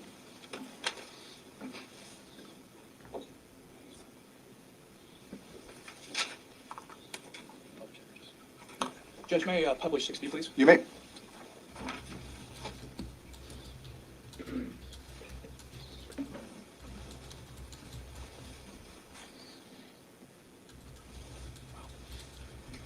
Can you please explain what this report is? This is a report of startup and shutdowns using the software tool Magnet Axiom. I was requested to see if there was startups and shutdowns. Searching for each one of those, this is what I found during the time frame that was requested. So can you explain what's highlighted in those rows? Can I stand up? Because the print's so small. You may. If you look at the device start down and shut down and startups, over here in yellow, this entire column didn't exist. It would tell me on my forensic software whether it was a startup or shutdown. When I exported the Excel spreadsheet, it didn't say startup shutdown, so it was easier for me and for everybody here if I added that column and included what it was. In yellow, we have device shutdown and startups, and we also have the event time is UTC -6. That is Universal Time Coordinated. That is the same thing as like branch time, where the clock always starts 12 and before or backward based on our time zone. So -6 accounts for Central Standard Time. So this is the correct time that we have over here. Like the first device shutdown is February 13th of 23 at 10:56 a.m. And so with that Thank you, phone, Virginia Little. with the defendant's phone on February the 13th at 10:56, does this report indicate that that his phone was manually shut off? It does. And then on row 8 at 11 a.m., does that indicate that his device was manually turned back on? It does. And then on 11:20 on 2/13/2023, 2023, does that show that his device was manually shut down? Again, it does. And then on that same day, on 12/35, does that indicate that his device was manually shut off? Or sorry, turned on? Turned on, correct.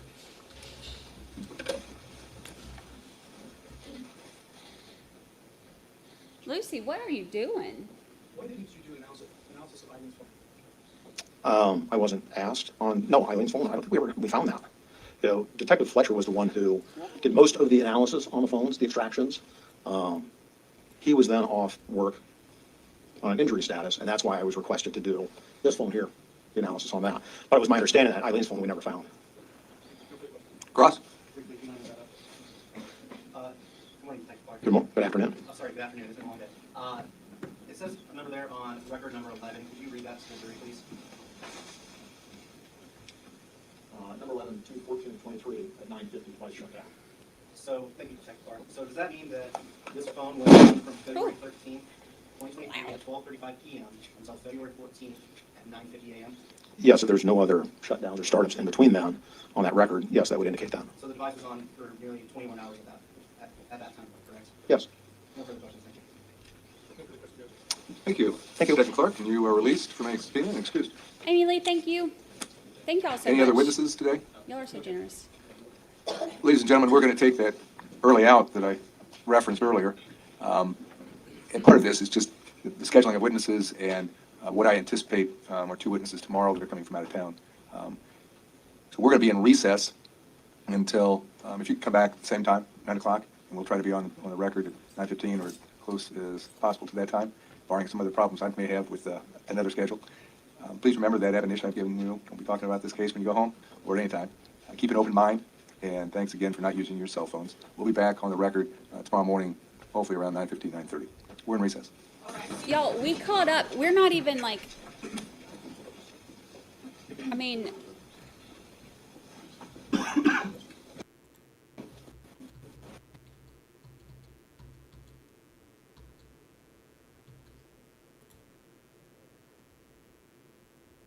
that was it. We caught up. Look at us go. We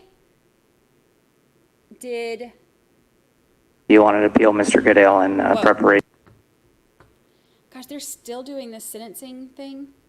of a transcript of the proceedings that we've had in this court at state expense.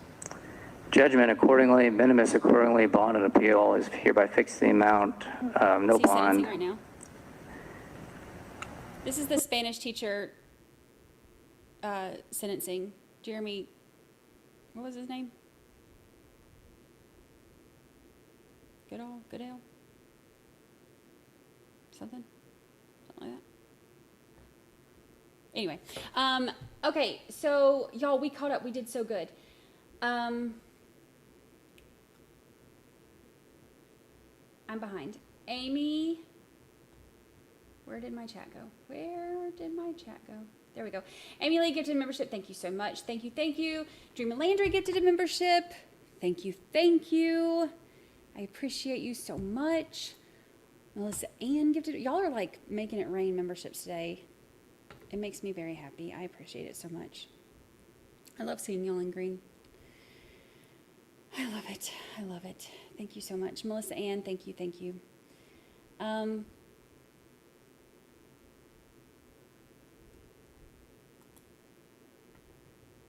Thank you, thank you. Y'all are the best. Y'all are the best. Already sentenced life with possibility of parole for Counsel, 25 years.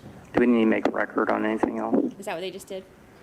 Nothing else I can think of. Wish you luck, Mr. Goodale, and I hope everybody else in this room can heal as well. We'll close the record.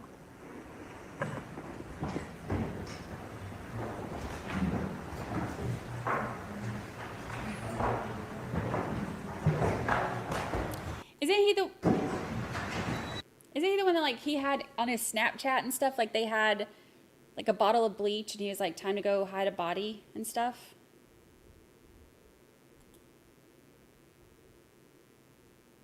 I didn't follow it too closely, but I just loosely followed it. Poor family. Bug Dugger gifted a membership. Bug Dugger. It went to Elisa. Thank you, Bug Dugger. Thank you, thank you, thank you. Oh, thank you, thank you. Y'all are the best. Y'all are so generous. I appreciate it. All right, let's take a look real quick at let's take a look at our timeline since we finished a little bit early.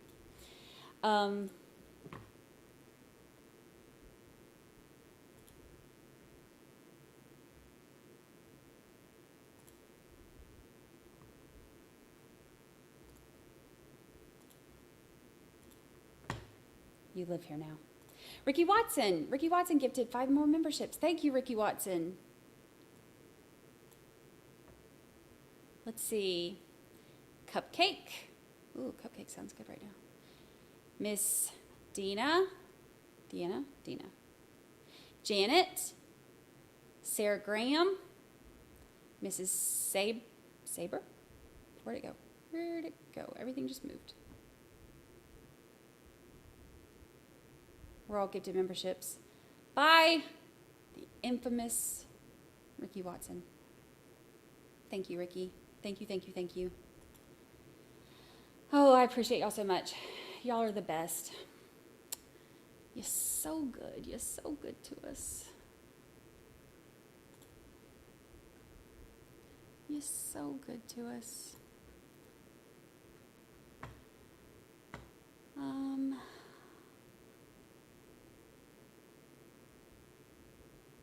We do have a good family. I love y'all. Gigi, oh my gosh, I've missed this channel and chat, but Lucy most importantly. This is really Lucy's channel. I am also just here to run things, like, because she doesn't have opposable thumbs, but really this is her shebang. She just lets me hang out here. I'm like her assistant.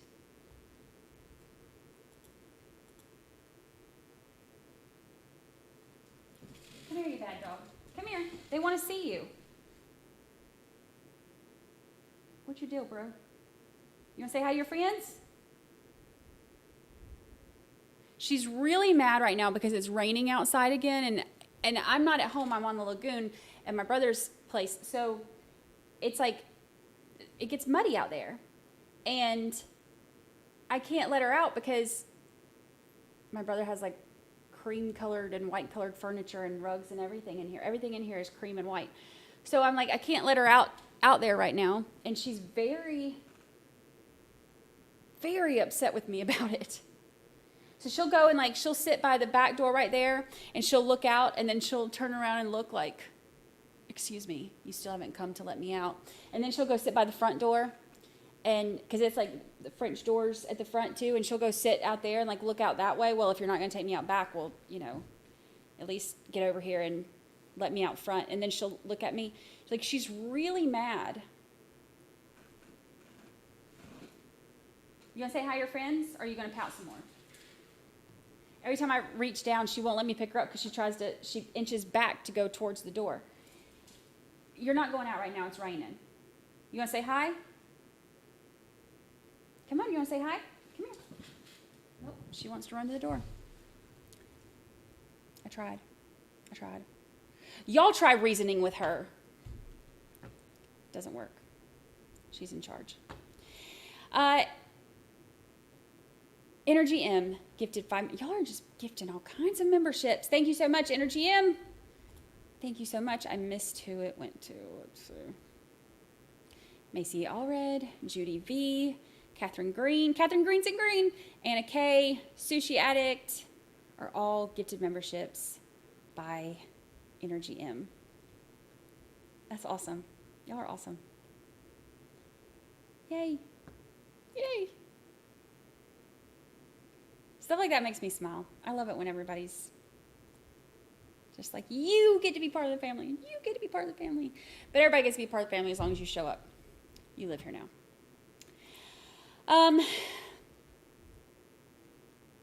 Y'all are the best. All right, let's look at our timeline real quick since we have a few extra minutes.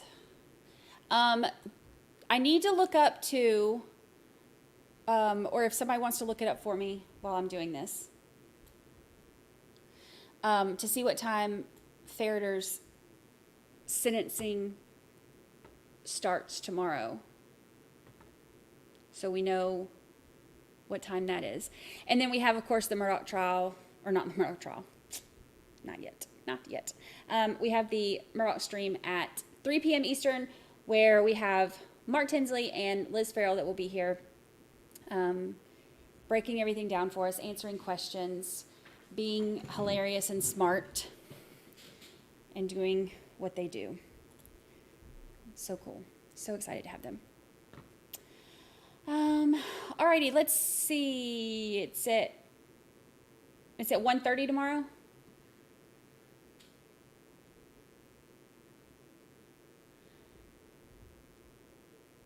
(1:30 Eastern).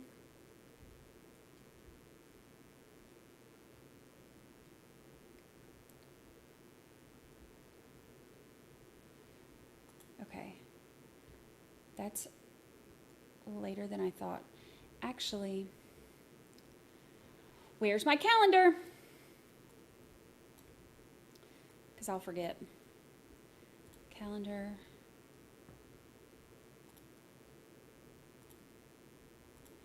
Calendar. 1:30. Save. Oh, that's 1:30 Eastern because they're Eastern.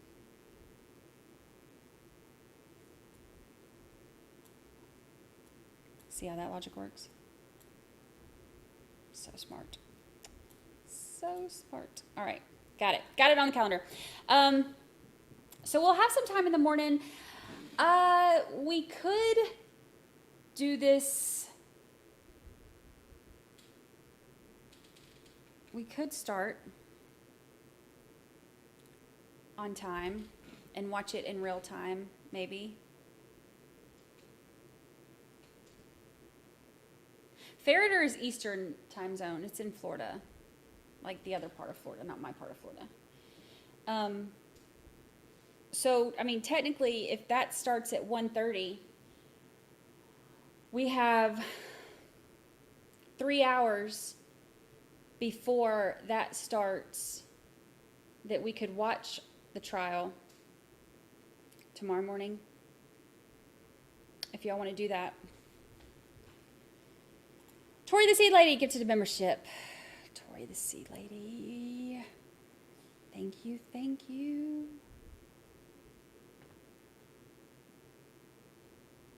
Thank you, thank you.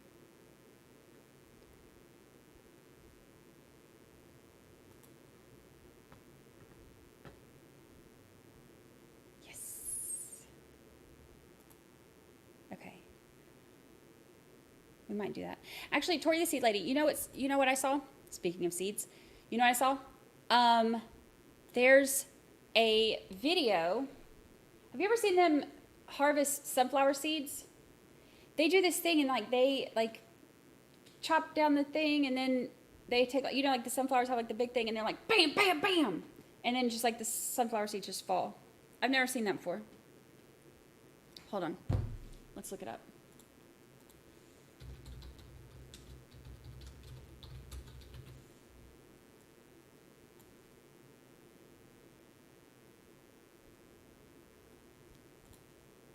It was really crazy looking.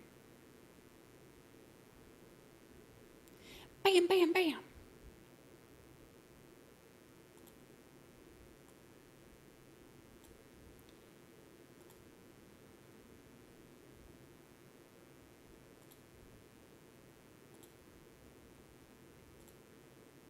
Look at us learn.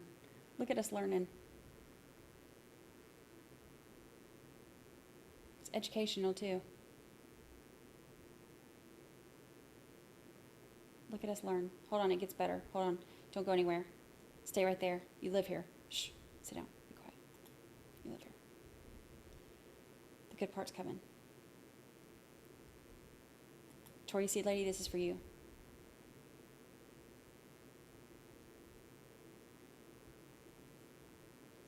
See, bam, bam, bam, bam, bam. See all those seeds? Bam, bam, bam, bam, bam. Isn't that cool? Who's ever seen that before? Who's ever done that? Bam, bam, bam. Let's look at the seeds. How cool is that?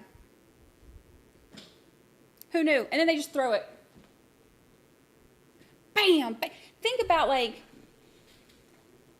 if somebody's pissing you off, you'd be like, you know what? I'm going to go harvest some sunflower seeds. I'll catch y'all later.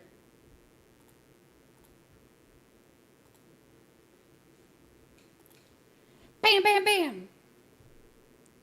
Stupid trolls. Bam, bam, bam. And then you got sunflower seeds.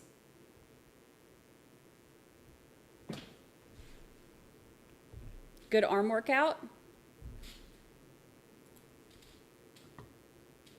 I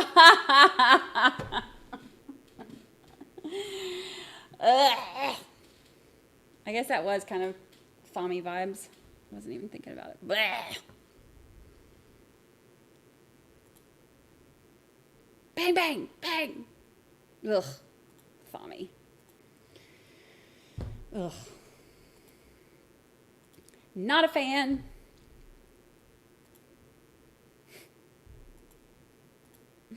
You know you're an adult when you get excited about sunflower seeds being harvested. Yes. Yes. Ugh, I can't believe you just compared me to Thommy. Ugh. Ugh. All right, let's look, but I asked for that. I asked for that. I'm gonna let that one slide. I asked for that. All right, so let's take a look at this real quick before we bid adieu for the day. Also, don't forget, email me any of your questions, Brandi@brandychurchwell.com. Email me any of your questions that you have about the Murdoch stuff, whether it's about the Becky Hill stuff or it's about any of the stuff from the first trial or anything about the upcoming trial, because we're going to be covering that too. So any of the questions that you have about anything with all this Murdoch mess, anything for Tinsley, anything for Liz Farrell, email it to me, because I'm going to get together a list of y'all's questions tomorrow. And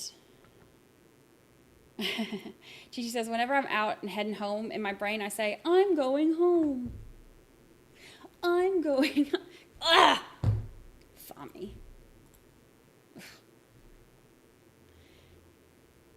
I don't think I'm even able to say his name anymore without going, ugh. I'm going home. I'm going to ruin your day. I'm going to ruin the state's day. It's as simple as that.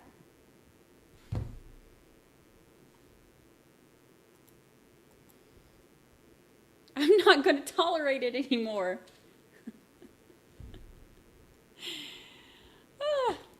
Shut up, Thommy. All right, let's see. Such an idiot.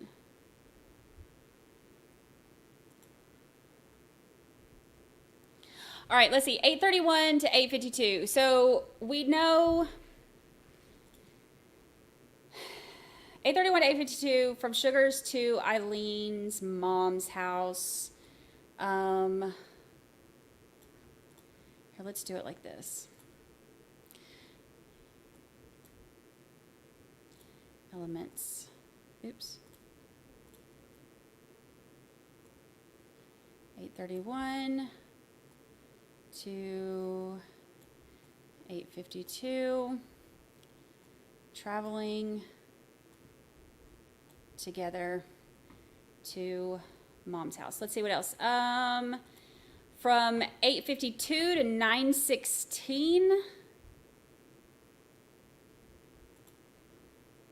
We gotta do a different color. 8:52 till 9:16. They are going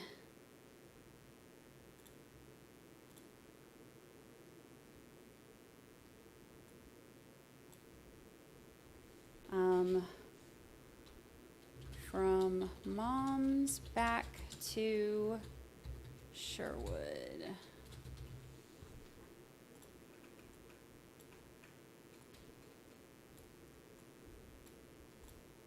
And then this See, this is how I have to organize everything. This is the only way I can keep up with it. And then the 8:30 to 8:52 was from Sugars to Eileen's mom's. Okay. Our next one was 9:16 to 9:41. Some of this is going to have to come down here.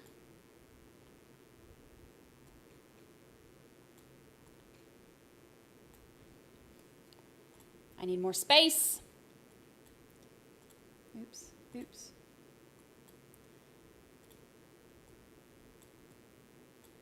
Move this down.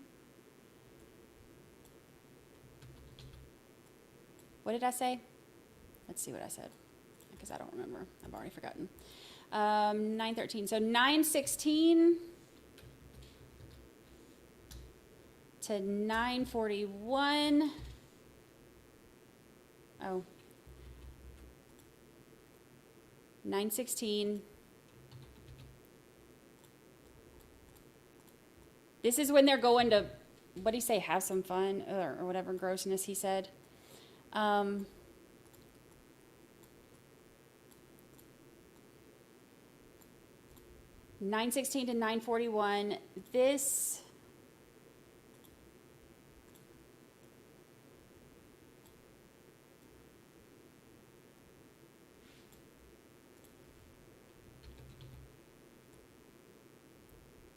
I want to see where they were when he turned the phones off. 9:16 to 9:41, toward Levi Carter Park. What time was the phone off? Not until 10:56. Okay, so that was 9:41, and then from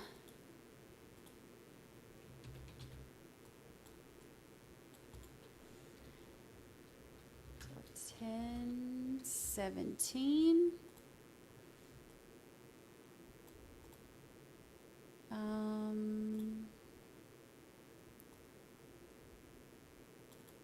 Oops.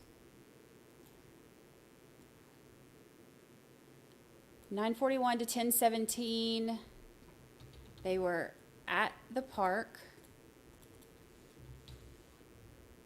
At the park.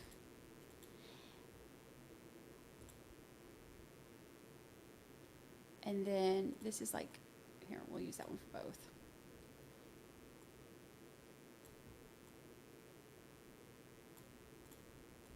This is my favorite part, is mapping everything together so you can see what they did.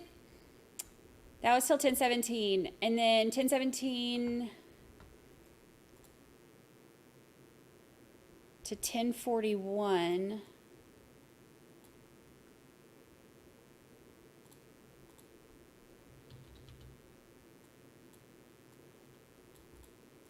Why are you sniffing my toes?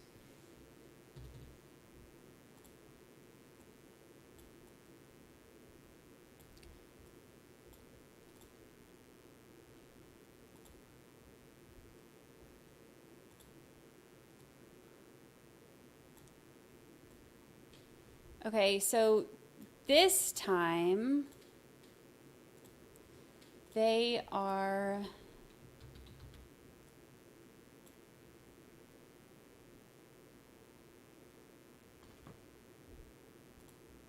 going from the park back toward Sam's.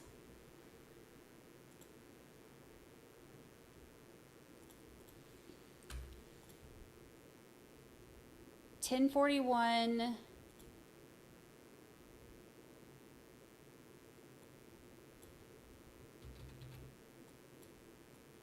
I love data.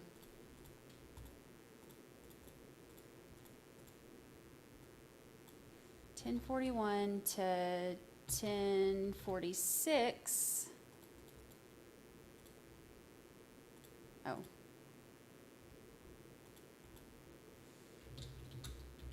They're at Sam's.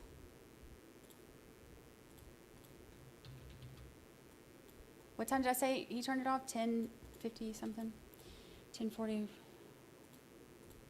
10:48 to 10:50.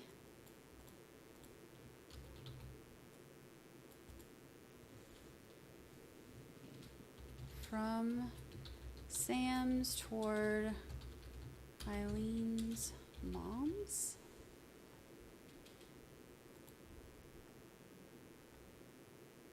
Oh, not till 10:56. Almost there. 10:50.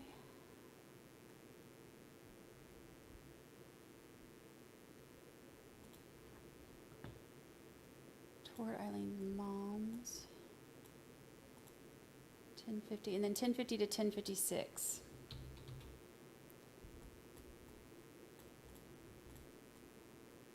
$10.50, $10.56.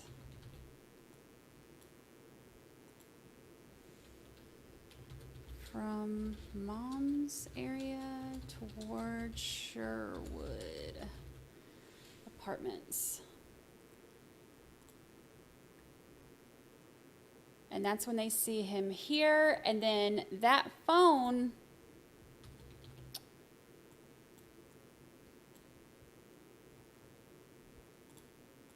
Let's make this red. Turns his phone off manually.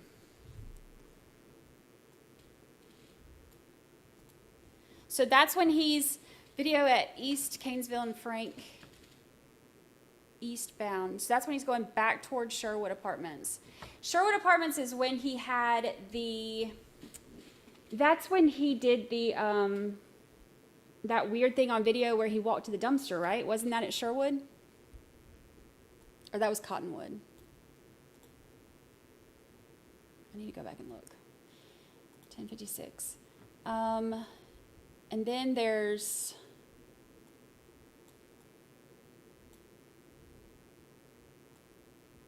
there's some video of him, but there's nothing else with the phones.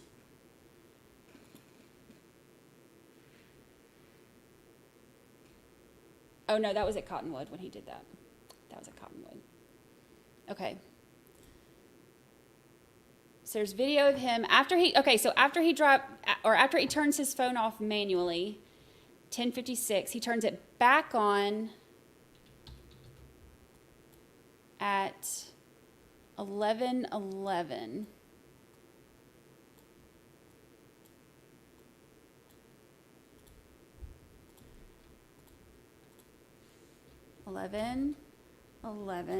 Turns his phone back on manually.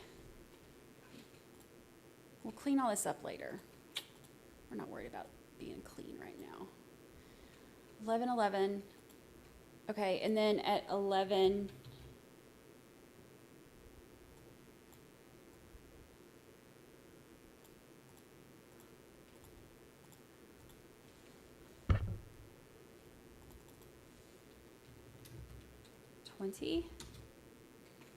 Turns it off manually.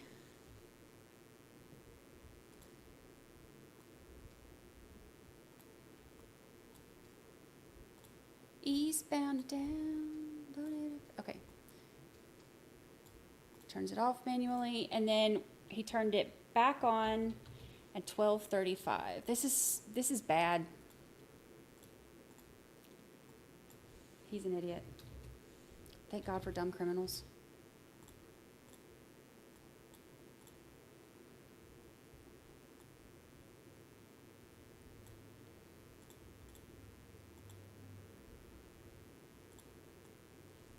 Oh, and look at there. He's seen going back. See, this is why I like labeling it. I don't have to go back and look at that time. That's not the right time.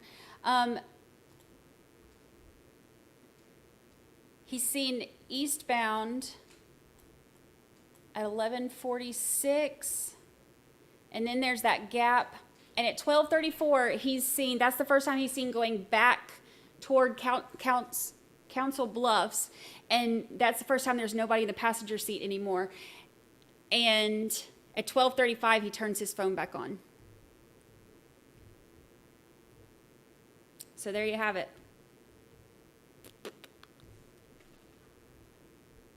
Moron.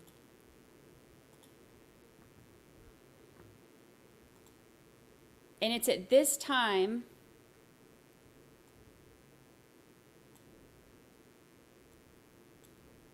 actually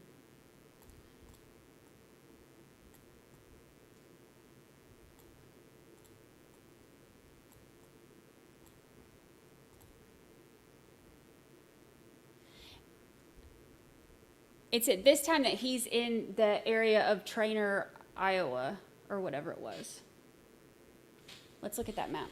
Where'd it go? Where'd it go? Look at us, y'all. Solving crimes.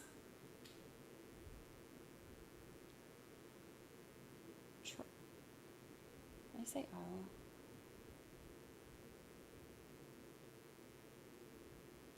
Iowa.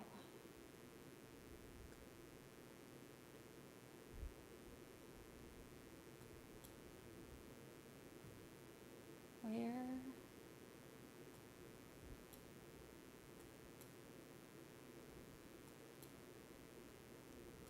Let's see. Oh, here's Trainer.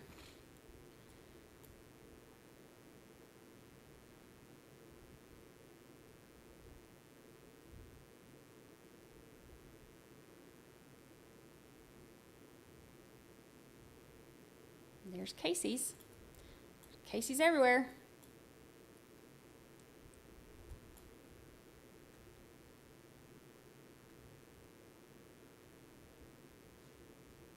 And there's Sugars. Where was that?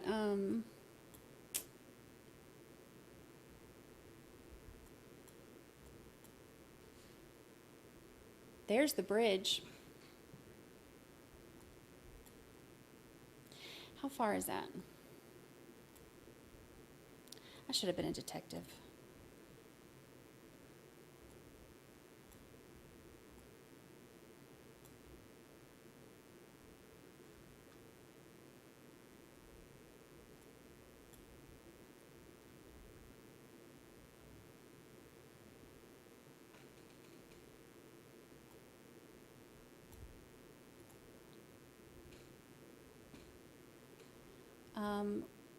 Measure distance.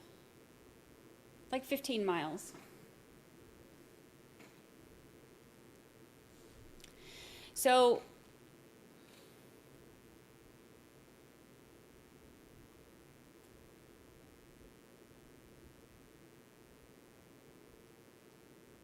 yeah, they said it's like a dumping site over there. It's known for people dumping stuff over there by that bridge too. So if he's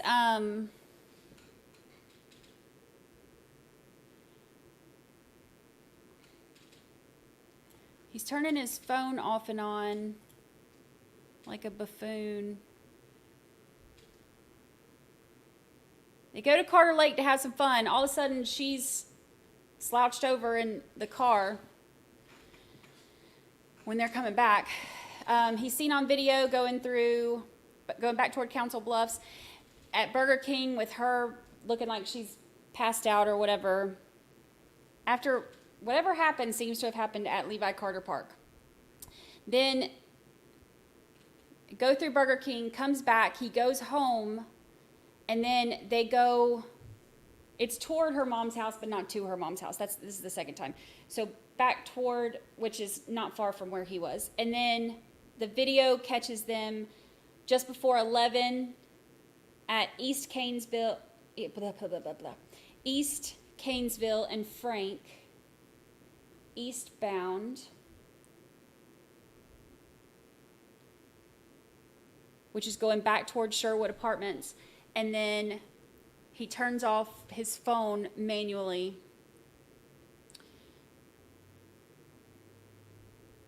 Turns north on Railroad.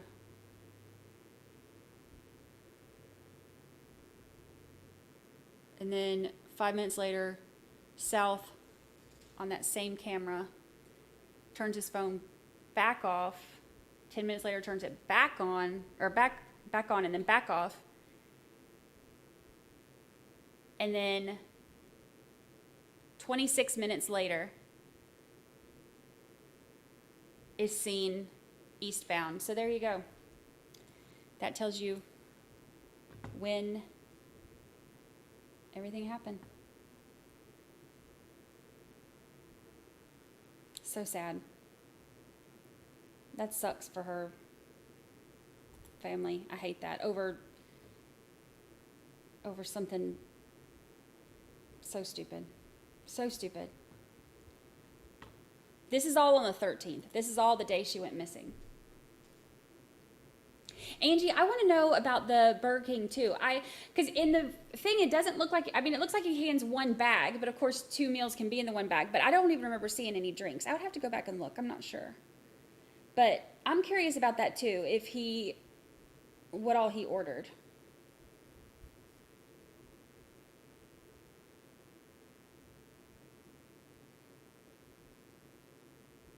Let's see what we can see handing it to him. I think they actually got rid of that video yesterday. It's only 4 o'clock. I have another couple minutes I can spend with y'all, my lovelies.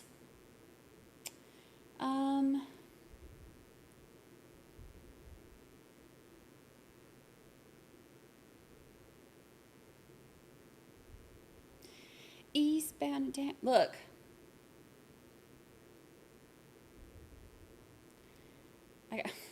Oh gosh. Look, I'm looking on YouTube. I'm about to look for this, and then I see my face right here behind Georgia. Making a face staring at the jury. Oops. Oops.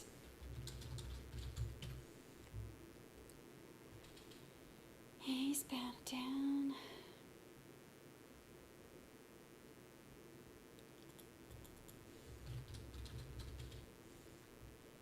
I think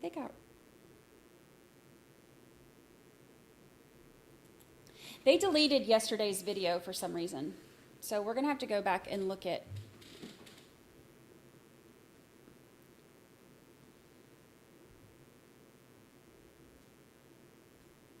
I won't copyright strike myself.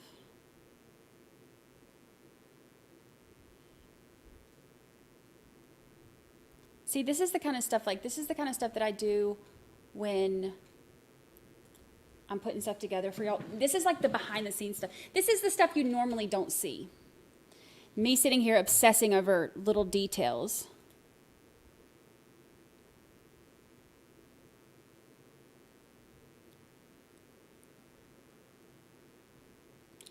There's the bank.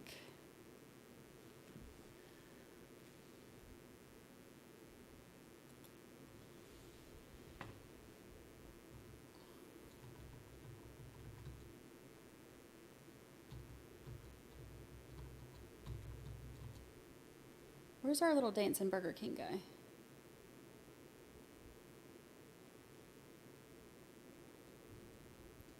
Come out, little dancing Burger King guy.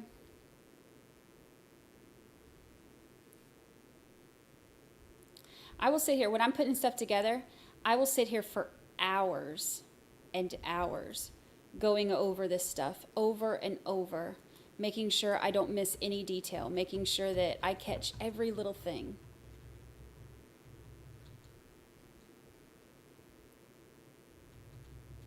Honestly, people should be worried about me. I'm a little bit obsessive. Let's see. All right, there's Mama's. Leaving Mama's.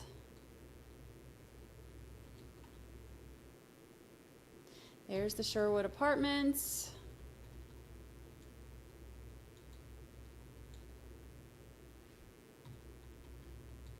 Getting busted by the road cams. Describing the car.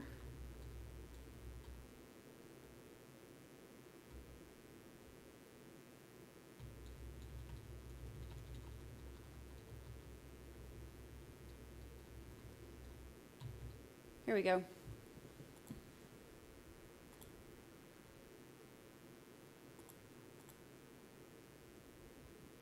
you can see the passenger about from mid to the knees there. You can see a little bit of the body there. Okay, and what's your, as you're viewing that as an investigator, anything that's interesting about that? It doesn't look normal. Why is that? The positioning looks Your Honor, awkward. again, the video speaks for itself, the document.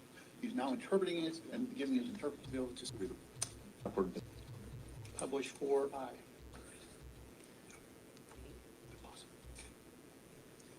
All right, let's see what he hands him. Oh, he's getting it. Getting it.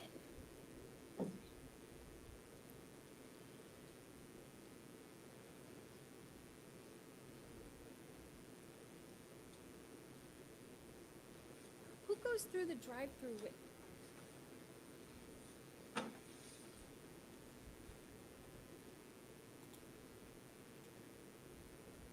Christine D. Happy anniversary. 6 whole months.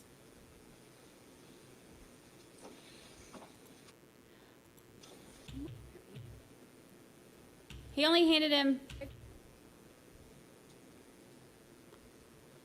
Who goes through the drive-through with? Be quiet.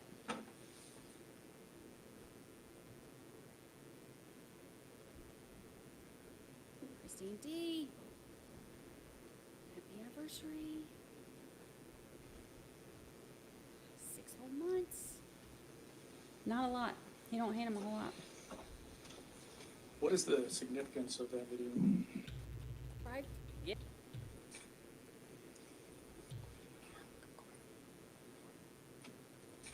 Oh, I forgot about the whispering. Oh, he's getting it.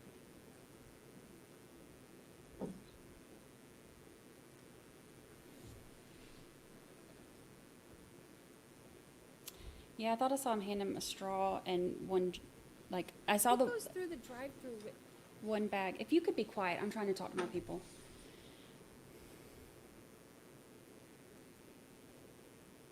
Looks like he hands him change. See there, that would look like like one straw right there. Happy anniversary. 6 whole months. He had the one straw in his hand, so.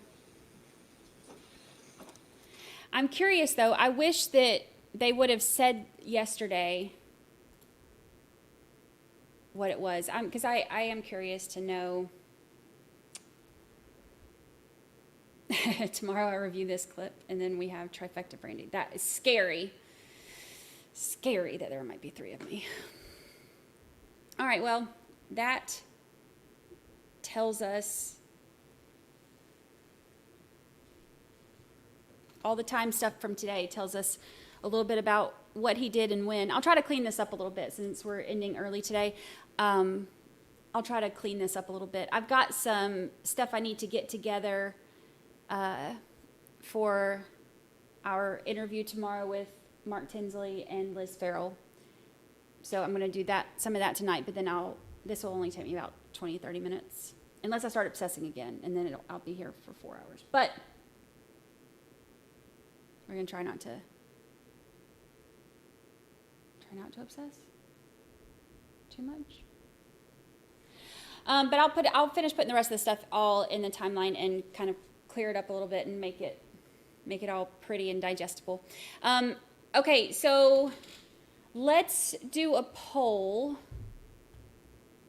Have I missed anything? Because I was looking at stuff. If I have, I'm sorry. I've been trying to pay attention. All right, so if we have Ferreter's sentencing at 12:30 Central, 1:30 Eastern, 12:30 Central, and they're going to be starting at like 9:30. That gives us 3 hours. So do you want to start late tomorrow and just do sentencing and the Murdoch stream? Or start on time with this trial.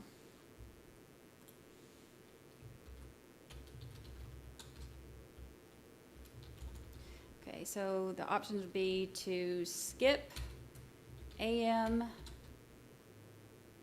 and catch up Friday, or start on time and then change to sentencing.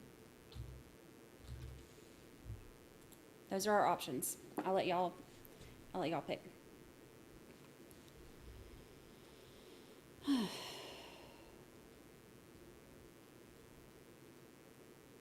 So they said that her body was so far like decomposed that it was kind of hard to tell. That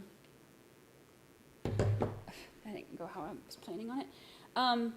But they said that there was a ligature mark on her neck.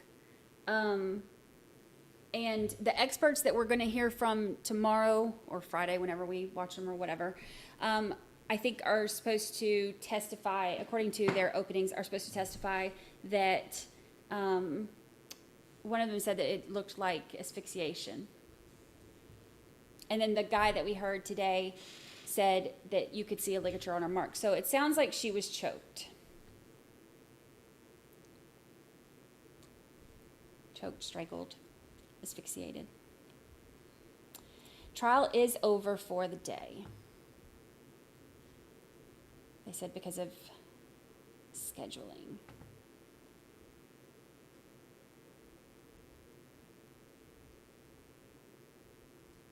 Yeah, I think that the way that they were just like, the way he was talking about her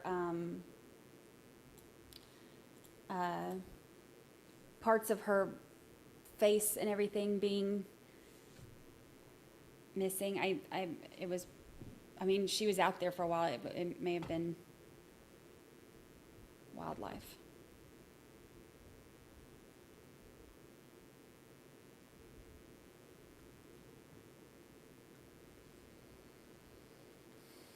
A pub cup.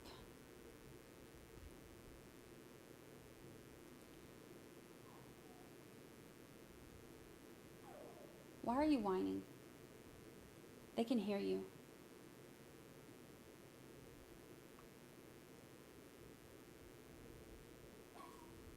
They can hear you.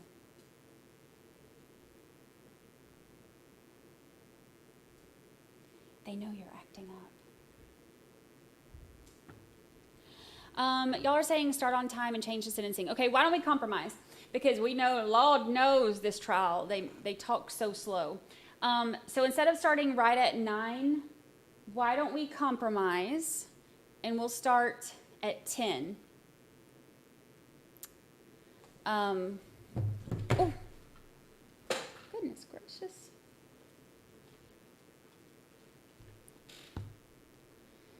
And then 10 Central. I'm dropping things. And then that way we don't have to listen quite at regular speed.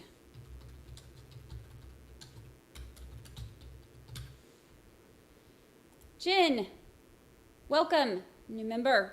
Welcome, welcome. Welcome, welcome. Welcome, welcome.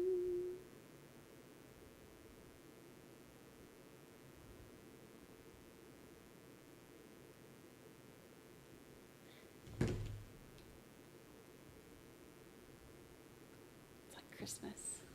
It's like Christmas.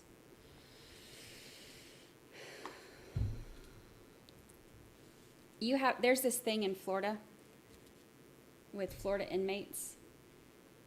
I should really check my phone more often. Where you can get updates on Florida inmates. And so I have an indictment notification.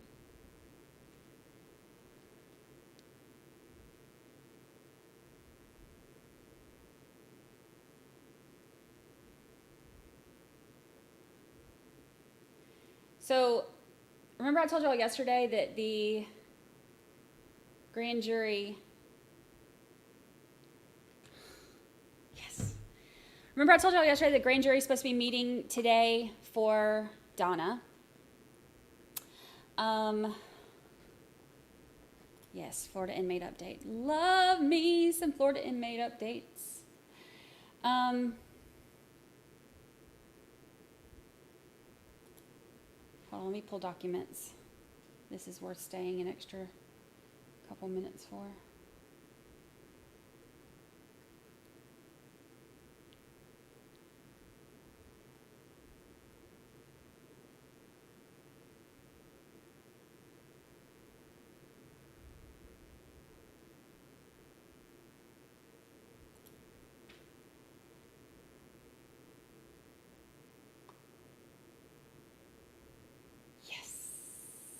I love it.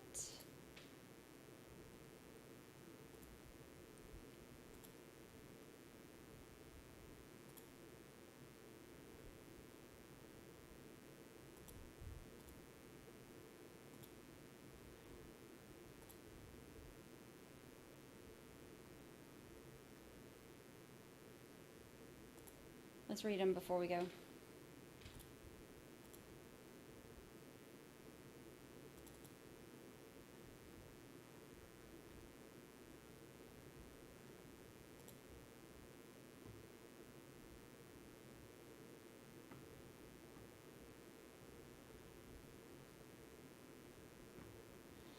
Yeah, Dead in the Ditch starts at 9, but they move so slow, so we're going to start at 10, and that way we can listen at 1.25 speed. Lord knows they talk slow. And we have a big day tomorrow. We have this, we have the Ferreter sentencing, and we have our Mark Tinsley and Liz Farrell. So we'll start at 10 Central, and that way we can listen at 1.25 speed and skip the breaks. All right, so indictment for murder in the first degree, conspiracy to commit murder, and solicitation to commit murder.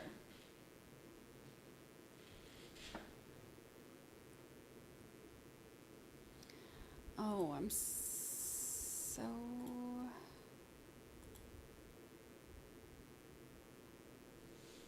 In the name and by the authority of the state of Florida. There we go. Donna Sue Adelson, count 1.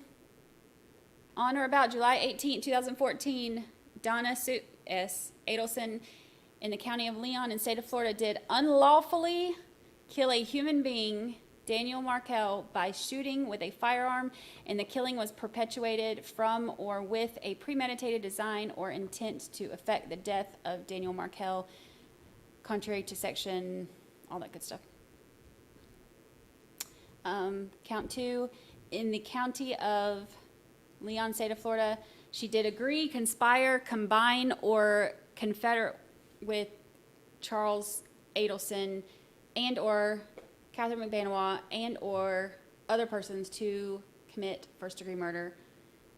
And count 3, beginning in 2013 until October 1st, 2016, Donna did solicit another to commit first-degree murder, and in the course of such solicitation, commanded, encouraged, hired, or requested the person, Charlie Adelson, and or Catherine McBanois, and or other persons to engage in specific conduct which would constitute first-degree murder, which resulted in the death of Daniel Markel, contrary to section.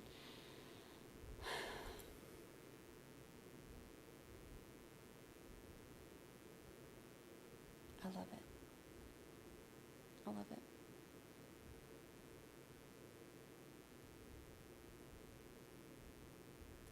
Wonder if she'll take a plea. I don't think they'll offer her one. I think the only way they would offer her one is if she turned in Wendy, which she ain't gonna do. But I mean, I'm no attorney. Of course, attorneys don't know shit either, so let's be real. I mean, like any of us that comment on anything, it's all we can do is, you know, say what we think or what we guess based on other stuff that we've seen, but none of us really know.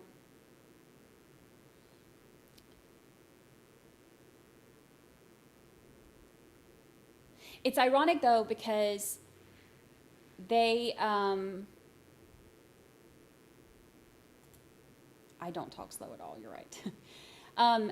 You know, when they were doing the bump, remember they didn't want him to like go and scare her or do anything to, you know, compromise her health or anything. And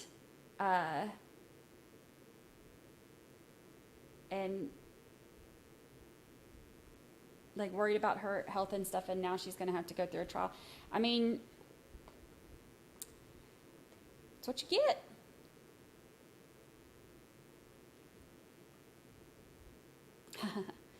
Donna Sue Adelson, come on down. You're the next contestant with your hostess, Georgia. Oh, I can't wait.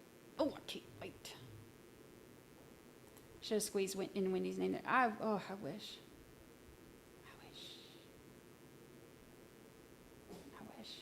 One by one. One by one. I can't wait for her trial either. I hope that she does a speedy trial, because that would mean it would be, what is it now, November? By February. And y'all, look, guess who's going to be right back in Tallahassee? I'll be there for the entire trial again. Ugh.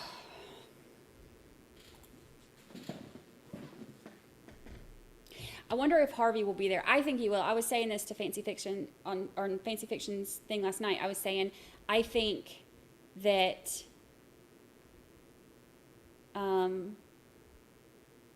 he will be. I think Harvey will be in the court, because I honestly don't think that they have enough on him. Again, we don't know. We don't know what they got. It's not like, you know, they post everything on Twitter and Facebook like, hey, look what we got. That's not how that works. So, like, obviously we don't know everything that they have, but keep in mind too, Harvey was with her when she got arrested. I don't think they have enough to indict Harvey, and so I think that he knows that. I think they probably all know that, so I think he will come to court, because he's going to want her to look like she's being supported too. So I think.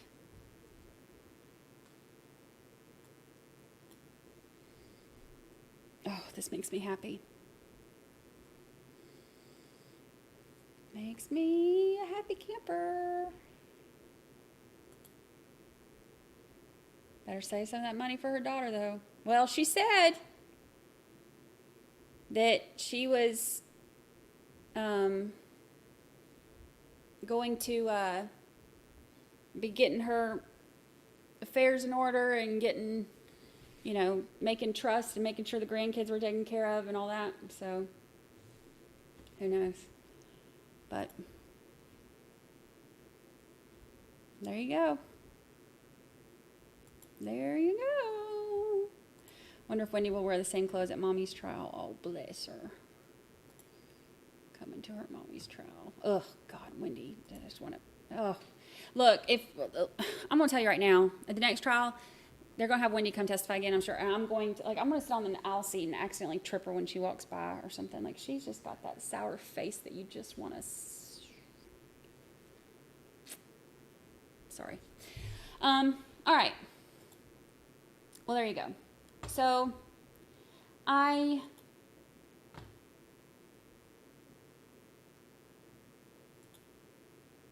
happy. I'm a happy camper. All right, tomorrow we have a very, very big day. Don't forget, email me any of your questions for Tinsley or Liz Farrell or both, Brandi at brandychurchwell.com, and send me any of your stuff, any of your questions. If you don't have, like, even if it's just a question about, like, the legal stuff to do with the trial or the retrial or all the Jim and Poot stuff, whatever all that nonsense is, send me anything you've got. I'm going to work tomorrow morning for a little bit to get those together. We will have, we'll start at 10 Central. 11, 12:30. That gives us 2.5 hours. So, and that gives me a little bit of time in the morning to get some stuff ready for the other streams, because we're going to have, like, it's like back-to-back stuff tomorrow. 12:30, 1:30, 2. Yeah, because the sentencing should be over almost, like, right before we start the Murdoch stuff. So, it's just going to be like back-to-back stuff tomorrow. So I'm going to try to get some of that stuff together tomorrow morning. So send me anything you've got. Try to get it to me tonight so that I can put it all together tomorrow morning. I appreciate y'all hanging out. We are getting one step closer to Dan, one step closer to justice for Ilene, one step closer to justice for the Satterfields. Got all kinds of stuff happening. It's wearing me out. So much to cover, so much to keep up with, but I like seeing justice getting carried out. So, all right, y'all, that's it for tonight. I appreciate y'all so much. I will see y'all bright and early tomorrow morning. I'll go ahead and set up the stream in just a minute, and then that way y'all can, before you forget, go on there and hit notify me so that you'll get the notification as soon as we go live tomorrow. So I'll see y'all in the morning.